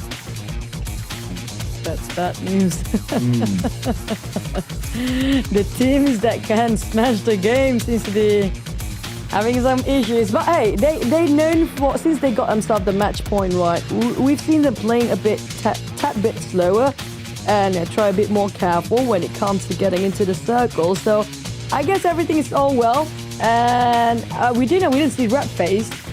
I think it was Who and Rapface that actually went off the camp for a bit just now. I think everyone's reunited at their own respective seat physically. That's why they're letting themselves on top of Montenuevo. But this is a very tricky circle. Last time we saw this sort of circle, it actually pulls down to La Dilera. There's so many deep valleys in there. And this is the map actually where Rapface suddenly run amok and be a monster and just bulldoze every single team. And you guys can be a monster as well. Be a monster fan. Shout, cheer. The grand finals. Don't forget to check out the pin comment to pick up your free ticket for the grand finals next week. FaZe Clan, they're going to make a swap. Macaris is going to be subbed out for Canary. So FaZe Clan, they're going to make a change here in their push to match point. Unless, you know what I'm thinking. Oh, we got Vintoris back. Hello. Oh, Vintoris? Not Onsens. Hello. Surprising. We're going to wait and see whether it's a different version of Vampires now. It feels like they are going serious in this one with Vintoris coming in. I do know Vintoris love this map so much. And speaking of swaps, Clown, do you feel there's an impact for CelcomDigi Alliance after Iftar coming in? Because I personally, that did a lot compared to their previous map before after Iftar swap into the lineup. Yeah, it's actually rare for us to see Jimmy OP swapped out. Normally it's like Oleo. Normally it's like Oleo being swapped out. But yeah, Jimmy OP is normally is the rare one. I believe it's maybe his first time being swapped out here. Now, to answer your question of whether there's an impact or not, at first I kind of like got worried, like, oh, you leave out one of your best players. But it proved me wrong, which I'm happy to accept in the previous round. Even though they didn't score the chicken dinner, but they actually managed a very, very difficult circle well. Yeah, or maybe the best case scenario is you want to make sure that your players have enough stamina if we're going to go for the long run 8 maps here today. So that might be the case for certain teams too, to swap in and out of the players if it's going to be, for the long run. So we don't know if there's going to get smashed or not, because multiple times right now, so many maps, they got the opportunity for the top 2 teams after that match too earlier today. They did not manage to secure that. Every single time, whichever team got the match point early, they've always been taken out too early back to the lobby, get booted out instantly. Yeah. But let's see, because this is obviously a bigger map, more space for them to play, more space for them to just slowly move in the circle, hoping for teams to cancel each other. More room, basically. And I guess that's one of the reasons why historically in the PMSL Southeast Asia, all the smashes were in Miramar, because of that space that allowed the match point team to kind of just wait it out a bit more longer as compared to like the Erangel match. So I guess that's my theory so far, right? And if that were to happen here, if Claw Boom were to smash it, then I guess that theory might be proven. Well, Claw is taking a very different gameplay compared to the Erangel map, with them being the center of a circle on top of Montenuevo this time. I do want to see, instead of playing it safe, if they play their usual self where they're just going to go for, shoot anything inside, maybe it's a different outcome. You're going to have to wait and see for that, because Boom this time is going to be the one that sort of the reverse version of Claw. Now, Boom, maybe because of the drop spot, the circle is a bit far, so I assume since we are already far from the circle, we might as well take it slow, right? So Boom seems to be swapping places where they're going to come in a bit later compared to Claw, who happen to be bumping into Vampires. Now, we saw how the aggression coming up from Vampire players, just chasing, especially if they know these are the team that can do the smash roll, they will hunt you down. Yeah, it's quite clear that Montenuevo is the regular drop spot for Claw, right? So Vampire Esports, well, they have their own objective, like, okay, we want to go to the middle of the circle anyway. But Claw is there. So if Claw overpeaks, overshows themselves, whatever, over, Vampire and also the debut of Papa Vin this season will happily try to take them out, and that's where they will be cheered on by all the other teams. You can imagine the arena. Roy versus MEC. Both pretty much in the same spot when it comes to the league's overall rankings, except for Vikings in that terms. But I think the Xaviers might surprise us in this case as well. You saw how great they can be whenever they want to, and them coming back up. And did they say that this map is the map they should be smashing, or is it going to be the next one? I think they said this map's supposed to be the one they're smashing is, but they didn't manage to catch the match point in the previous one. Yeah, they said this one. So I guess, sorry Levi's, didn't live up to it. Well, how far are they? Okay, doing the math, 9 points. Okay. So it's very realistic for them to reach a match point after this one. If there is still the next match. There's so many ifs now. Like if we're going to see next game, if they are going to make it, if they gain enough points, if they get 9 points, if we still, yeah. As many ifs as my love life, if I ever, Sad life. Yeah. We're cheering for you, bro. Come on. I tried. Give up the forms already. You've been keeping it to yourself way too long now. You're waiting for my Scarlett Johansson. Oh, wow. Good luck. Yeah. But the one that, the top teams should not be worried about the other top teams right now, because I feel like everybody have an objective and the race towards the match point. They should be worrying about the teams starting from possibly BTR downwards. These are the teams that has nothing else to lose other than try to gain as much point elimination. So I assume the aggression will be apparent in this map right now, based on what, they're not aiming for that smash point anyway. Might as well ended up with a better ranking. But we talked about this before, and this might be that Ladrilera sort of circle again, but slightly towards the northern side. And last time we saw this, the Xaviers prefer the left side of those high grounds.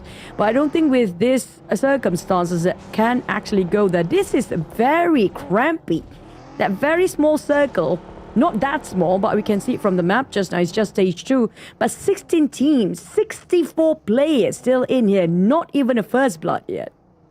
Yeah, with so many teams, so many players, with this kind of circle, I believe that there will be a lot of teams aiming to enter Monte Nuevo. And the city will be crowded. So for our two match point teams, Claw, they obviously have the circle, so they will play probably around Monte Nuevo. Boom, don't have it, so they're going to take the slower approach from the outside. So they're kind of swapping strategies between the two teams for this round. But that's, of course, dictated by the current circle and how they adapt to things. What's interesting is that, even though we saw so many teams close by, but everybody is still chill. No first blood yet. Oh, it's going to be a third-party game after all. Whoever starts first might actually go down first. You won't last long enough. Like I mentioned before, the teams that will actually make their first step towards those battlegrounds, it's going to be Roy. So far, we've seen Roy always engage early fights. GLU. And this is their first Super Weekend. They want to be in the middle pack. Best case scenario, if they can ended up right in the top 8. I think that's probably pretty safe in terms of their points for the grand finals. I don't know who get pushed down afterwards, but definitely TODAK will be one of it if that's like the worst case scenario for TODAK. And TODAK, they're like so near yet so far, right? Like, we are at the same points with Vikings. We are 3 points behind MEC. We are 5 points behind TALON. We are 6 points behind Roy. It's so near yet so far for TODAK. So they're at the point right now is that they are super scared if somehow it is smashed this round. They're the ones shaking now. At least MEC, okay, 14, complicated math, maybe they will still go through, but TODAK, surely they cannot be at number 16. How to push in every single time they try to push is a bit too late. There's too many teams. I mean, the best time to actually gain those eliminations is the first 2 stages where not many teams nearby and there's plenty of room with the circle still wide across the map. So there's not many third-party cases in that sense. But, well, you cannot afford to put at that risk. But on the side of the circle, La Dilera out of it is still going to be Montenuevo. Last we saw Claw. This should be their most comfortable place because this is just their usual spot. But they are quite in the center. Now, you do know there will be a lot of attraction when you are in the center and start firing against all the teams. But what we know about Claw, they love the fight. Playing safe feels like they're out of character. Maybe this is the best scenario and the best situation for them to actually smash it. Yeah, and they start off by warning shots onto the other side. And in fact, they got Papa Win. But still, the first blood is Ka from Roy that will get the first elimination this round, taking out a playoff team secret. And here comes more fights to the Xavier getting Mormon. Wei Kwang, Roy, Vampire, Tony K trying to go for the flank side. Avoiding Donkey taking it out on Talon. Roy, as per usual, they're going to disrupt everybody's flow for the day. They are having a great time just shooting whatever they can. FaZe Clan, on the other hand, are they chasing and commit towards eArena? Tony K is going to flee. I think the rest of eArena quite spreading out, spreading thin among themselves, but at least they are moving in parallel move. But for FaZe Clan, I feel like this is a deja vu. This is a place where the Titans love to actually wait it out for the teams, this junction particularly, where they wait things out and just wait for anybody to pass by and start to shoot them down. And FaZe Clan could probably do that. From the north, they will come in. But we move to the south. BOOM Esports with the high ground in the circle, Talon in front of them. But nobody has a good clear view of each other since this terrain is really, really rough. But BOOM Esports, all they need to do is just survive now. The best chance is still going to be Claw. They don't really need to move with the compound in the middle of the circle. So they will be fine for now. They could probably last a few stages with the position that they have. But for BOOM, there's a chance that when it comes to stage 4, they need to move slightly forward. That's where it's important for them to identify where the members of Talon are at. Claw already in action, taking down Potato, the IGL avoid Donkey himself. But I don't see a follow-up for that. The biggest trouble for BOOM, like you mentioned just now, I think it's going to be the Vikings. But if TODAK start to engage against the Vikings, that's going to be points contributed towards BOOM because they are third-partying in from afar. And they've been watching the teams coming up from their left side for quite some time now. They know that's going to be an entry point for the teams coming up from south. But for TODAK, well, they know what at risk here when it comes to their positions too. They cannot afford to get out early. Claw, on the other hand, I mean, there's some damage done on the side of Claw still. Yeah, and then can they still chill there? Yes, they can. All right. They still have that circle. BOOM on the south. We kind of expect them that they need to move slightly forward, but they don't need to move too far. Get into the circle. Now, GLU and MEC at the north. A bit of exchange of Nate. What, Lamborghini? Where did that shot came from? I think those are going to be the high grounds of these Xaviers that can actually see through the indoors of this compound. FaZe Clan from behind. These two teams, I feel like they will actually not taking any points, but instead the teams watching from outside will finish them off and happily cheering for the tight lines too. And Voki being picked up. Now MEC, they have to defend against GLU. Manzi with a nade across. But his nade will not connect onto anyone. And GLU, they will breach into the compound where MEC is at. FaZe Clan behind, monitoring the situation. Not interested in the third party. They will focus on to getting into the circle instead. This fight will continue between these two teams. But last we saw where FaZe Clan was actually moving to it, there's going to be the Xaviers who actually shot down one of the players that's fighting here right now. But at least they got some peace for MEC and GLU instead of dealing with third party all over the place. Voki, there's a nade tossing over to his side. It's somehow chipped down 10% of his HP, but GLU, they don't want to stick here too much longer. They saw FaZe Clan leaving. It means that time is not on their side. They need to move because stage 5 gonna hit and burn a lot of players if they just way too deep in the blue. The Dragon Rangers are done. I guess the elimination feed gave them a clue that there are more teams around. But okay, speaking about teams, GLU and MEC, they will continue this fight here by the rim of the circle. Nate onto Sticklin will miss. And they will continue to fight back as Kim will now be down.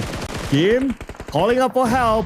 But GLU not able to secure the elimination point yet, but finally they will with the name from Xbox.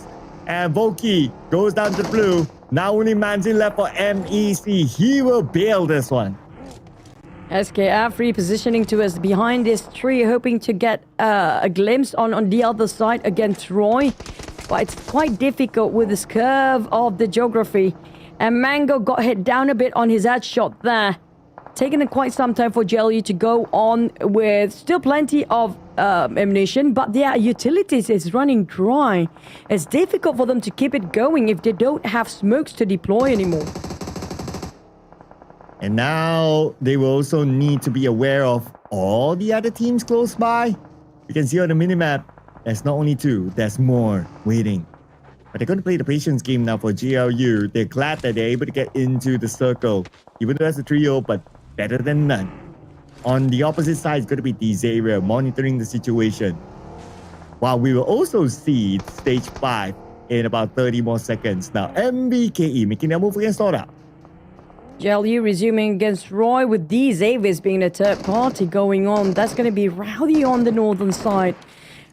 Vikings trying to scout things out. I wish we can go back to north. Xavier's taking Glue down. I mean, GLU and Roy have been fighting for a long time.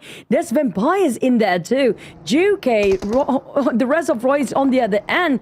Vikings against TODAK. This is going to be a different angle entirely that we saw on the south. But look at the north. eArena, Claw, Xavier's, all the big ones are up there. They even got the circle. They even got the circle. With the same compound from what we saw earlier.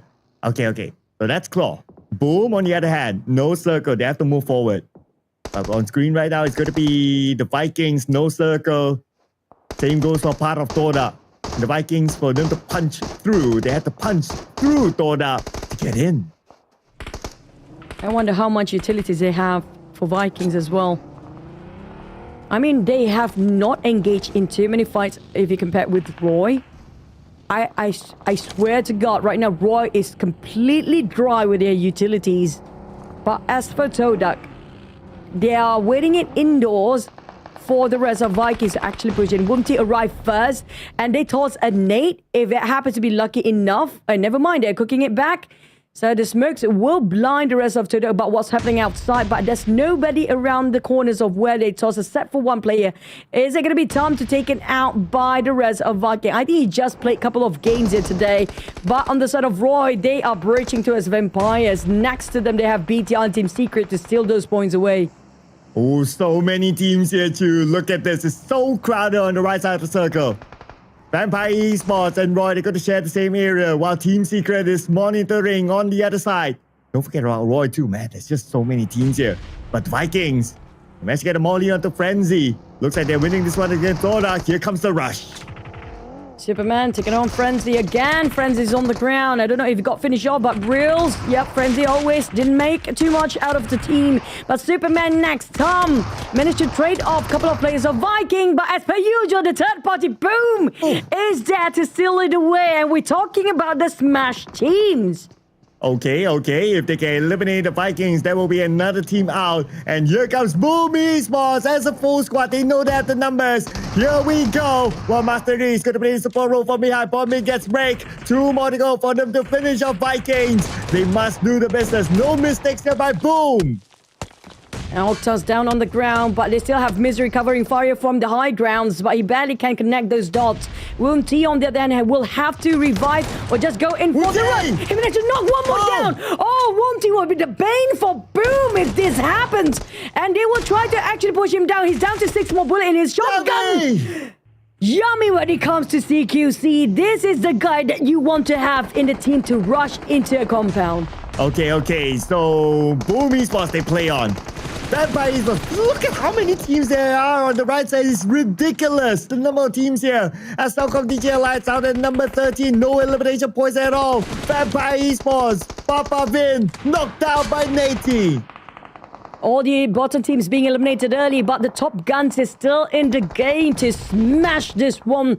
As Vampires try to finish off the rest of Roy, they keep on reviving themselves and resetting. Roy seems like a zombie moving right now. They managed to knock down on Tony K. That's a big one. 2 of them down. Did they have the information? They managed to knock down on 2 players. Can't try to push forward, but it is so difficult when the rest of Vampires actually outdoor. And Claw got the circle. Oh, okay. Calm down, people. Calm down. They have to circle, but they have to survive. But the teams on the right side, none of them have to circle right now. The fight will continue on. Vampire Esports and Roy. Nade across. Hoping to land onto Mango. But it will not connect. It's going to be Shrubs right in front of the members of Roy. But Mela is healing up on the other side. Shrubs buying enough time. While Mango right in front of Shrubs. Shrubs will be naded out by Huikwan. Now it's only Mela left for Vampire. Another blunder coming up from Roy this time. Self-nade for his teammate. But BTL from the sidelines, they want to steal those eliminations. TALON managed to take down Team Secret. And last time I saw, Claw and Boom is just next to each other as well in the center of the circle. But Roy, they managed to almost wipe out the entire Vampires clean, leaving Mela to deal this 1v4. Can he actually do it? Mela, show us the legendary Mela here. But, oh no, BTL out there. There's no way out for Mela at all. There's not many space for him to actually try to find a way out. Oh, he has to make the best of this situation then. The fact that he cannot go out this building because of ETR. Mela against 4 players of Roy. All alone. He does have a shotgun. And here comes UK. He will knock down UK. Who got knocked down as well by Federales. Mela, can he actually do it? And he will! Against Roy with a little bit of assistance from BTR. And VOIN Donkey as well. So it's not just credit by Mela there, but he still managed to hold on 1v4 by himself. eArena on the other hand, Joker pretty much not having too many players around him. eArena, Sakura bleeding out. Pardon. Joker needs to reset, but Paragen, what? Why? Okay, I guess it's a desperate attempt. Okay, it doesn't matter right now because we're going to continue on between TALON and VOIN Donkey. Achul on the outside, Axel, Yoru on the other side. 3v3 against VOIN Donkey, all clumped up in one building. Well, FaZe Clan watching VOIN Donkey versus TALON. Don't forget about our smash point out there. Those 2 teams still sitting this one quietly as things get heated up on the south. Nori, he needs to reload and just re-pick around the window while Yoru, he's cooking up the net, hoping to actually drop on Vecti or either of players of VOIN Donkey. FaZe Clan, will they actually shoot from behind there? Oh, Yoru right now. Saving Axel, hoping for no any utilities to land onto him. At the same time, GLU squad is out. And Yoru should be able to pick up Axel. VOIN Donkey not really pushing at this point. But here comes Boom Esports from the back. And when they arrive, they will clean up TALON.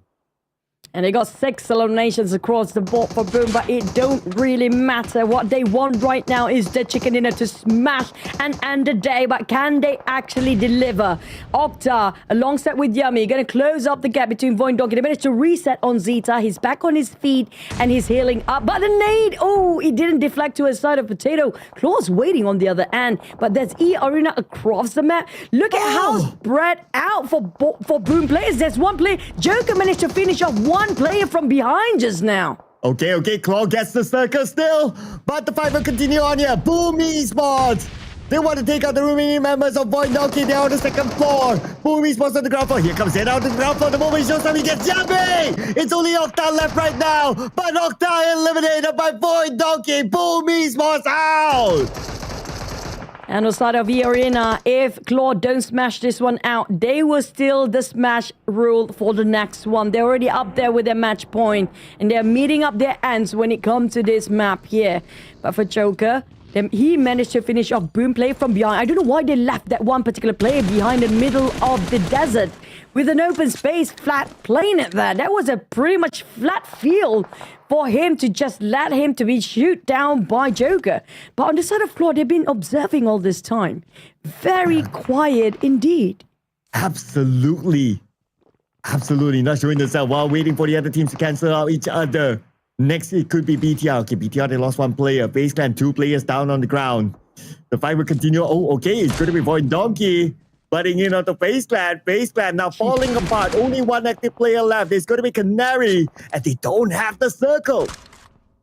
They're very cheeky right now. VOIN Donkey jiggling out, picking just one by one, shooting from afar, confusing eArena and BTR perhaps. For Claw, how much longer will they observe? They want to score the chicken in, and that's just it. They don't want those eliminations. They don't need those eliminations no more. But eArena, this is not viable for long, but they always love this tight spot, tiny shack to work with. They always manage to excel it somehow. Despite they barely got any covers, they give it so much pressure towards VOIN Donkey because they might get at the edge of the blue later. Yeah, VOIN Donkey now they have to move slightly forward. Okay, here comes Zeta driving in, but at the moment Zeta moves forward. He gets gunned down immediately by eArena. And now it's only Vexy left. Vexy still left behind. And Vexy without a vehicle, creating a smoke bridge. Creating as much space as possible, but so many crosshairs onto Vexy. And now it's stage 8. Still no circle at all for VOIN Donkey. Oh, Boo Boo Hoo wasting away his bullet. That's barely enough. You're looking at VOIN Donkey obliterated by the hands of eArena, BTR, eArena, and Claw still having a full squad. But BTR will not leave them too long being alone and lonely down there. They will keep them entertained as well. Coming up from the back line, but the Blues are close to BTR. Ooh. Worst case scenario, time's not on this side. Stage 9 going to hit soon, but the Riley is almost completely naded down by Pepeng and also FaZe. But how will they hold their ground for Claw? They still got the circle, but it's two different fights from very different angles here. Ooh, okay.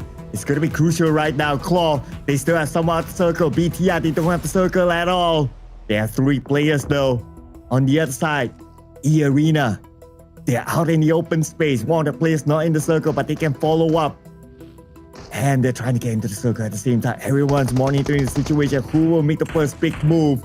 But the blue will force BTR to make it happen. Claw is waiting. BTR just too close for comfort against Claw. They couldn't leave them just like that. Whilst eArena waiting for Claw to pick out, BTR have to force a push. They need to flush the rest of Claw out to get themselves this cover. They need this compound to survive. But Claw, all they want is that one chicken dinner that's so hard to get. Now they can smell it, but can they actually tasting it? It's going to be Boo Boo Hoo again with Pepeng on their side. They managed to take 2 down, but Boo Boo Hoo got charged down. FaZe coming out from behind. He is accepting that they need to get in here ASAP too. It's going to be a 3-way war. Claw holding against 2 teams at the same time with BTR being sandwiched in between. Oh, and Claw, they need to finish out the final player of BTR, but eArena as well coming in, and they will get the final player of BTR. Now it's between eArena and Claw. If Claw can do this, they will smash it. eArena, they want to deny it away from them. Tony K, Joker cooking up the nade. They couldn't land those shots because that one small building right across FaZe in danger.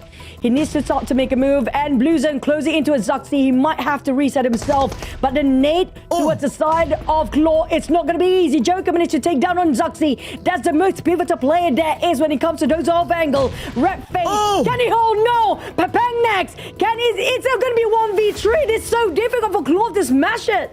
Unless he can pull a miracle, he gets 30k. Now it's going to be Joker in front. He gets Joker. Pepe, can he do it? But no! eArena will deny Claw from smashing it. And that was a big denied.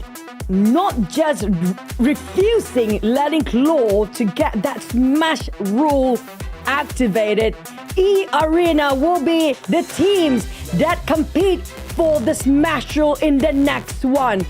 This is going to be a huge turn-off event if eArena scores another chicken, and that will be the biggest bomber ever for Claw. Whew. Drama. Oh, they came down so close. It was so close for Claw. It came down to a 1v1. And eArena again, all of a sudden, they found their firepower. They found their absolute Super Saiyan power to deny Claw the chicken dinner. And Claw, they did it against BTR. eArena, man, what a timing. And look at the health. It was like, down to 10% of health. That was crazy. And eArena will extend our day to game number 6 at least, with a total of 11 eliminations. And the chicken dinner has 21. That will mean that eArena now, they are part of the match point team. Yeah, if they score the smasher for the next one, it's going to be a huge disappointment on the side of Claw. And I have to say, that was a perfect...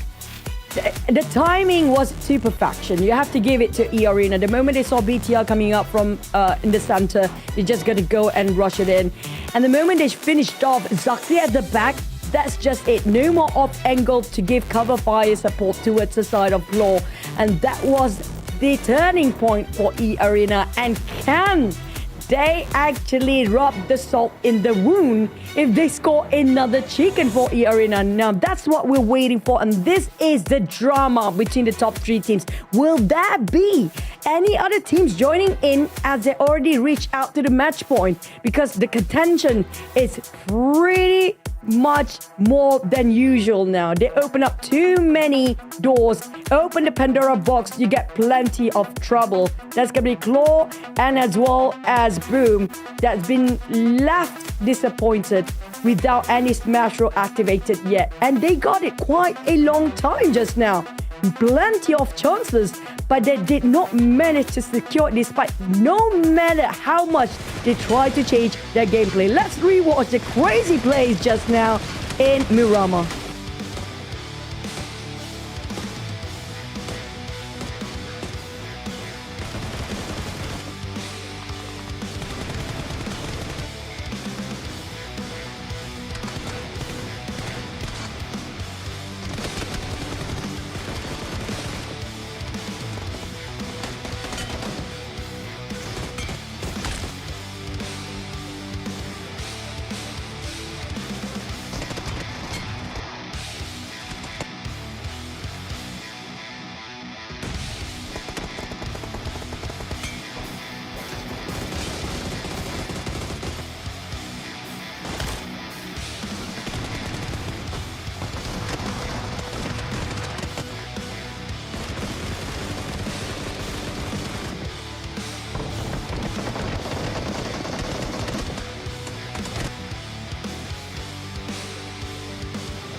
It seriously can't get any closer than this.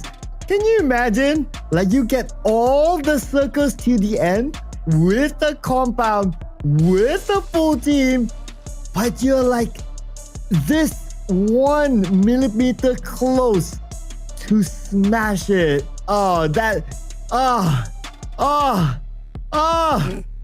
My heart breaks with them. Feels like can smell the chicken but not tasting it. Oh, that's so painful. Really painful to watch. You can see the devastation across the players of Claw just now. That close. Too close. And now you open a Pandora box. So many contenders to get to the smash room. And the worst case scenario for the teams up there, it's going to be them catching up, getting that number 1 spot immediately if they can get that smash roll going. And Tony K, I feel like he might actually overtaken Tony K in terms of the overall stat by now. Yeah, he's been showing up more as the MVP as compared to Tony K. So, who knows? Maybe MVP. Okay, still early. But he definitely has been performing, and thanks to him, well, Claw will say no thanks, but everyone else will say thanks that they denied away Claw's chicken dinner. 21 points for eArena. Okay, Now my map is haywire now, right? I don't know how many teams have meet match point. We'll just let it roll. Yeah, well, there's no point counting because every single time you almost got it denied completely. Oh, the next Miramar is going to be hellish for this team. But unfortunately, CelcomDigi Alliance, the only team with a 0 this time. And TODAK did not budge that much when it comes to getting out of that 16th spot. But one thing that really crossed my mind. Okay, here comes 100. We reached to the 100 point. Wait. And FaZe, there's just 3 points left. What? You smash it. Oh, that was so close. What? Okay, FaZe, 3 points. Xavier, 5 points. Team Secret, 8 points. What? At most? I thought that we would add more teams, but we only add eArena in. What? Oh, rubbing a salt into a wound if eArena scores next one. I swear, Booms. Even Claw might ended up really punching everyone's face by the end of it. But yeah, TODAK stuck down there. There's a lot of 30s when it comes to the bottom 4. Vampires, surprisingly, I don't know what is happening for Vampires. I was hoping for them to be the next contender to be in that Smash Roll. But I was wrong. I don't know what happened to them for this Super Weekend. Yeah, I don't know. It's a very different Vampire. They play with Nuzi, and now they play with Papa Vin. But to be fair to Papa Vin, it is his first game of the season, so I guess he can take it as his warm-up game. Unless Vampire can really put in a performance. But of course, if Vampire scores the chicken dinner, then we're back to 0 again. I can laugh. That's all I can do right now. You know what? One thing that crossed my mind. One thing that really crossed my mind when it comes to the players camp. I think next time in a tournament we have to prepare a punchback, a mini one next to the players because they all keep banging the table. I feel bad for the table right now. Yeah, the table. If he can cry, he will scream for help. Like, please. You know, I'm innocent. Oh, double chicken. Make it triple now. That would be historic. I mean, 3 chicken dinners, insane comeback, eArena, smash it. And we are still Miramar though, so track record wise, Miramar has been always the map that team smash it. Claw was so close. Boom was close as well. They were almost at the top 4. They got eliminated around 5th or 6th place. But yeah, I mean, strategically, we can see Claw did play it well, but it's just, dang it, that last minute just happened. But what will not be disappointing is for you to grab your free ticket for the 2025 PMSL Summer Season. That's gonna be in the chat. So you saw that pinned comment or pinned chat. Make sure you click that one now because you can grab your free ticket, but you have to buy your own flight ticket. Yeah, for it's gonna be happening at Basket Hall GBK in Jakarta. Make sure you guys take a long vacation because you want to walk around. There's so much interesting places for you to go when you actually be in Jakarta. Well, if in an alternate universe that the free ticket comes with flight, accommodation, and everything, I'll see you on the other side too. But what you get to see on the other side as well is these amazing on-site booths hosted by TALON, RRQ, GOU Squad, Alter Ego, Boom Esports, PTR, VOIN, Donkey, and our official sponsor this season, TECNO. Make sure you check it out because you get to see and touch and feel and try the same boat that's used by the players here for the PMSL, and of course there will be team merchandise to be won, and you get the opportunity to meet your idols there at the TECNO booth. I still can't get over how's Claw feeling right now, man. That's gonna be a heavy feeling indeed. Well, there's another chance. Plenty of games to go. Yeah, some of them did talk about 8 maps all day. We got all day, buddy. Let's go. Cancel your dates, people. The night is still young. And tomorrow's Monday anyway, so might as well stay back and enjoy some PUBG Mobile Esports. But now that we have another new contender to smash it, Now this is the part, right? That will be like what you say, right? It will be super interesting, dramatic, if eArena actually smash it away. Let's go. But the odds to actually get triple chicken in a row, now that's a tall order, isn't it?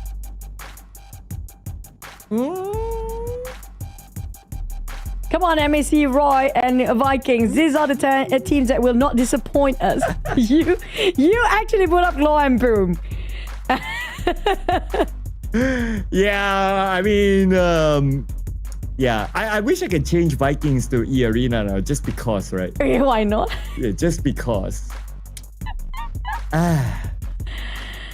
God, that was so close, man. That was really close, extremely. If Zuxi didn't get knocked down to the back, things could have changed so much. So much. Look at Boom. Well, at least they're like, okay, second chance for us. Let's do it again. But you know that for D Xavier, right? Levi's didn't fulfill his promise. He said that, okay, first Mirama, we done. And then not even at match point yet. FaZe Clan too. It's so close. 2 more points. 3 more points. All they need is just shoot down 3 more players, and they are probably going to be in the run for the Smash Rule as well. There will be such a turnaround event if FaZe Clan actually do that, and they're going to get that chicken. That's going to be devastating for the teams on top. The top 2 teams that's been there the longest. It's been like, this is the 6th match. When they got that match point set during the 2nd match, it is just plenty of opportunities to not manage to do so. It's easier said than done. But we're going to take a peek and look whether this Mirama is going to be the it map.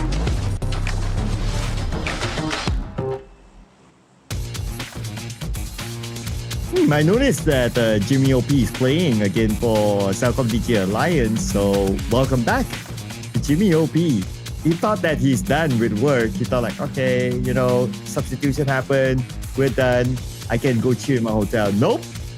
eArena says, not tonight. I'm going to tell the producer beforehand, because I did my predictions that Team Tifu is up to 6 maps only. For the next 2 maps, can you put up the teams like eArena in there and then put up Boom and Claw? Just in case they didn't actually score the smash. We're just going to talk about how painful they have been for the entire day at least. Can we do that? Yeah, I think I'll do the same as well. So yeah, please, Mr. Producer with our Japanese girlfriend, please. Help a player. Hey, stop it. Oh. It's live broadcast that somebody's putting alive, man. But yeah, when we have this sort of like pub, are we going to end it up in the northern side? Because I do want to see the Oasis pub for once. Just, you know, might as well make it extremely trashy circle. Just for the sake of entertainment. At least Claw have more troubles to deal with now. I don't know when we laugh now. Are we laughing for sympathy or we're crying? We're crying inside, bro. Just like how we will feel for Claw, especially Claw. I'm canceling my date night. There goes my satay night with myself. Jeez. At least it's going to be Northern Circle. And the Oasis is actually inside of it. FaZe Clan. Oh, FaZe Clan. 2 more points. Come on, you can do it. But a bit of trade. Oh, they got 1 point. They got... Shopper is down. Oh, Shopper is not down. He's almost down. He managed to clutch 2 by himself. Wow. Okay, not bad. But bad news for MEC. 16 and 15 is still 1 point, by the way. So just saying there. So MEC, they have to somehow claw back and win this. No pun intended. Amazal, mini 14. So difficult in the CQC. Going up against like what? M4, okay, SLR, but they had the better of him. Okay, FaZe, now time for you to put out. You got enough points now. Okay. It don't really matter. It don't really matter now. If even they got a chicken now, it's like, nah, it's not going to be enough. Yep. Unless if it's Smash now and then the Xavier overtakes them, then it's going to be a different conversation. It's a different conversation, but MEC 1 player left and it's Voki. Now again, just worrying for MEC. I mean, they've It's been safe involved for in a them. lot of early fights, and for the most time, they don't win. Yeah, let me count. Oh, Brian's back in. And this time Brill's actually staying out. Okay, interesting. We're looking at Tom and Brian gonna play both together this time. We'll get to see whether it's gonna be a different version of TODAK or it's gonna be the same. MEC 3 points if they ended up at the bottom again. Oh. Yep. Welcome back, Jimmy's back. Jimmy OP. Yeah. So CelcomDigi Alliance, okay, how are they doing? 53 points, number 11. I mean, they will... And they're okay. Yeah, they will see the grand finals. But of course, fans of CelcomDigi Alliance would want them to do better. Whether they can reach match point at this round, unlikely unless it's insane performance. But yeah, CelcomDigi Alliance at this point, it's more about them just finding the best placement possible before a potential, you know what. We're not going to even mention that. Yeah, I'm done. I'm bitter inside now. But for CelcomDigi Alliance, they secured 5 points last week, so that's more than enough for them to secure the placement. Including this week, they're doing A-okay. So I think they just cut back and relax and not to reveal too much for their grand final strat, which usually it's going to be different during the league stage. But I'm trying to count for MEC and even Roy. Now, where is Roy? Roy is not really up there either, so they might be wanting to... I think that's why Roy has been initiating those fights. They're really putting the effort to try to gain more points, but it just didn't turn out the way they want it to be. Oh, that definitely didn't turn out what MEC wanted to be. Bumpy to Vampire Esports and they are out. But Crazy took out Sakura from eArena. Now you feel the pressure of teams looking for you when you're at match point. Oh man, I don't know how to feel about this. But you know, it's doable even though it's true. I don't want to have hopes high up there. But FaZe Clan, yeah, just gonna go with the flow. But I do want to see how Claw gonna play this one out. I mean, it's either you get demotivated or really feels more aggressive because you're so...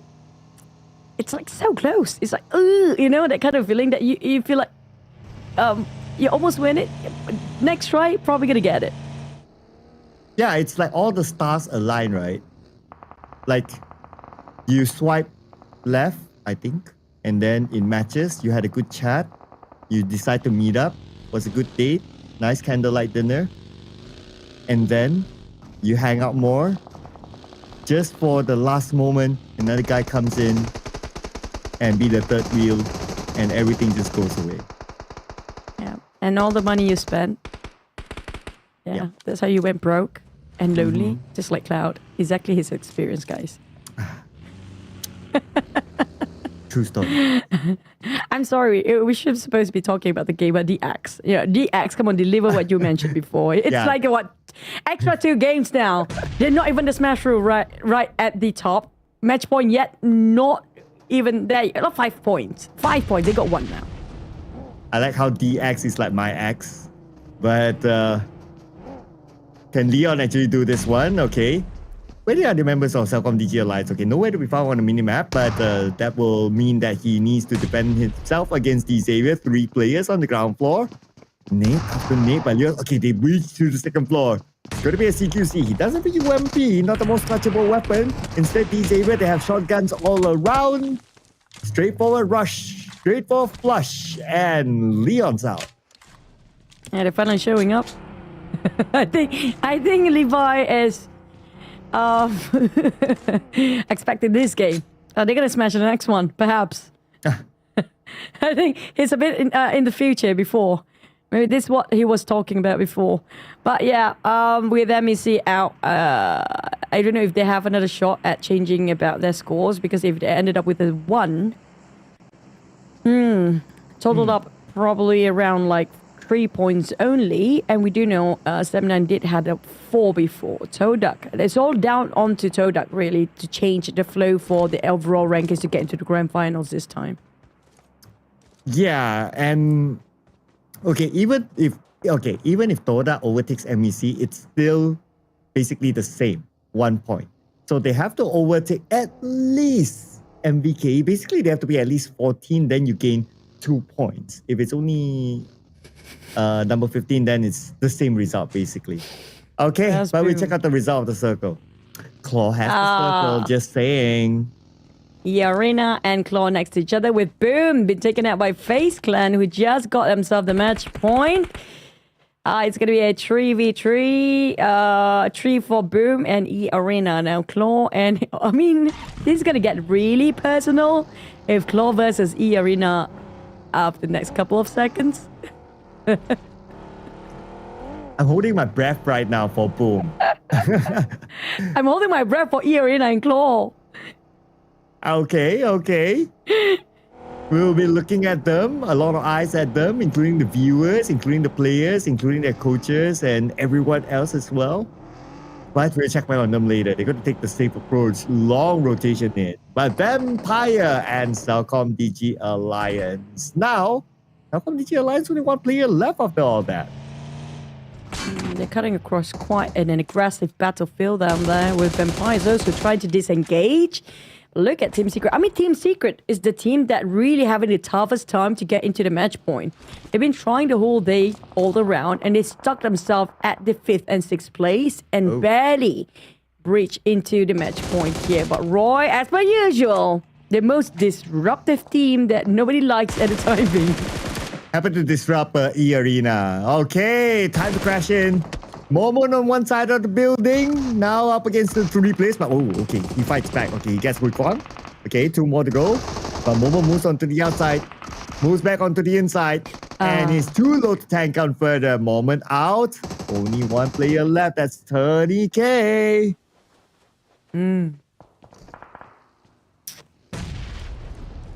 eArena and the triple chicken's not gonna happen anytime soon.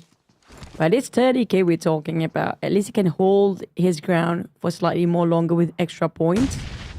But Nate's only meted up at 30k's, and you can see how he chucked down a lot of damage out of there. Another one. They know exactly where he's at. Juke can see it through behind that minivan.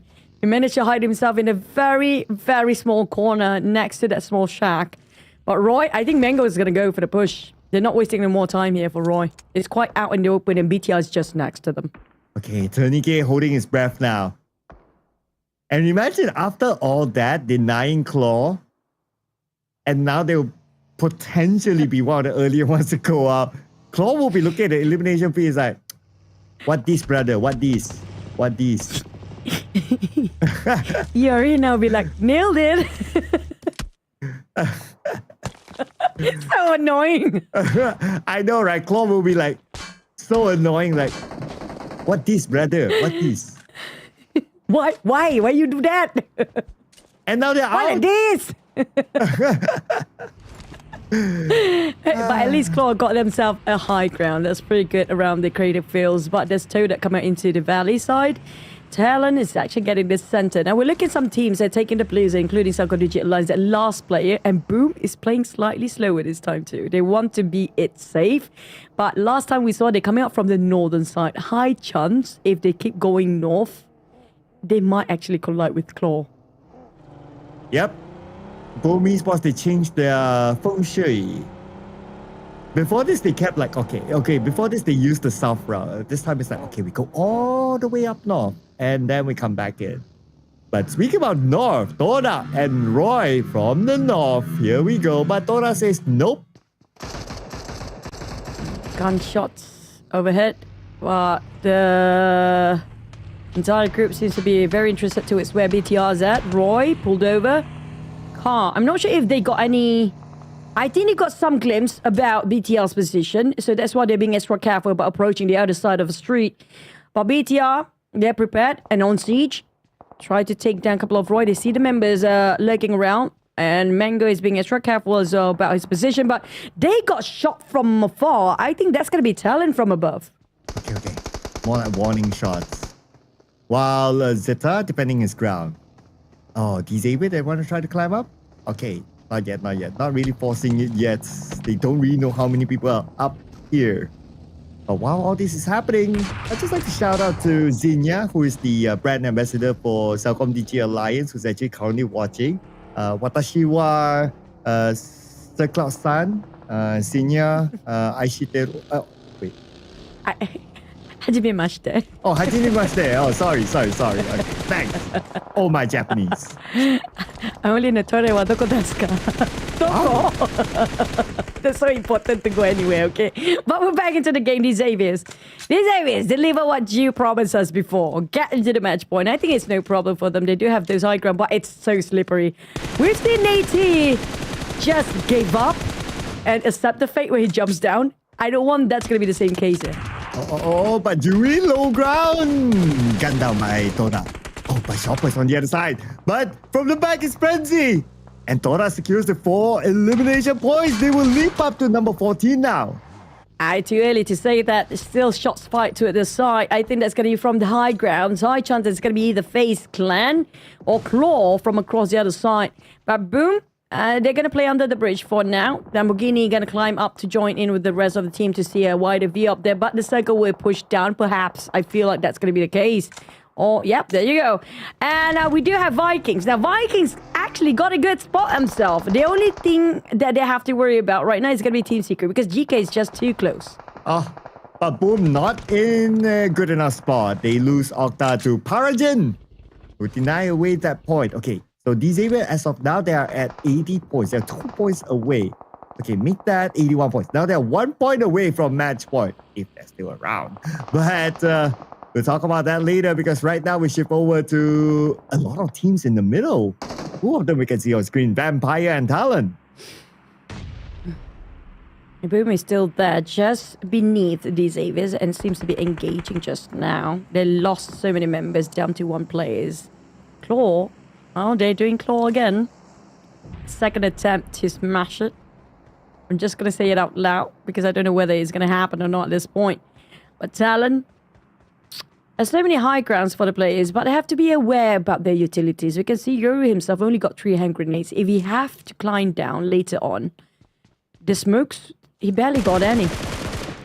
Oh, Olio sees Papa Vin crouching across him. And Olio was all, oh, Papa Vin getting shot at from afar. Okay, is Olio able to steal that 1 point away? Yeah, Olio steals that one. Oh, wait. Not yet. Papa Vin. Yoru steals it.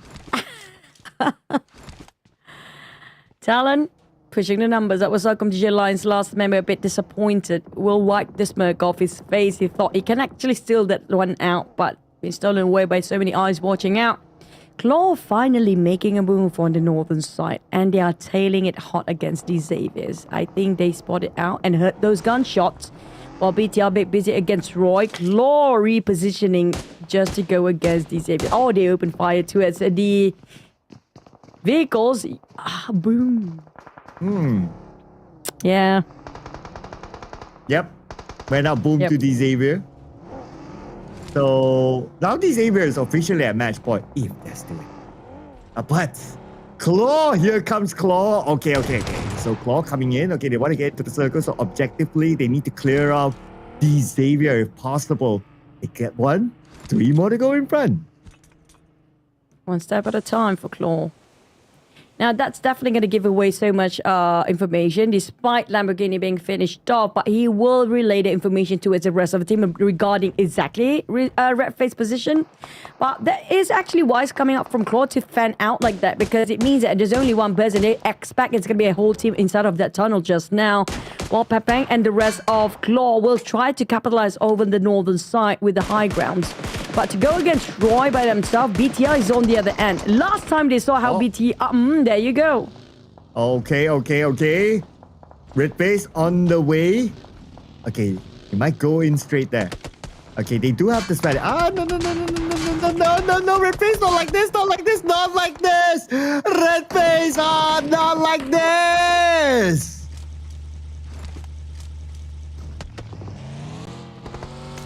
Moment of silence for Claw again. Well, see you guys in the next map. But for Talon, come on, for the teams that want to go for the match point, let's go smash it for the next one. More the merrier, the better. Zaxi's still in there. He will try to revive his fallen teammate. They still have a 4, technically. But can he reach out to all the players in time? Because it's there's a lot of teams that seem to be focused on their side. Roy, last member, just, not going to have it enough. Mango is like, I'm going to keep it going. Oh, okay. Don't worry. The GOAT is here, okay? Picked up Bobo. Next is going to be Red Face. They're going to be back as a 4, all right? Calm down, fans of Claw. Calm down. They're on their way. They're cooking right now, but never mind. Davis.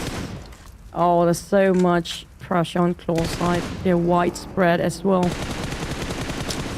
Zaxi bleeding out. Claw managed to at least revive one of their team members. So at least it's not going down that early with 6 eliminations and back. Yeah, but VOIN Donkey, Vaxi just on top of everybody else. They're splitting apart for VOIN Donkey. Vaxi is the one going to take the sacrifice to be around the blue zone just for the sake of getting those points out and making it difficult for Claw and being that annoying thing that everybody just don't want to have. Yeah, that's Vaxi right now. But for Claw, at least they got themselves that cover. Zaxi got picked up by Pepang. They're going to reunite as a 3, but not much time on their side because BTR is pushing in. And Claw, they might have to push BTR. Okay, now it's reset time for Claw, okay? They still have a little bit of time. But look at the high ground. There's another team joining in. Okay, that's Talon here. They might disrupt the Xavier. And that could be good news for Claw as they will be distracted. VOIN Donkey doing the same from afar, but that's Vaxi from this high ground. But he'll need to move in. He does have his teammates inside, so he can join up. Not going to be a problem for him. I personally like VOIN Donkeys. I really like their position here. Barely any teams can actually shoot them down with the covers they actually have. And with the terrain, kind of give a long distance for them to see who's entering in due to the high grounds. Despite they're having low ground, but it's actually a sweet spot. But TODAK, they're trying to go around this hill while Claw struggling himself against the blue. And it's an open space straight in the lines of sight of Nate here as well. And these Xavier still have 3 players alive. And they just received their message. They're going to get the match point here. And they managed to shut down on Zaxi first. Oh, and it's Pepeng left. And that is Claw. Ended their journey by both these Xavier. Oh, Talon and BTR. 3 teams actually ended their journey. Cancel your dates, ladies and gentlemen. The night is going to continue on. I've cancelled mine since, 3 games ago. But the highest contender for this one, I'm waiting if Team Secret can reach out to its match point as well. If Team Secret can actually meet up for the next match as the Smasher, that would be really interesting. But nobody's coming up from the south set for Vikings. The circle favors more towards the northern side where we do have Talon. Vampires actually have the most comfortable, even though it's slightly low ground, but those covers will actually make a big impact for their plays as long as they got enough utilities to utilize in case a team will try to flush them out. Okay, this is also where we'll start to see which of the teams will join in the match point. Okay, FaZe Clan, they have done enough. The Xavier obviously will be enough as well. Oh, wow, nice nade by Shrubs onto 9. Okay, Tam, were you going for the save or not? But second Molly and 9 being burned down. He'll crawl towards Tam and he can still revive, so that's okay. Come on, Olio. Come on, that's going to surprise you. But I think Olio is playing a bit safe because they've been surrounded by so many teams. The only ones coming up from south they have to cross the road, that's going to be Vikings. I mean, they don't really have to cross it that early. They just wait it out. They might actually can score a chicken out of this if the circle happen to be pulling all the way down in stage number 7. All the teams are fighting for their spots on the northern side. Tony came in to take down on TODAK. Here comes the Vikings. Yep, they have this hill. They can take covers. All they need to do is just watch it and shoot it down.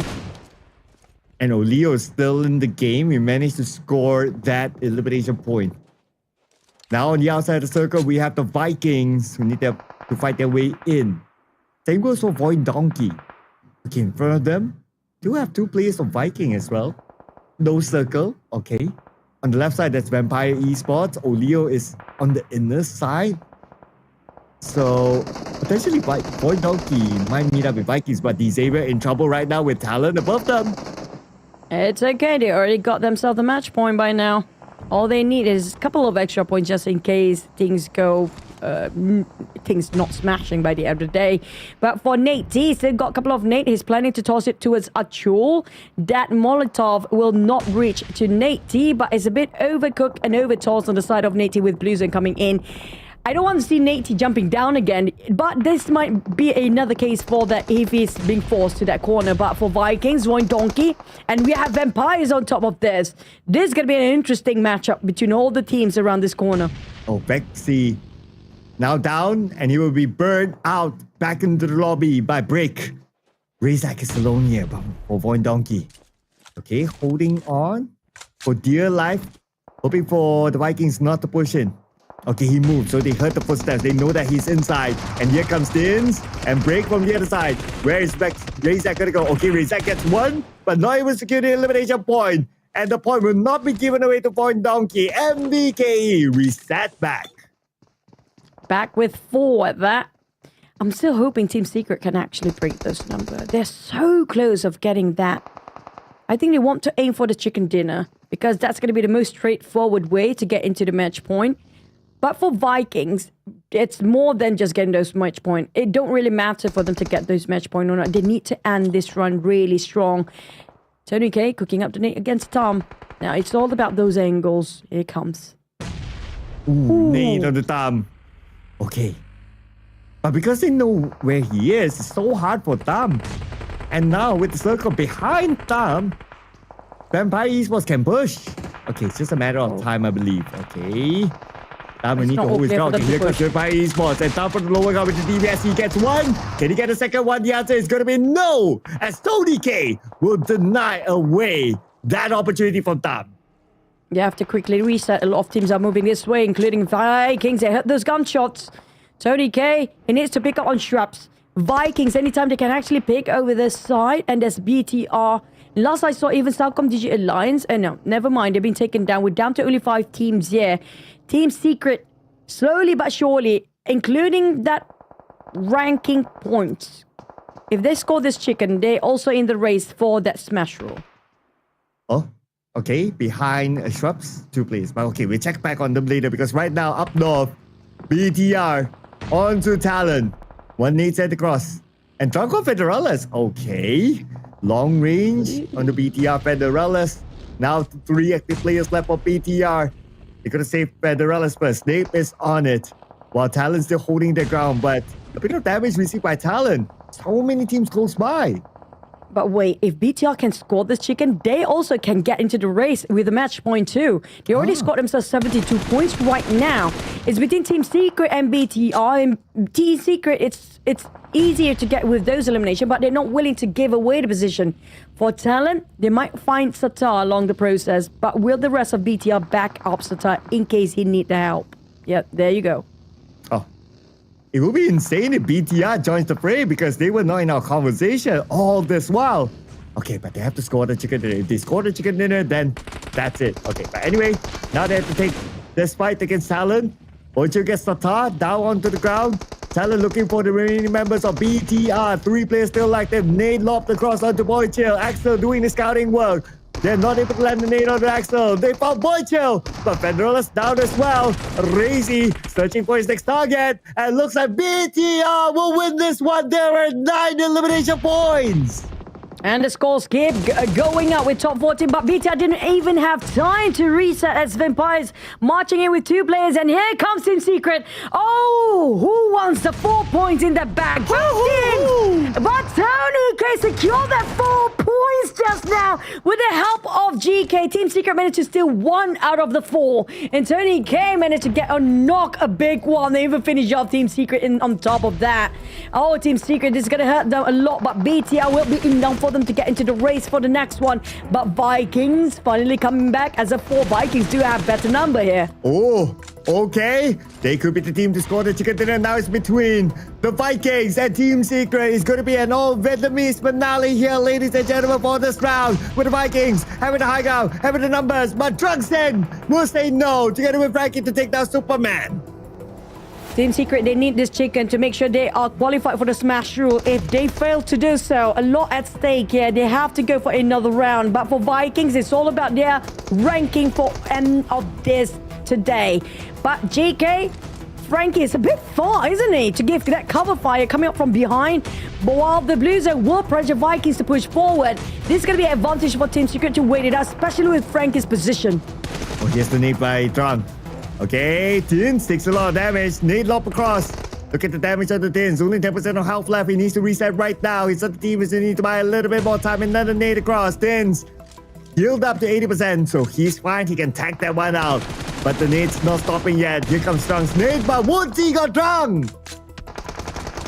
GK, Frankie's just so far. Woonty going for the flag to the side of Frankie. That's such a pivotal play for Team Secret. They can afford to have Frankie going down as well if they don't deal with Woonty. Well, GK holding the ground here. Frankie's knocked down as well. GK versus the entire crew of Vikings. A 1v4 and the Vikings triumph. Back to the scores we go.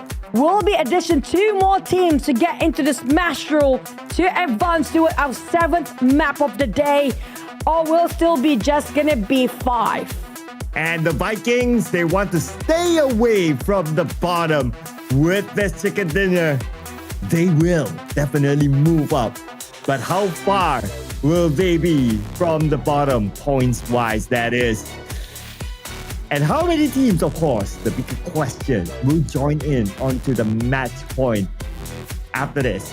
Surely FaZe Clan, surely Xavier, Team Secret, have they done enough overall? But you gotta give it to the Vikings. They really, really don't want to be at the bottom.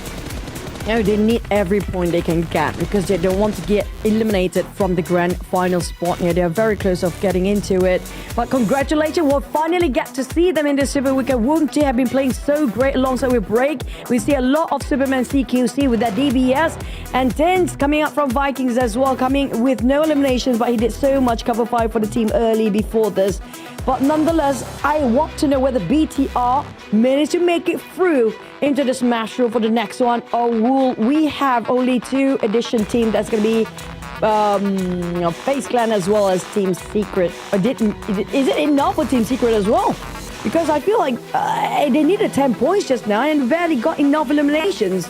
So we're going to have to wait and tell you the scores officially across the screen later on. Well, before that, we're going to check out the highlights by the Vikings that finally get their hands onto the chicken dinner, because what top teams, they don't need those chicken because the bottom ones are fighting for their life too. And we predicted Vikings gonna get the chicken and we got it right. So Vikings, show us what you got for the next map and make sure we're gonna go all the way 8 maps. Might as well, right? Because we have 2 more maps, Miramar and Erangel to go. And after that, it's gonna be back to Erangel. Let's watch the highlight.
Well, top 4 teams.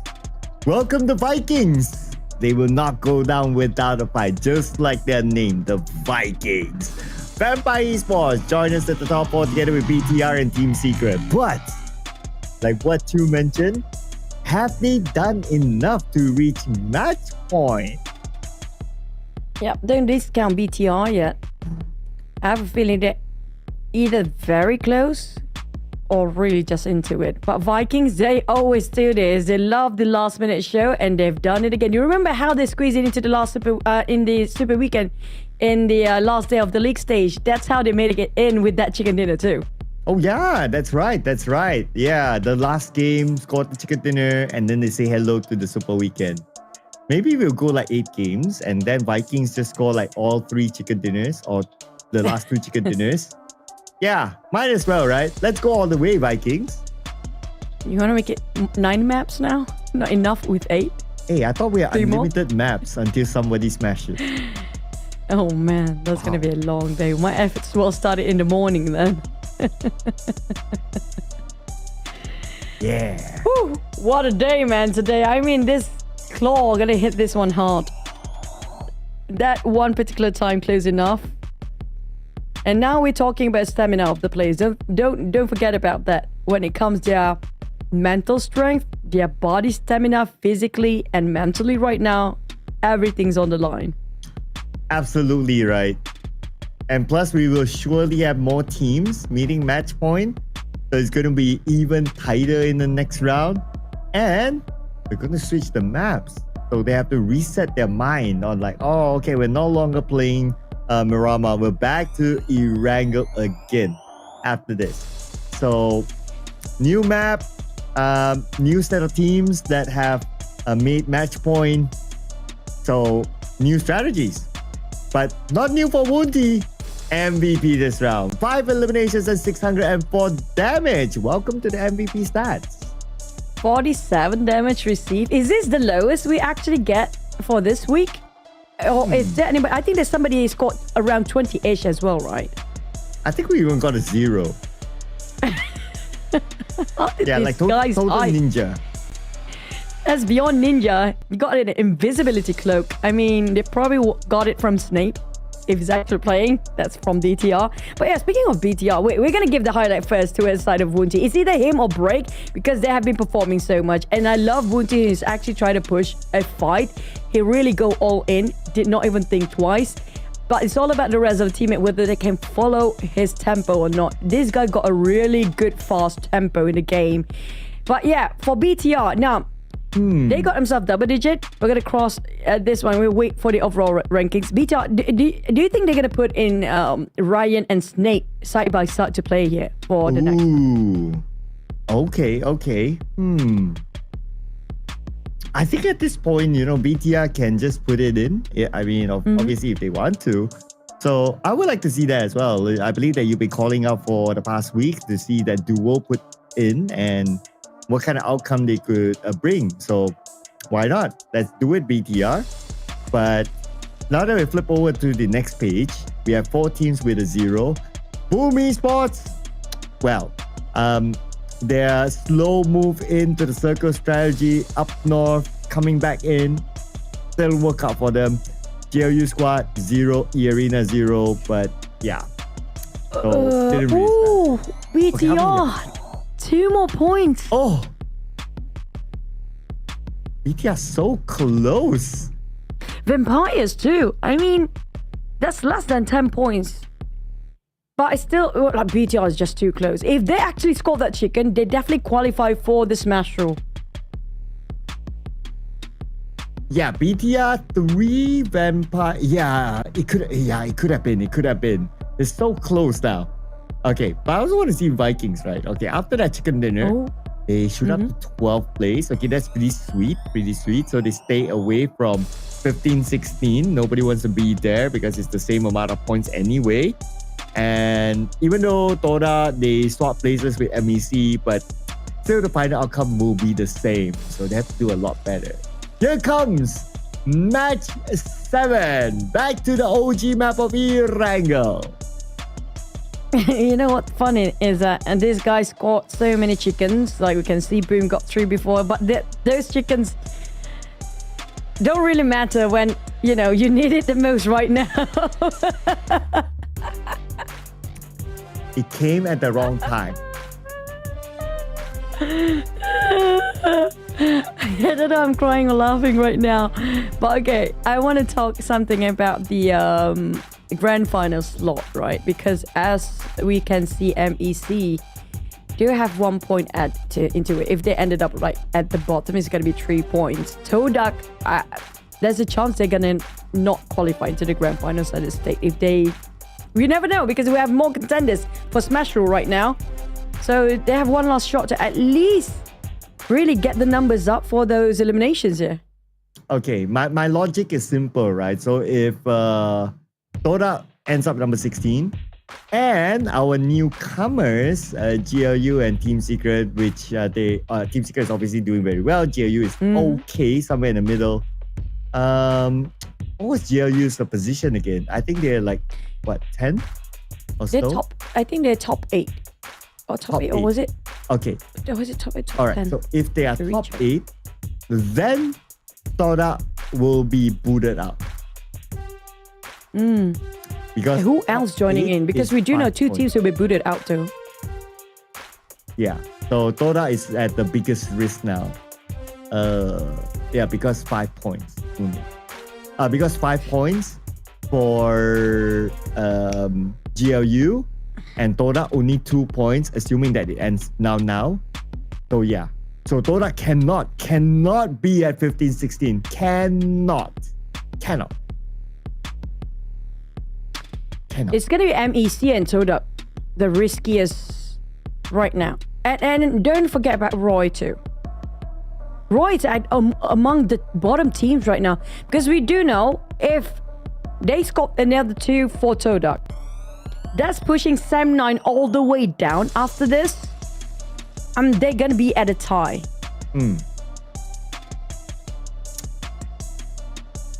Yeah, so the biggest suspects is still MEC and TODAK, no doubt.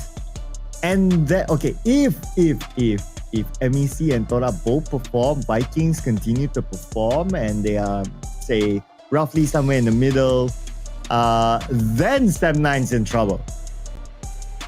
Yeah. And Roy's not safe either. They got only 2 points. They are in the same spot as MEC. And they're next to each other. I think they're pretty close when it comes to overall rankings today as well. And if that's going to be the case, if both MEC and Roy score the 4, there's going to be 3 teams tied up with a 4 point. Now I want to break a news. So congratulations to Young Guys. They are champions of PMCL. They smashed it, and they'll be going to PMWC. Yes, they're done, and they started later from us. Just saying. Oh, did they manage to smash it? Yeah, they smashed it. Which game? Game 5, if I'm not mistaken. Oh, the game that we're supposed to smash before?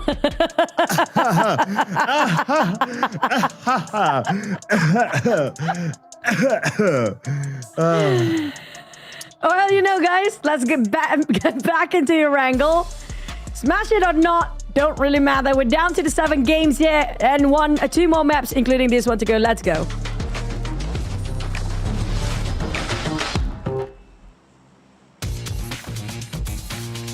I like how our cameraman had to like end it like with like claw in the middle of the frame before we transition. Yeah, that's like a small reminder. Oh yeah, that's the 5th map. The one that we almost finished as well. Yeah. But at least it's gonna be a fun. Good work. Good job. Good race. I think it's Aban Sham. I hope it's Aban Sham. I'm gonna say hello to Aban Sham if that's gonna be the case. He's one of the coolest camera crew ever. But yeah, with this a very even circle dividing the map into north and south part, it means we might actually getting a weird circle, because whenever the flight path is generous, let's just go somewhere weird, can we? How weird? Military base weird? We had Ross already today. Kamishki, let's go. Kameshki. Okay. It's not like Zaki. Well, I mean, if that happens, we're done, right? But yeah, okay. yes. I'm just thinking about our Smash teams, right? So if it goes military base, then Claw is the only one there. So big advantage for them. eArena. Okay, not our Smash team. Okay, don't worry about them yet. Okay. On the right side at this circle. Who's there? Oh, now? Medusa intersection. I feel like this is going to be a Medusa intersection repeat 2.0. High chance it will be. Or even school. There's still a possibility. Oh, apologies. eArena, they are the Smash team. Okay, Boom now has the first circle. It rolls out. Regular. Oh, but imagine, Cloud, if BTR and Vampires, they actually score like this the match point. It'd be so interesting to watch. Half of the lobbies actually gunning for that Smash roll, though. Yeah, then we'll have like exactly 50%. And if it doesn't still smash, I have nothing to say, right? Boom, desperate to smash it, they bring in the Zero who will turn them to hero. You know, I'm thinking, if even, oh, okay, we have it. Oh, finally, Onsens is in. I mean, the entire day, we don't see a lot of Onsens. Finally, he's in the 7th match. So Papa Vin had enough of the Smash rule. He played the 2 rounds and he's like, oh, this is how Smash rule feels like. Okay, I'm done, guys. You guys take over. Oh. A lot of players swap here, including for GLU. I think to sustain the players as a whole lineup, because it's going to be super exhausting if we go for another map here. And we've done it. We've done that before last season where we had RQ Smash in the 8th map. That happened. And Chipeng is playing this time. We don't see him the entire day, and finally he's coming in. A lot of major swaps here when it comes to the extra 2 maps. But one thing, right, Cloud?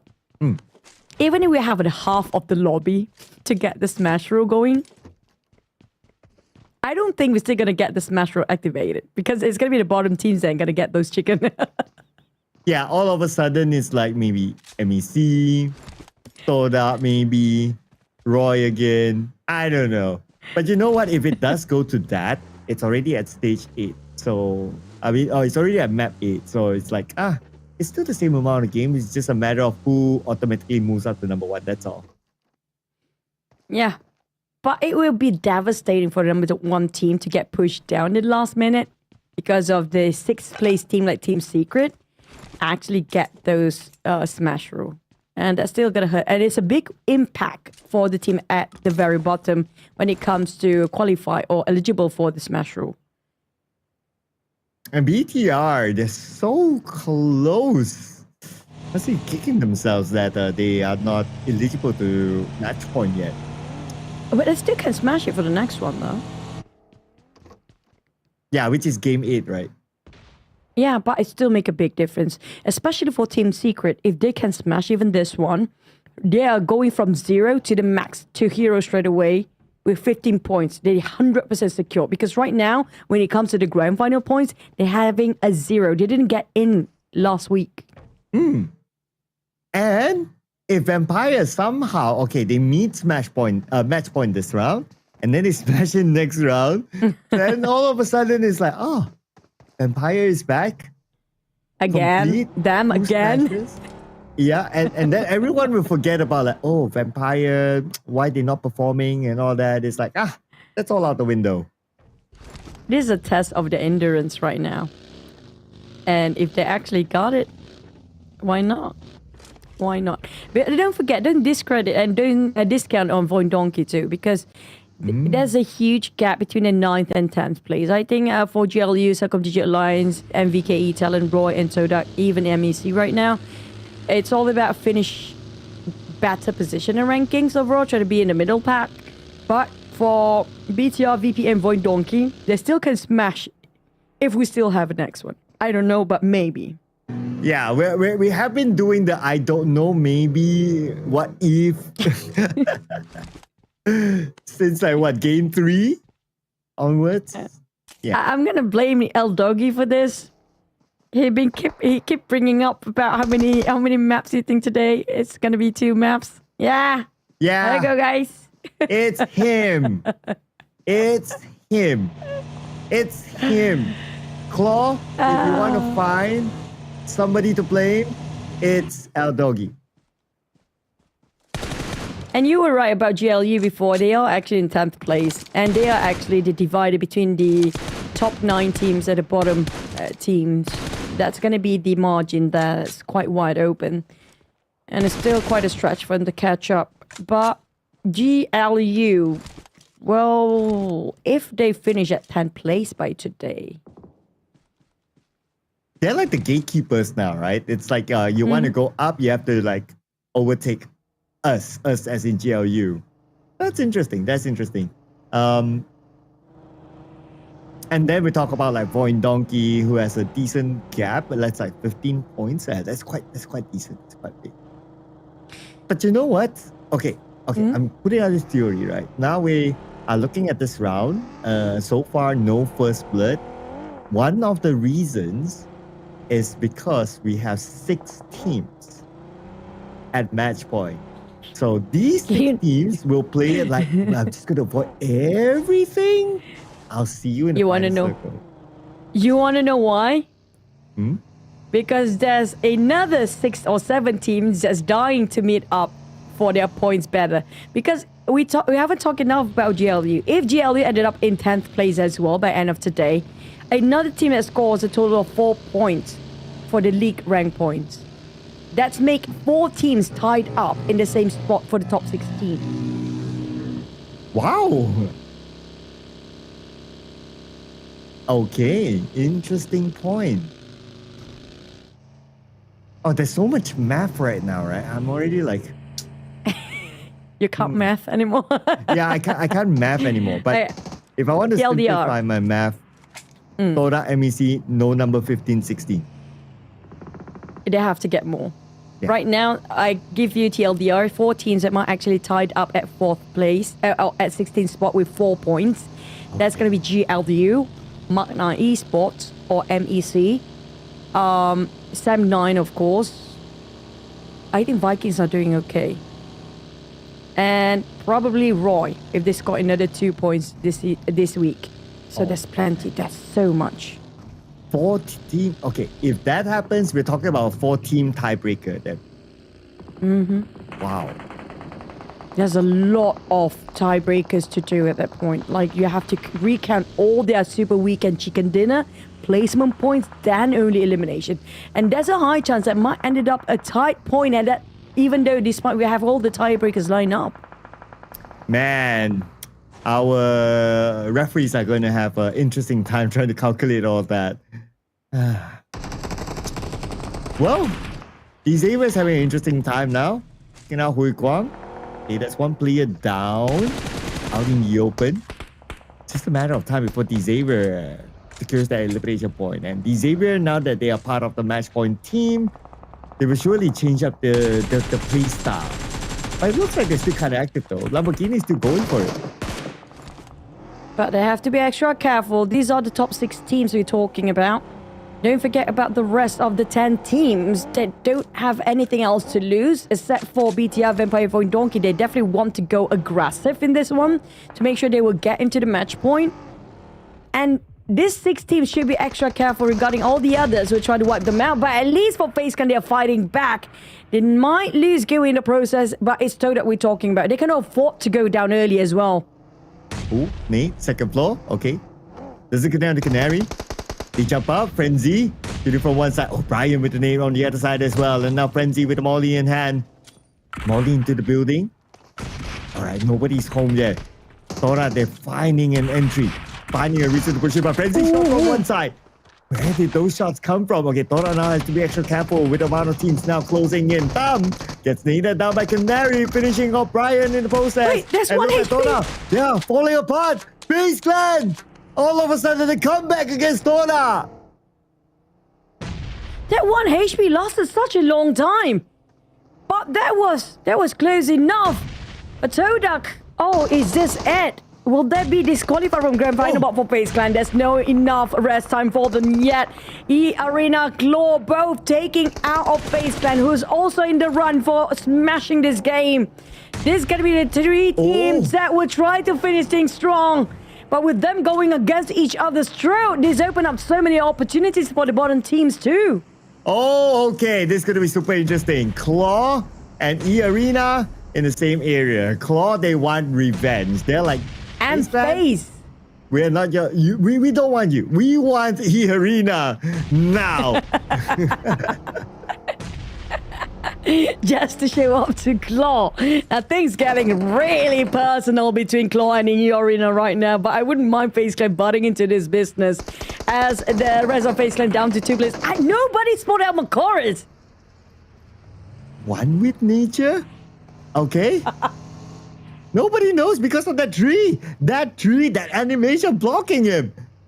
Okay, and Claude is still like strictly. Okay, finally. Oh, okay. Red Face like, what you doing, buddy? But it's gonna be a Red Bull. So on the side of Red Bull, eArena, they're actually parting ways. They are disengaging. They don't want to go against Claw, who's fuming right now. And it's Red Face secures another point for the match point club. But well, if we go to its match number 8, then it matters. Right now, it's all about smashing it. But FaZe Clan, unfortunately, out for the smash run. Yep, they haven't got themselves warmed up yet for the smash round. So they're out. eArena, heavy casualty, 2 players. Thanks to Claw. I'm sure Claw at the back of their mind is like, okay, even if we don't smash it, eArena cannot smash it. True. I'm gonna bring you down with me. But don't forget the Xaviers and Team Secret. They're still in the game. That's gonna hurt Claw and Boom more if it's Team Secret or the Xaviers taking it, because they are from the bottom. They rise up out of nowhere just now. But I think eArena realized that was Claw. So they feel like things gonna get personal. They just disengage. But we do have CelcomDigi Alliance. Are they far? Yeah, they're pretty far to get into this smash point. Yeah, they're pretty far, so they won't be able to smash it at all, I believe, unless 2 insane rounds. Nah, cannot. It's too far away for CelcomDigi Alliance. So the Vikings, same mission, is to just gain as much possible before it's smashed. Looking forward for the next few circles. Right now we're heading into stage number 4 very soon. Blue Zone taking away a bit of HP from the Vikings players. CelcomDigi Alliance. Ooh, what a spray by Woomty. He just got himself with tins as well. That was a remarkable play as a duo. 1 gunman and 1 driver. That's perfect execution by Tins and also Woomty. But Claw, they are on the hunt. Look at how aggressive they're approaching towards this circle and fanning out as well, spreading and try to fight Talon head on. Now, I do want to see as Vampire is going to be walking to or driving towards this side, but Circle going to shift over to the uneven terrain, but it's an open space. Okay. The Smash teams, Boom, eArena, Xavier in the circle. Claw, not really yet. They're almost there. But last we checked, there's another team in front of them. Okay, there you go. They spotted long range. That's from MAC.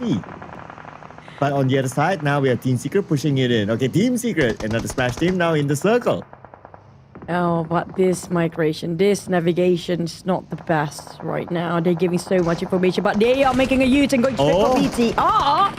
BTR greeted them warmly. Federalist down and Snape as well. So time raise you. How would they respond to this? Well, wait a second. Team Secret, they did not trade anybody. And BTR, they failed to meet up the match point. Wow. And Trusty only had like, what, 10% of health? Landed the final blow onto Razy. And now they can reset. Not as a photo. They lost 1 player in the process. But it's okay. They got in the circle. Oh, and they managed to secure their position there without nearby contenders. As long as they won that one, they got Santa. That's the pitch that they want to be at. Nobody's gonna disrupt them from their hiding spot for now. But for Vikings, that's gonna be going against MEC. So it is gonna be the teams clawing their way out, pun intended. But MEC especially, they try to get out from their last spot because we mentioned about the tiebreaker before. Yeah, so MEC, they still have to do the business. Still a full team, anything can happen. But I also want to point out, okay, since BT are eliminated with only one elimination point, they can no way smash it even if we go game 8. Yep, that's their last chance just now. The next one is going to be Vampires. Oh. And VOIN Donkey. Between these two teams. But VOIN Donkey, the moment we mentioned, Claw is just on a hunt, fuming, running amok, possessed with their rage that did not secure that smash point in the 5th map just now. They're definitely coming back and really angry.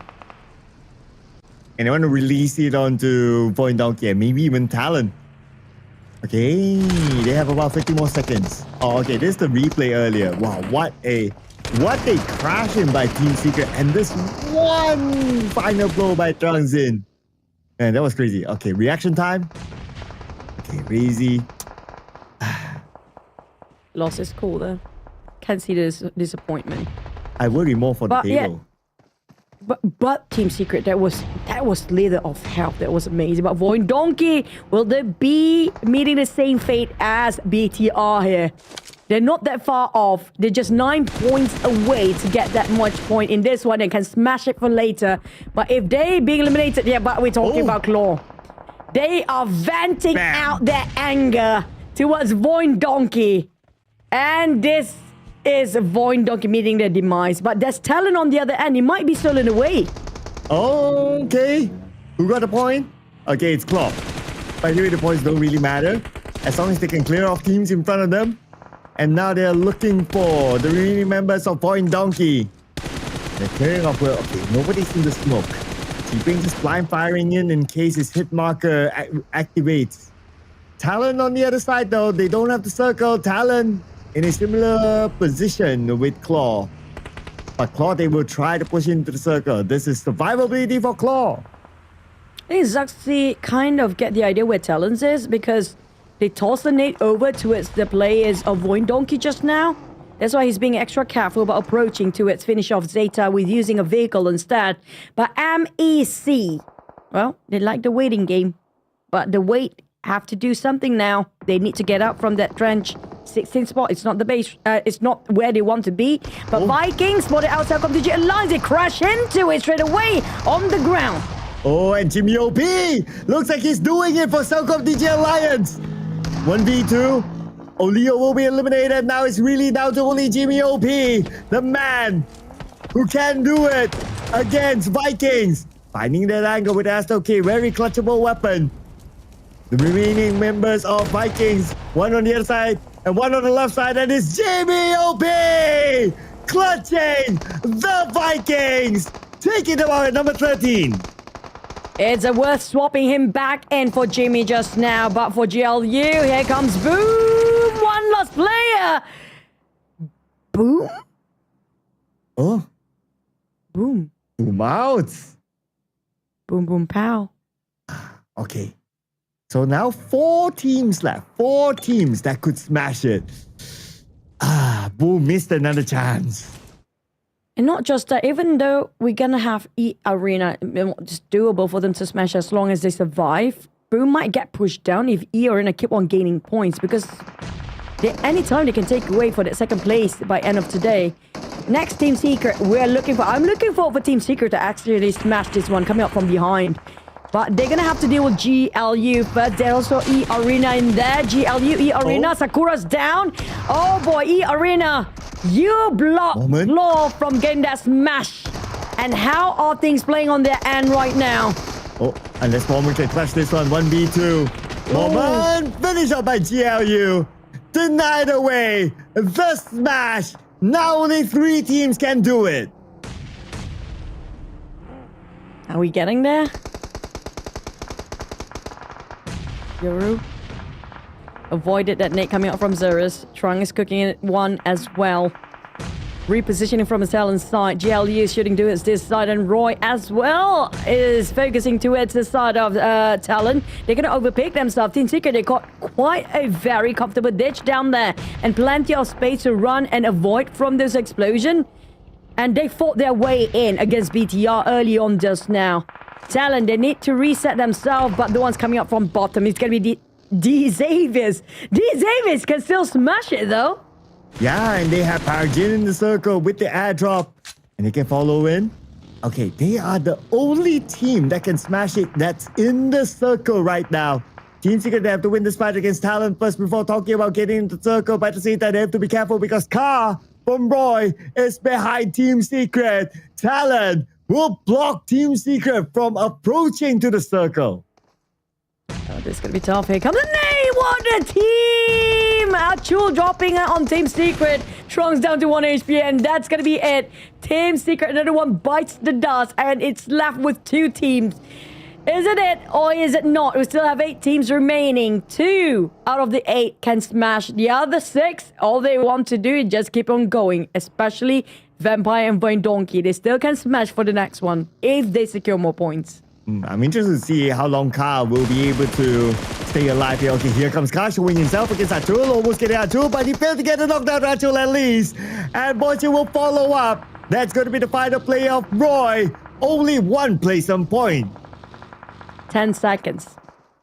Remember when you asked that and what happened after? That was how long? The Xavier is now taking actions against GLU. Now we've seen today PUBGM being playing such a high standard, high caliber play coming up from teams. These Xaviers right now. I don't want to root for anybody because I'm probably going to get disappointed, but I'm looking forward for Claw. They are still raging with 5 eliminations. Same goes for Team Secret. They're both in the run to finish this map. But for VOIN Donkey, they're stuck in between MEC. They cannot afford to go down here.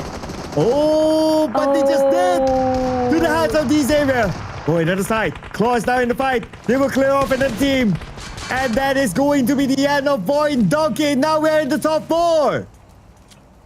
Vampires, they still not reached those numbers up yet to smash it here.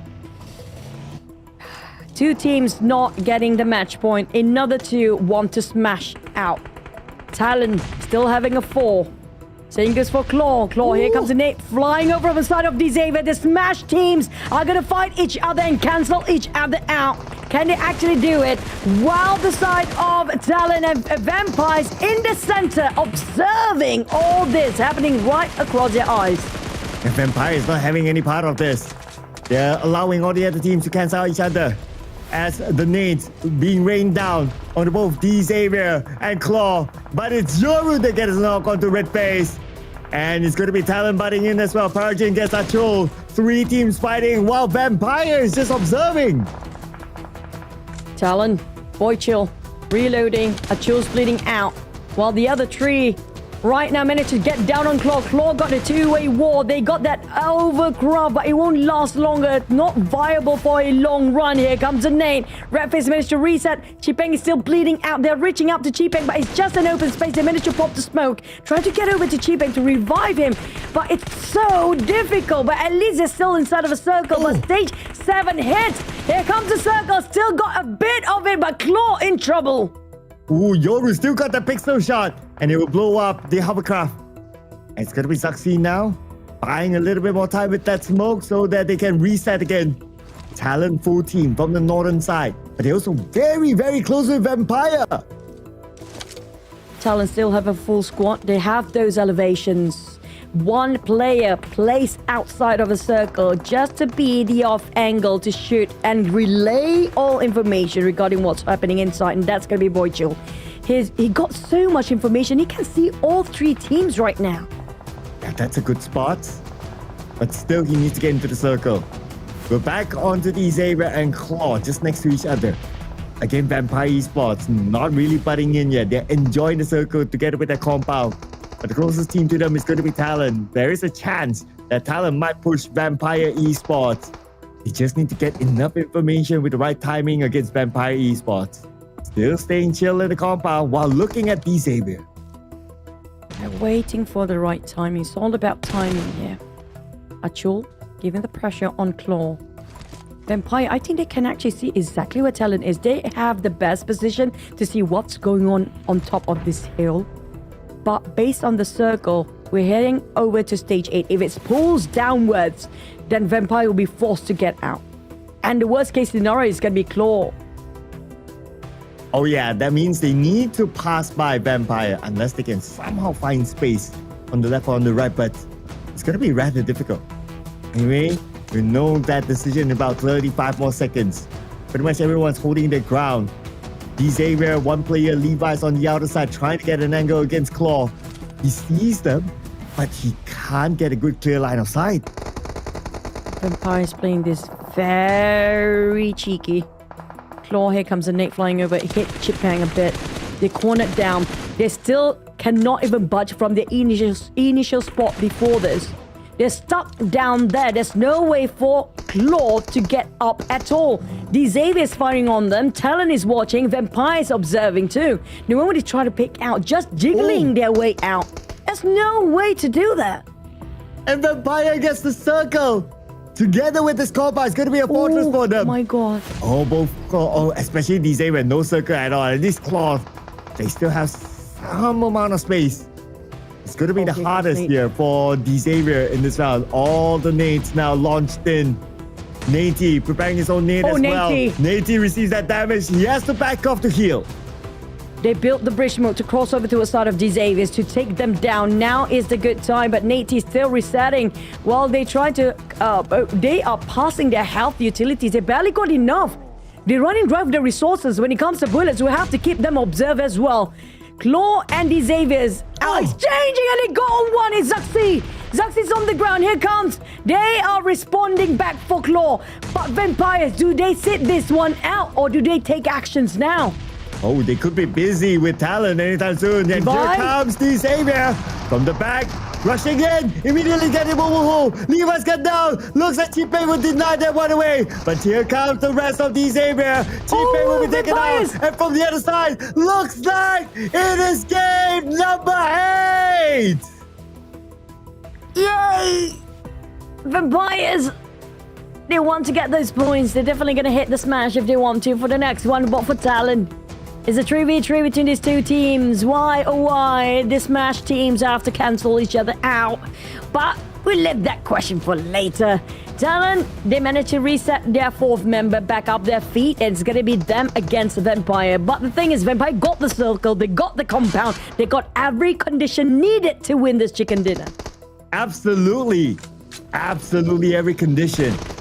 Now it's a matter of doing the business right now. Axel will push in, followed by Boy Chill. Okay, Achu is going to play the support role. Yoru is going to follow up next. While Achu observing the situation. Axel gets into the building. He sees his first target. He gets a knock. But Vampire Esports, they fire back. 3 active players. 1 player scrubs down. They get 2. Yoru down to the ground as well. Talon only 2 left. Oh, Mela on the rooftop. All he needs to do is just blindly spray or just take the shotgun out. But he's jumping down, trying to help Straps, I assume. But it's going to be stage number 9 here. Time is not on their side. They have to really get out from the and be as center as possible.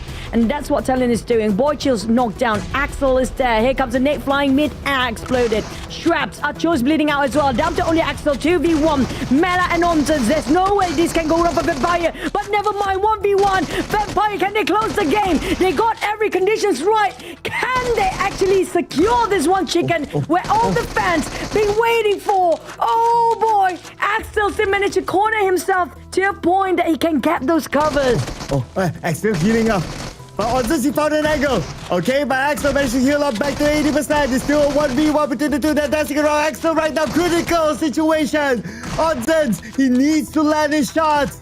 Axel, still buying a little bit more time. It's going to be his next heal. Onzens goes up to the rooftop. Here comes the junction. Beautifully executed by Onzens. What a masterpiece to steal the chicken dinner for Vampire Esports. Deny all you want, but what's on the screen is proven they need Onzen. such a different play with Onzens on the lineup. They scored their chicken, they get into the match point. They will be in that smash rule. And oh my, Vampires coming in from behind, waltzing their way in the last minute. And if they smash this one later, God, what a turning of tide for the #1 Super Weekend this week. And if somehow, like what you said, Vampire... Okay, I just have to look at this masterpiece here. Ooh. Game sense, top-notch, at its best. Vampire Esports. Undeniably, this lineup of Mela, Schwabs, Onsens, Tony K is the best lineup for Vampire Esports that needs to be retained in every round. With the chicken dinner, plus the amount of eliminations, they are now at match point. And like what you said, if they smash it, everybody will forget about how Vampire Esports performed throughout the entire week. Up, down, doesn't matter. Let's check the highlights.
Welcome to the Smash Rule, Vampires. Onzen is the equation that we've been waiting for. The only answer for Vampires. Downfall today and finally rising up the last minute. I really hope they smash it, but it don't really matter. We're still going to go into 8 games, but it will turn things around and Vampire can get themselves a complete full 15 points in week 2 as well as week 1. I think roughly now half the lobby can smash the final round. Okay, we'll confirm that later because right now we're going to award Mela as the MVP for elimination 540 damage. But frankly speaking, if it's not based on stats, right? Onsens is the MVP. I mean, that move to go up to the rooftop, jump back down to the ground floor, that is absolute masterclass. Yeah, that's a high caliber play. And that was really critical thinking all the way. But you have to give it to Mela still. He did so much damage early on for them to reach to that stage in the first place. Despite Vampires scored themselves that chicken dinner and even qualified themselves to smash this last game, these Aves, it's not the chicken that they want. They didn't get it. They got #1, but not the chicken. Yeah, it's like, oh, you get the most points. Oh, you get the most eliminations. It doesn't matter. But you know the standard team is actually PTR.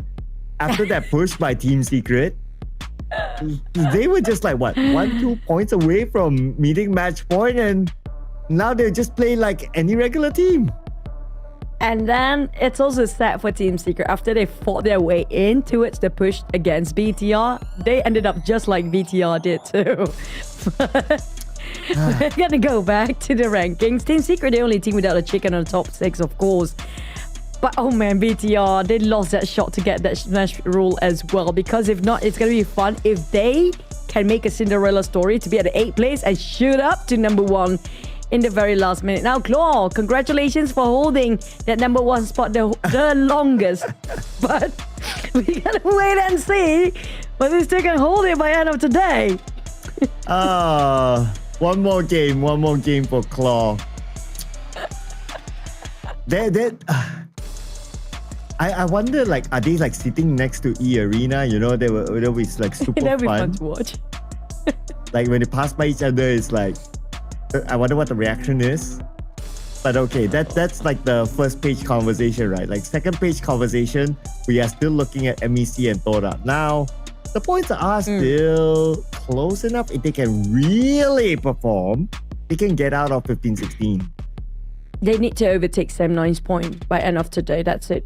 So Sem9 can get pushed down. But if they're not able to do so, they cannot get into the grand finals. Serious note, the teams that's really in jeopardy right now for the grand final slot, it's going to be TODAK and MEC. That's it. If they want to get into the grand finals, this is their last shot. Because they're lucky enough that just now that game did not get smashed. If it did, then definitely they are losing the slot for grand finals. Yes, and Sem9 will be celebrating. But now, okay, imagine that you are Sem9. Your heart is like, smash, smash, smash, smash. No, eArena, no. Yeah. They're basically rooting for the team that could smash before this. Now, it doesn't matter who smashes for Sem9. It's a matter of whether MEC and TODAK performs or not. Yeah. So close. And the worst case scenario, the worst feeling could be, it's actually both teams, MEC and TODAK, because they both make it through the Super Weekend. And we always set the previous rule to make sure that you got into the grand finals is getting into the Super Weekend twice. Like, make sure you don't miss any Super Weekend. And they did not miss any. Right now, they might actually lose the spot for grand finals. Completely losing it. Yes. There is that risk now. There is that risk. You know what's going through my mind? What? Okay, the thing that's going through my mind is like the alternate universe of if in that round, Claw and Xavier didn't meet at the final four. Oh. Like maybe one's north, one is south, and then that's it. But the fact of the matter is that they both happen to be at the south.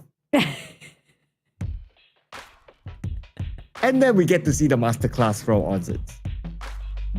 Be positive. But I'll be honest, even though they did not go against each other for Xavier's and Claw just now, you have to give it. Vampires did have a very strong condition to win.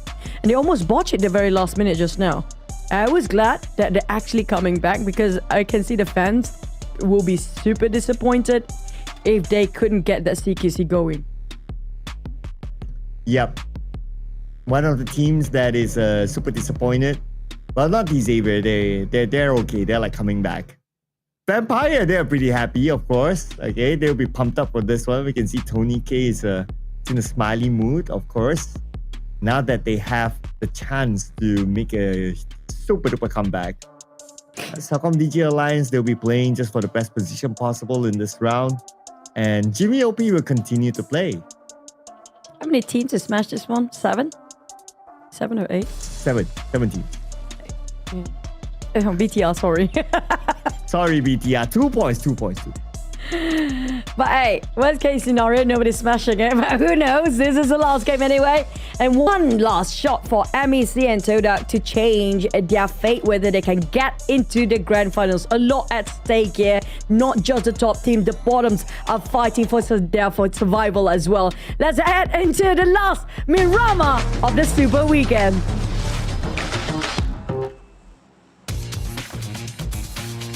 You know what, too? We also have our own record. You know what's that? We got 8 matches in a row for 2 seasons consecutively now. I'll be a bit more specific. Every time Choo casts, we go all I knew it! You're gonna go there! like last week, I was casting with Contra for the Smash Sunday. We ended at 5 games. But, you know, last season we casted together when RRQ did it at Game 8. Yeah. It's a Choo thing. The constant value of that happening is me. So I'm probably gonna blame myself too at this point. And it has been a long week out since I casted this week. Yeah. When Choo comes on board. I think this game hates me now. When Choo comes on board, we overtime. I call Choo on a choo train because the train goes 8 maps. Come on.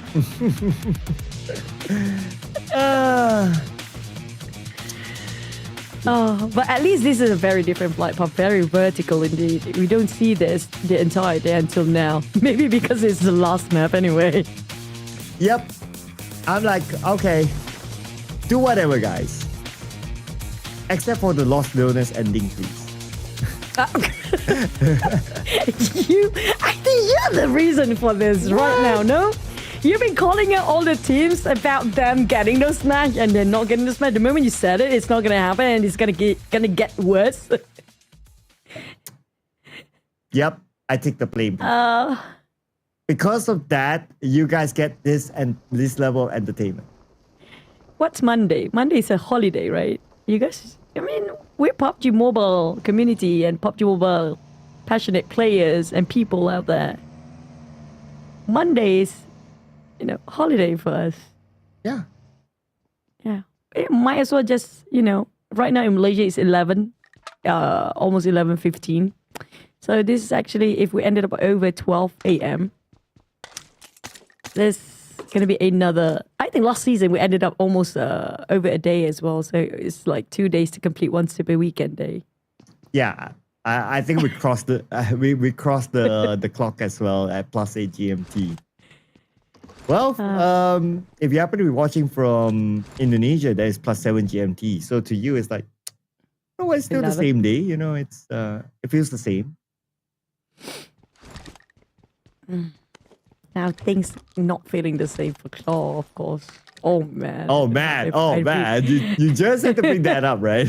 Yeah, I mean, it was 9:30 p.m. GMT +8 Malaysia time zone when that happened, when it was a 1v1. Claw versus eArena. eArena, look at them.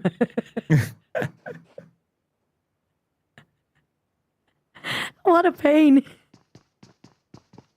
You know what? For kicks, I'd like to see Claw actually smashing it this round. Just for kicks.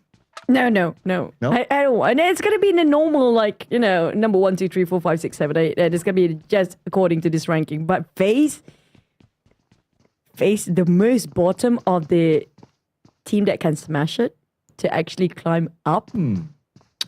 But it will be a big flex for Vampire if they do another smash this one. Even though it's slightly later, it's still a flex because they got 2 weeks in a row for that smash rule. True. But I think I like the FaZe narrative if they smash it.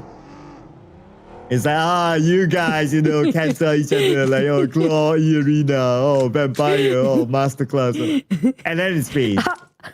How bad Claw would be the saltiest of them all. They almost got close when eArena did that. And FaZe just smashed right in their face.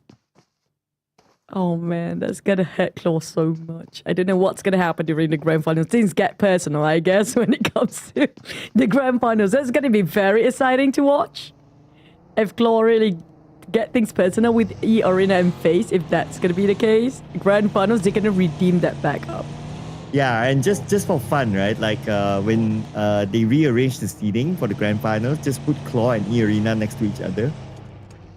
Just for fun. That'll be nice, you know. And then you put Zaxi at the edge, because he's normally the more vocal player. Yeah, okay. Let me tell you one story. Okay. Out of the box. Right. I'm so scared this is gonna happen, but oh, secret. Okay. Suddenly, Roy actually scores the chicken. Wow. Roy scored the chicken. They will put them somewhere, maybe in the middle. Yeah, then what's the point of getting the smash rule? Yeah, then For everyone's the like, entire day for the teams. then it doesn't matter, you know. It's given to like Roy or maybe TODAK, maybe MEC, maybe Vikings. Okay, I'm gonna do a favor for audience out there who just joined us, despite we've been rewind ourselves like a broken record by now. For those who still not clear about the Smash rule, Smash rule have 2 days going on. The first day was yesterday for the Super Weekend.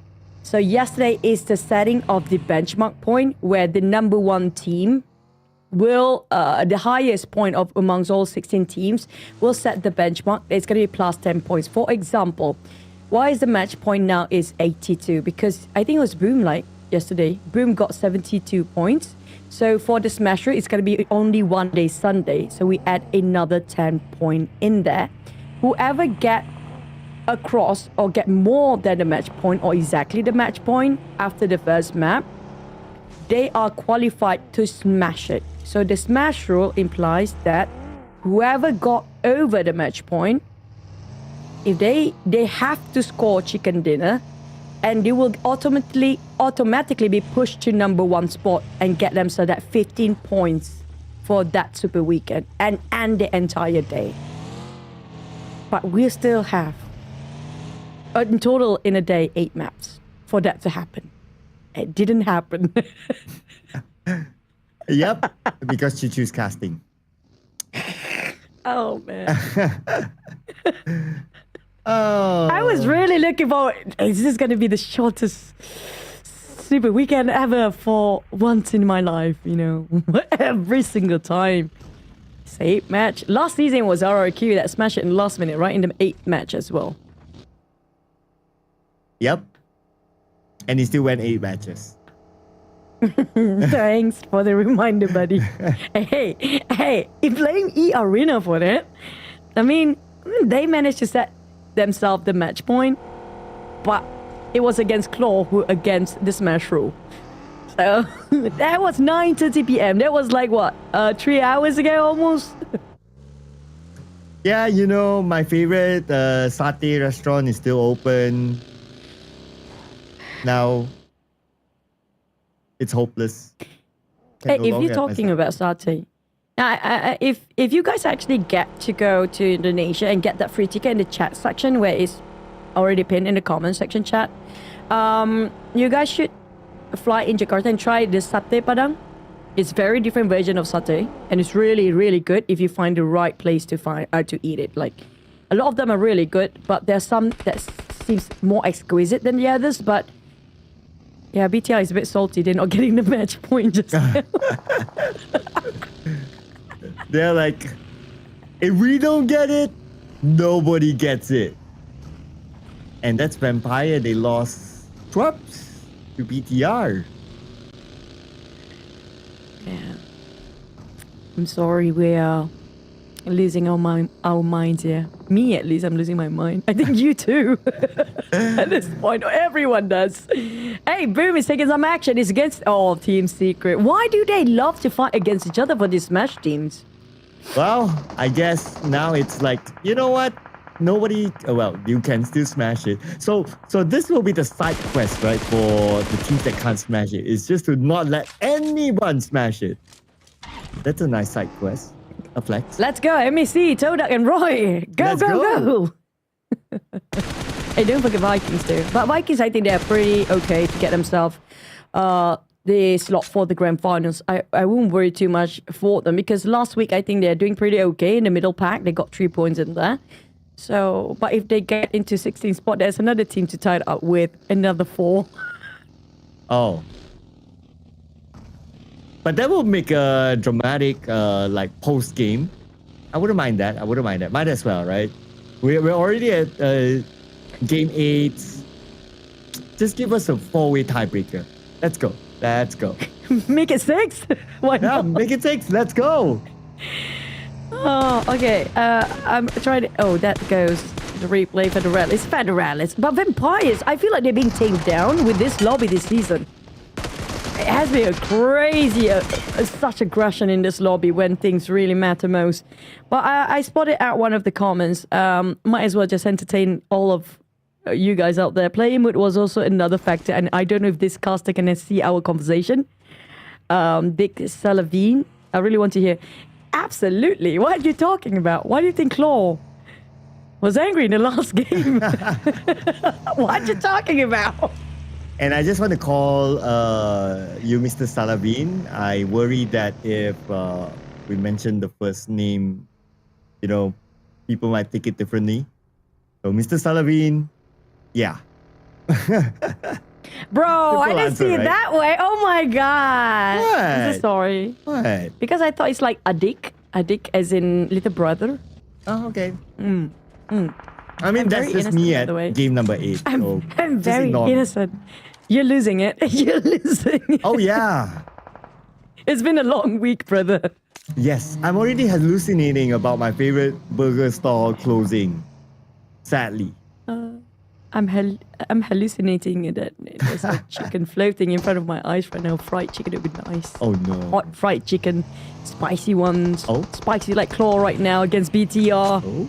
Still not happy about their performance despite at 5th game. They need to find eArena. Let's go, Claw.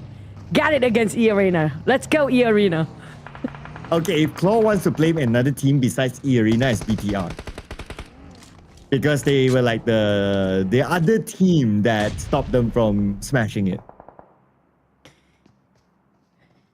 But sadly, Team Secret couldn't make the Cinderella story cloud with one player remaining, and that's just going to be it. It's going to be Boom. And Boom, they're showing up in the last minute here just to swap first and second place. Oh, might as well. Let's go. eArena! eArena wiped out by the Vikings and Talon as well, and going against eArena. Roy, what is going on that side? That's four-way war. Well, at least for Claw, if they have any side quest that they're thinking of, okay, eArena is out. BTR could be next, but if I fire back, they get Boboku. Right, 3 more players of Claw. Now, right in front of Federales is going to be Red Face. But this nade, ooh, okay, close one. Here comes Chipping as well, 2v1. Make that 3v1. They want to finish off Federales. Oh, but Federales, they fight back. Okay, but he will go down as well through the numbers. And here comes Snake, showing up a Snake. Gets Red Face, but Zaxi is there. BTR out. So the 2 teams that stopped Claw from smashing it, both out. We're back to the point of Mr. Salavin. You get it now? The mood of the player. They're beyond devastated. They're at the angry stage right now. That's Claw for you. But TODAK now, TODAK, they cannot afford to jeopardize this at all. Back to serious mode. TODAK and MEC, they cannot afford to have too early of a fight. And this is way too risky with Claw fuming right now. We just wish they're back away, but maybe they can turn the things around. Yeah, because Claw is still licking their wounds after the fight against BTR, so this could be an opportunity to TODAK to gain a couple of points. And Tom, okay, it's a tough angle though. And Claw, okay, there's still a thing around the corner. Okay, not like they have enough space to actually move away because TODAK right now is going to gatekeep them. Unless Chipping can come up with something miraculous, but Tom stayed on Chipping. Now it's only Red Face left. I mean, if TODAK or MEC scores this chicken dinner, there'll be plenty of team get pushed down as well.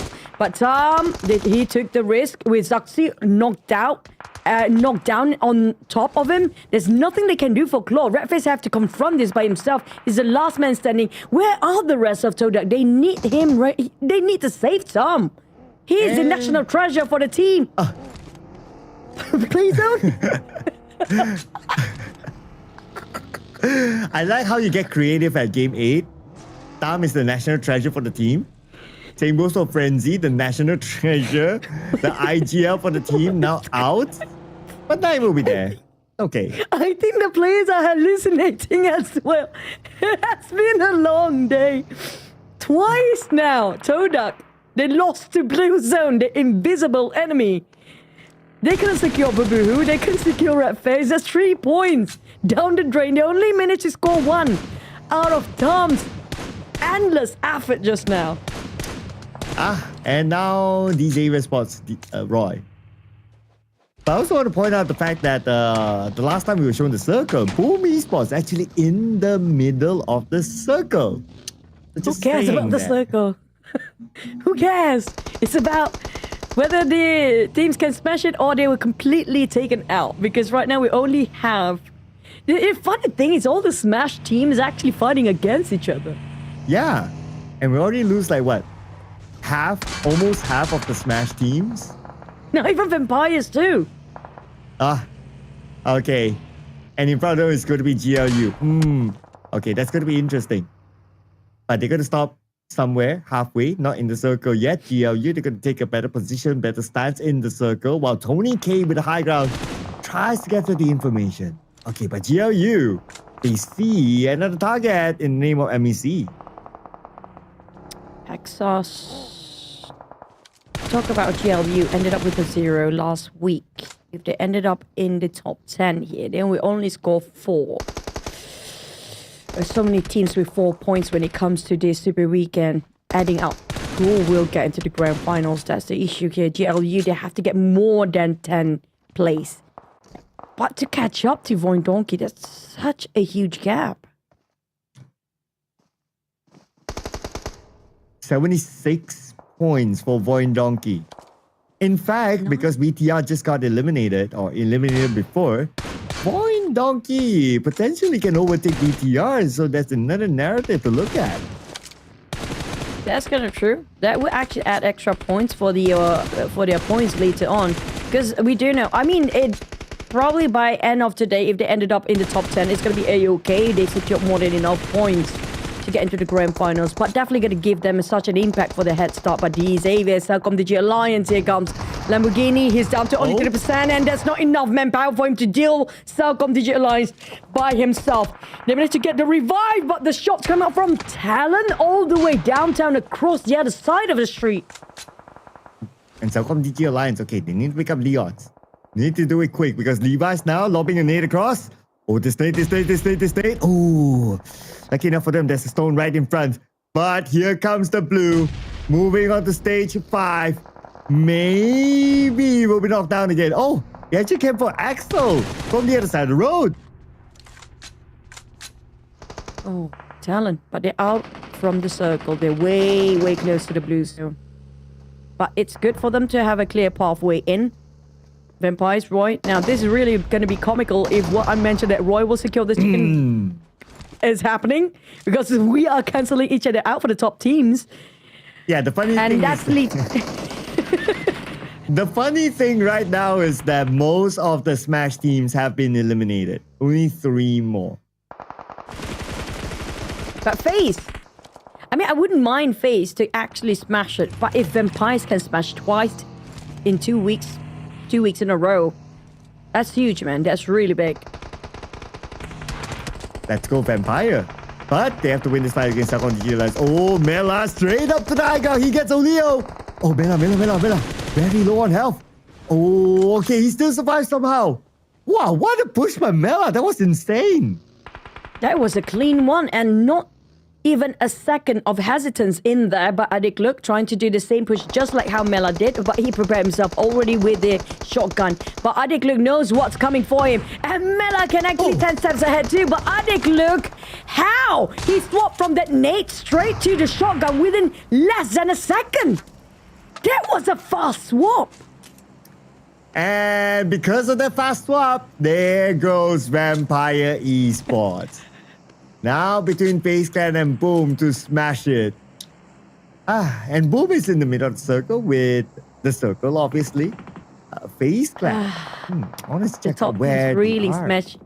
You know, the top 7 teams right now really smashing it. They're smashing with our brains right now. If Boom and FaZe is ousted too, I don't know what else to say. Yep. And then by that time, it will be the conversation of like, what's the point of giving you guys match point?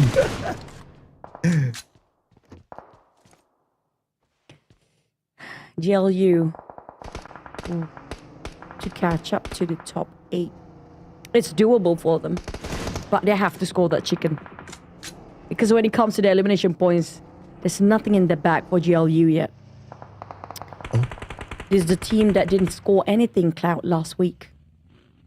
Chu, look at this. TODAK only one player left. And they only have one elimination point. That's bad. Oh, CelcomDigi Alliance out. Eliminated by Yoru from TALON. 5 elimination points at number 10. So Vikings and Roy can catch up to CelcomDigi Alliance, but the more critical one is the final player of TODAK. Yeah, they have to play for positions right now. And I have a hunch that Roy will actually score this chicken. I don't know why. And what? Vikings, Superman spotted out by... Who is it shooting them from afar? Is it TALON? Okay, it could be because they're so close now. Okay, why don't we check out the circle? Ah, the final player of TODAK is out. 9 is out. TODAK out. Is it certain that 100% they're not getting into the grand finals? They only have 2 points. GLU is doing okay. Team Secret obviously better. So they could be out. But who else will be pushed down? Is it going to be MEC next? We're going to have to wait and see. Because MEC, if they end up here with a 16th spot, they have to go up to possibly take 13th place. I think 13th place is still viable. It's still doable for them. And it's possibly they can actually tie it up with Sem9, which had 4 points and still have 4 points and not playing today. But if not, MEC, if they're sharing the same fate as TODAK, that's going to be it. They're not going to see the grand finals as well. Yeah. Gonna give some hope to MEC though. They have a full team. And we're at top 8 now. That means MEC is starting to collect placement points. Okay, but they obviously need more than just placement points. They need to overcome Roy and the Vikings. The bad news for them is that both Roy and Vikings, they not only have elimination points, but they have a full team. All of them are having full team right now. Every single 8 teams here. It's about who's going down first. If FaZe actually smashed this last minute, oh man, Claw. But yeah, I want to see that to happen. I want the camera crew to pan it into those players too, but I'm just being mean right now. Vikings, Roy Mango taken there by Superman. Manzi is waiting for FaZe Clan. This is the team that we're talking about, but it's versus again MEC. MEC cannot afford to go down. Oh, not at all, not at all. But they will be hoping for Roy to be eliminated and not gain more points right now. And Roy, only one more player left. Okay, behind. Okay, Car picks up Hui Guang.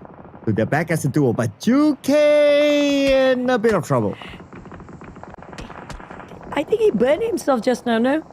There's a lot of blunder happening here today. I don't know what is going on. Team Secret did that, and majority of them having those blunders is going to be coming up from the Vietnam region. 3 teams today.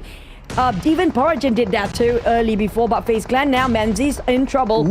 And Superman, he needs to pick up Wunti. He needs this player so bad, but Roy against Talon. Talon's spreading so wide. None Achul. What a discount day, 2 in 1. Why not? Okay. More fights happening on the right side here. We have VOIN Donkey on screen. And FaZe Clan at the lower ground. Oh, FaZe Clan. 2 active players. We have Dewey on screen going up against GLU squad. FaZe Clan now in trouble. Okay, but he's cooking up this thing. Okay, and he will operate across to Noel. It will not connect. Chu! MEC is out as well. Oh no. Wait for a second. Wait. Oh, FaZe Clan is out too. Boom! Boom and Glue and VOIN Donkey. Now, if VOIN Donkey scores this chicken. Where is the chicken? Well, back to the side of Boom. They got the compound. They got quite a solid wall. And they are the only ones not into any fight. Well, GLU, we talked about them. VOIN Donkey will try to take them out. I think it's pretty much 100% secure. Our top 16 teams by now. I think Sem9 is celebrating. Yeah, with the fact that TODAK and MEC is out number 15 and 16 respectively, which is pretty much the same outcome of 1 point. But the fight will continue on. Let's see. MBKE now batting into the business between VOIN Donkey and also the other team, which is GLU squad. Both teams not within the circle. Xbox circling around. But VOIN Donkey not letting him go easy this time. And both teams still on the outside of the circle. Now, the zone is closing. Worst case scenario, they're running out of their smoke to get into the circle after this, despite they're winning this fight. Blue zone coming in at stage number 7. This is gonna hurt them plenty when it comes to HP deducted per second. Razak spraying over GLU. Hexa's in trouble. He's running low when it comes to his HP. And those picture shot will connect. Razak rising up. 7 elimination in the hands of VOIN Donkey right now. Here comes DBS with Zeta. He's going to switch it over to the hand grenade while we have Boom joining in as well from the back. VOIN Donkey decided to just run over GLU. They're going against... Oh, GLU, goodbye. Down to 3. It had to come with a flying car, and here is Boom Esports. Look at the split they have right now. They have absolute control of the circle. They had a 2-2 split. They take down car. Okay, looking for the other remaining members of VOIN Donkey now. Boom Esports. Control of the circle. VOIN Donkey, 3 active players, but they will return as a 4 soon. Boom to smash it. I don't really smashing it. I still consider it as a smash if they win this chicken. But they're still going to take the number 1 spot if they win this chicken. Regardless of that, Boom. Can they finish as number 1 as they start to put up the benchmark in the first place since yesterday? But Zeta is down. Boom, yummy. He got multiple MVPs for today, and they do have those elevation. They are advantaged, and with Boom dominate over the circle, here comes the rush. And VOIN Donkey now 3 players against a full squad of Boom Esports. Zero cooking up his name. Okay, tossing on to Razak. Razak! Lots of damage onto him. He has to heal up right now, 10% of health, but the counter enable coming from the other side. Vexable knocked out 0. Bleeding out, but at least on the side of Boom, they still have 3 players. VOIN Donkey, they still have 3 technically, but 1 is in very unhealthy state. Yummy. Here comes the toss towards Razak, but what a lucky rock that is for Vaxi. But Yummy, he wants to push towards the right Razak, but he managed to reset. Yummy's on the ground, leaving Boom down to 2. Practically and technically still 4, but bleeding out. The players can't do anything for now. Razak and Potato leading the charge towards side of Pombit. And here's Razak, very, very close to Pombit. He's Pombit right in front of the UMP. But he's not shooting yet. Okay, they got Pombit. Oh, wait. Pombit naded himself. What happened, Pombit? Pombit naded himself and now leaving only Mastery alone. Pombit denied the point for whatever reason it is. Only he knows. But on side of Vaxi, Yummy will also get finished off. Mastery. Can he be the real master here? Or still, okay. Bullets running low. Very low for Mastery. And Mastery does have a mini 14. Okay, he keeps his distance. Alright.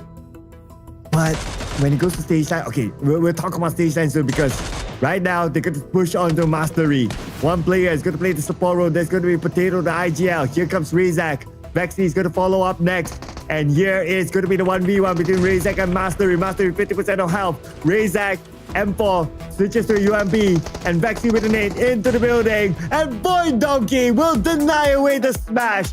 Nobody smashes it in week 2. What smash rule? What match point?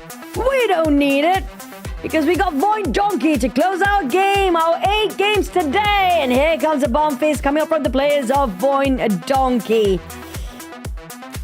Boom. Close enough. But when it comes to the overalls, the gap between Boom and Claw wasn't that much. So they might actually swap places in the very last minute. And that's going to be 3 points of difference between the first and second place. But on the side of the slots getting into the grand finals, I think it's pretty straightforward by now. Yep, it could be pretty straightforward. Of course, we will allow our officials to make it official. But this was a fight that at some point I thought that, okay, boom, okay, just look at this. That's Boo-Boo, not Boo-Boo, who? Boo-Boo, 5 on mid there. because you just want to say that, oh, he wants to deny away the point, but there's still mastery on the other side, so at most it's a knock, and the point still goes to Point Donkey anyway. Speaking about points, Point Donkey 13 eliminations. Yeah, we have a quite high kill volume when it comes to the last map here. Zeta, Razak, Paxi, and Potato. I mean, VOIN Donkey being quiet, so quiet when it comes to the Super Weekend yesterday and today. Finally showing up in the last minute. But we do know this is only the beginning, because right now it's all about the grand finals. Make sure you guys got your ticket in the comment pin section, and we're gonna rewatch the 13 eliminations VOIN Donkey one last time.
And now the grand finale for the week 2 Super Weekend. Point Donkey scores the final chicken dinner. Nobody smashed it. And that's a new record for PMSL Southeast Asia. Before this, there was at least somebody who smashed it, but this time, nobody. Instead, it's Point Donkey scoring the chicken dinner, followed by Boom, Roy, and MVKE as our top 4 teams. And it's nice to see Roy and MVKE from behind still putting in a good performance. Yep. And when it comes to travel distance, look at that number, Claire. VOIN Donkey has been going all around that map compared to all the other 3 teams. That's a huge difference of number when it comes to the travel distance. Yeah, that's like what? 57? Wow, they basically traveled the whole map. Well, not really though, but you get what I mean. MVP, however, the final MVP for week number 2 is going to be Razak here. 5 eliminations, 722 damage. And they're the ones that deny away the smash from Boom Esports. But that makes me wonder, right? Even though without the smash, did Boom do enough to overtake Claw? I think possibly it did. Because Claw got eliminated quite early and it wasn't up to 20 points of gap. And Boom secure 14 because the last time we saw Claw was in hundreds. 100 plus like 11 or something. But yeah, I mean, Boom, even if they smashed it, they're not really smashing it because they're going to get into number 1 spot anyway. The irony of the smash room for Boom though. But still, it's a good phase. We can finally see VOIN Donkey to be up there. But Team Secret, at least. Now, Team Secret, one of the teams that I wish they actually got the first Super Weekend because with what they showcased, with this week's performance, man, they're going to be great in Grand Finals. Yeah, definitely one of the teams to watch, right? Team Secret. Could potentially make a big comeback here in the Grand Finals next week. And surely they will secure the slot there. Okay. Now, oh, they didn't. Oh, they didn't? Okay. So you know what? At the end of the day, it's still Claw number 1. Might as well eArena gave it. Hey, but VOIN Donkey jumped doubled. They're starting off just now at 8th place. But with that, Chicken just now, 1 point shy between them and eArena, who Claw. Yeah, but yeah, it actually scored them at 4th place. That actually make a huge impact for their overall point during the grand finals here.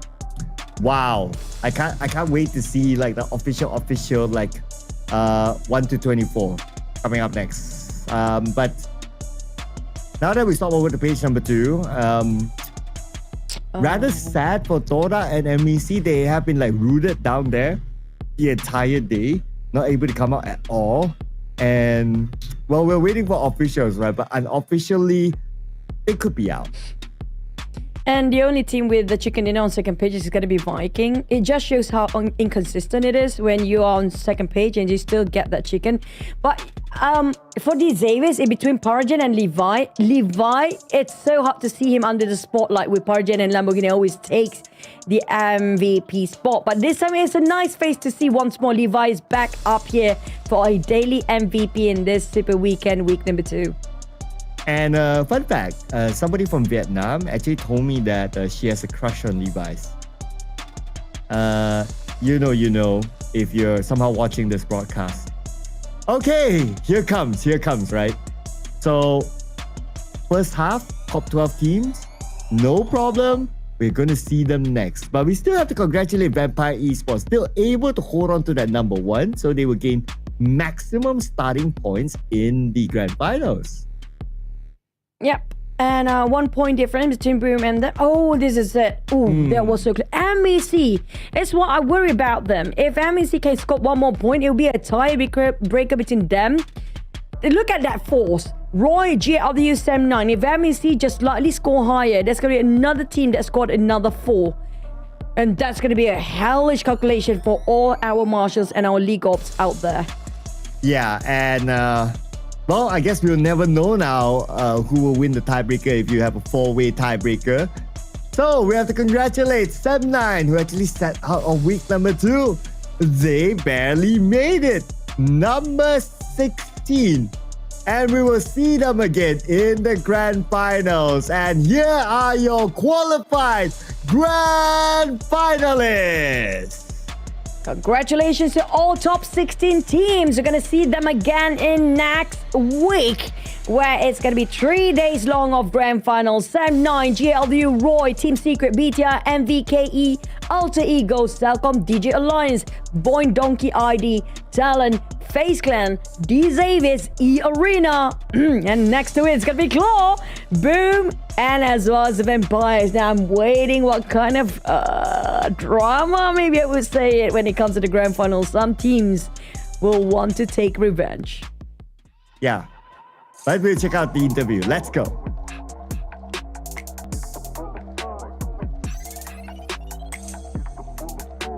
Hello, PUBG Mobile people. Today, 8 games, the maximum limit being played for the Smash rule.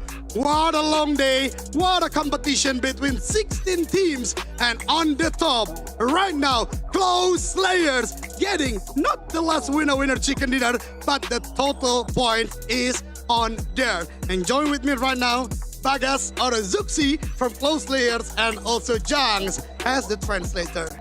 First of all, capek nggak guys? How tired are you today? Ya, gimana pertamanya? Capek nggak? Capek sih, di game sisa 2 game terakhir gue udah nggak bisa mikir, jadi main aja. Yeah, of course I feel very tired. I mean, for the last 2 games, I cannot think too much. I mean, my brain is already stuck, so we just play like normal. Who had a long day, 8 games. Even Zaxi or Bagas say that it's really tiring for the total matches today. Congratulations again on winning the Smash rules, but by points default, like I said earlier. 8 full games. This was a very long games for you all. Are you feeling more happy or more tired right now? Ya, pertama sekali ya selamat atas menjadi juara Super Weekend 2 ini dengan default lah, berarti nggak pakai Smash rule. Pertama ya perasaannya gimana? Adakah senang atau emang benar-benar udah capek aja pengen tidur? Senangnya masih biasa aja karena masih ada grand final dan masih haus untuk bermain lagi. Yeah, of course, I felt very happy, but not that happy is because we still have a grand final, and yeah, we still are thirsty to lift up the trophy. All right, next week, grand final, 3 days. Be prepared. Now that you've secured a spot in the grand finals, what are your goals and expectation in the grand final? Ya, sekarang kamu udah lolos ke babak final. Apakah yang mau dicapai dan ya, gimana perasaannya, apa yang bakal lakuin lah di grand final nanti? Targetnya cuma satu, insya Allah juara. Ya, the target only one. In God's will, we're gonna be the champion. Let's go! Right now, is there any team or player you have your eyes on that you can't wait to face in the finals? Oke, ada nggak player yang di mata kamu yang ataupun tim lah yang di mata kamu yang kamu pengen banget ketemu di final nanti? Roy, musuh bebuyutan kita. Yeah, I wanna say to Roy, dia is our enemy. All right. It's kind of interesting coming from you, Zuxi. Let's talk about celebration and lives about balance too. How do you plan to celebrate this today's victory? Ya, dengan kemenangan hari ini, gimana caranya kamu mau selebrasi lah sama teman-teman kamu? Paling kita ya makan bareng dan juga berdoa dan bersyukur. Dan juga kita nggak boleh terlalu lama happy. Yang terpenting persiapan untuk grand final. Yeah, maybe what we're gonna do to celebrate tonight, basically we're just gonna eat together, have a bonding time together. We're gonna pray, and of course, first and foremost, we need to prepare for the grand final because there are still grand finals that we need to focus on. Several days later, but today is the night for close players. What would you like to say to invite the fans to come and cheer you at the grand final from 20th to 22nd June at Basket Hall GBK Jakarta? Oke, jadi bisa sampaikan kepada fans-fans yang di rumah untuk apa yang mau dikatakan lah untuk datang ke GBK nanti di grand final. Untuk teman-teman, mari kita pecahkan di Basket Hall Senayan tanggal 20 sampai 22 Juni. Nanti di sana pasti bakal seru banget. Yeah, to the all fans out there, let's go come to the GBK Grand Basketball Hall Senayan from 20 to 23rd June, and yeah, let's show to the world what Indonesia made of. Let's go. Lastly, Zuxi, this is actually coming from myself because 2 years ago we met at Turkey at the PMGC Grand Final. You say that you want to take the world level trophy, which is PMGC next year. It has not happened, but today, this is the new start because it's the road to EWC, which there will be PUBG Mobile World Cup. Do you have any words for that? Oke, jadi ini pertanyaan dari Eldogi sendiri karena kemarin di Turki sempat ada kejadian yang kamu ngomong kamu bakal sabet piala global lah di world stage, dan sekarang juga meskipun kamu belum dapat lagi piala itu, tapi ini adalah kualifikasi buat ke World Cup EWC. Ya, ada sedikit tanggapan soal itu? Pada waktu itu gue ngomong itu ada di samping gue itu Boboho, dan kebetulan dia menjadi rekan satu tim gue, menjadi keluarga gue juga, dan bersama teman-teman gue yang lain, Red Face, Cipeng, dan Pepeng. Dan semoga kita sebagai Cloud Slayers bisa mengangkat trofi di PMSL dan juga di EWC nanti. Yeah, in that particular moment, basically when I said that word, Bobo is next to me as enemies, but then right now he is my family, he is my teammate. Same goes to Redface, Pepeng, and Cipeng, and I hope that we can get this trophy, get this PMSL trophy, and qualify to the EWC and lift the EWC trophy together. Love it! Again, Close Slayers as the family. Thank you so much, Zuxi. Thank you so much, Chunks, for the interview. And congratulations again for Close Slayers. And don't forget, next week, the grand final is offline. You guys can come and watch all the players you want to support. So that way, that's the end of the day. And we are going back to the casters. Good night, everyone.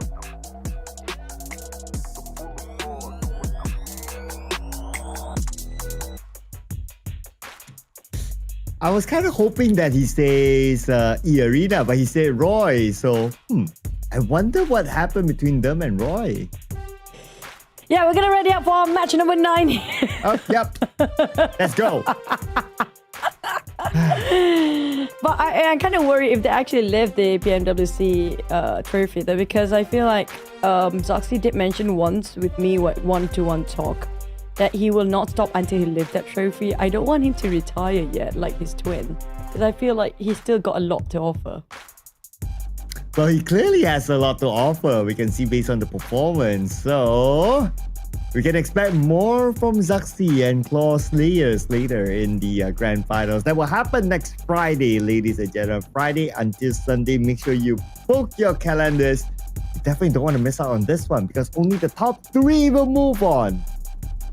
That's true. It's going to be on 20th of June next week until the 22nd. Now, if you cannot join at the offline, I hope you guys actually got your free ticket because we'll be offering it the entire day. Once you got that free ticket, find yourself, if you can find any free flight ticket, do tell us too. So we want to go join in if we can, but we cannot leave the desk. That's going to be the case. But yeah, next week grand finals is going to be a lot going on. There's a lot of revenge. I hope there's a revenge story on top of that, especially for Claw when it comes to the last minute eArena thingy. But yeah, we're gonna have to wait and see. And unfortunately, MECN as well as TODAK didn't make it through, but they did try. Hopefully they can come back stronger next season as well. Yes, thank you so much to TODAK and MEC for playing together with us this season. And we hope to see them again next season, stronger, like what you two said. But teams will need to be stronger for the grand finals. We will be wrapping up the show after 2 weeks. We're going to take a few extra days break, ladies and gentlemen. When we're back, it's going to be the grand finals next Friday. My name is CelcomDigi, together with the amazing Juju. We'll be closing up the show right now. See you again next Friday. Bye-bye.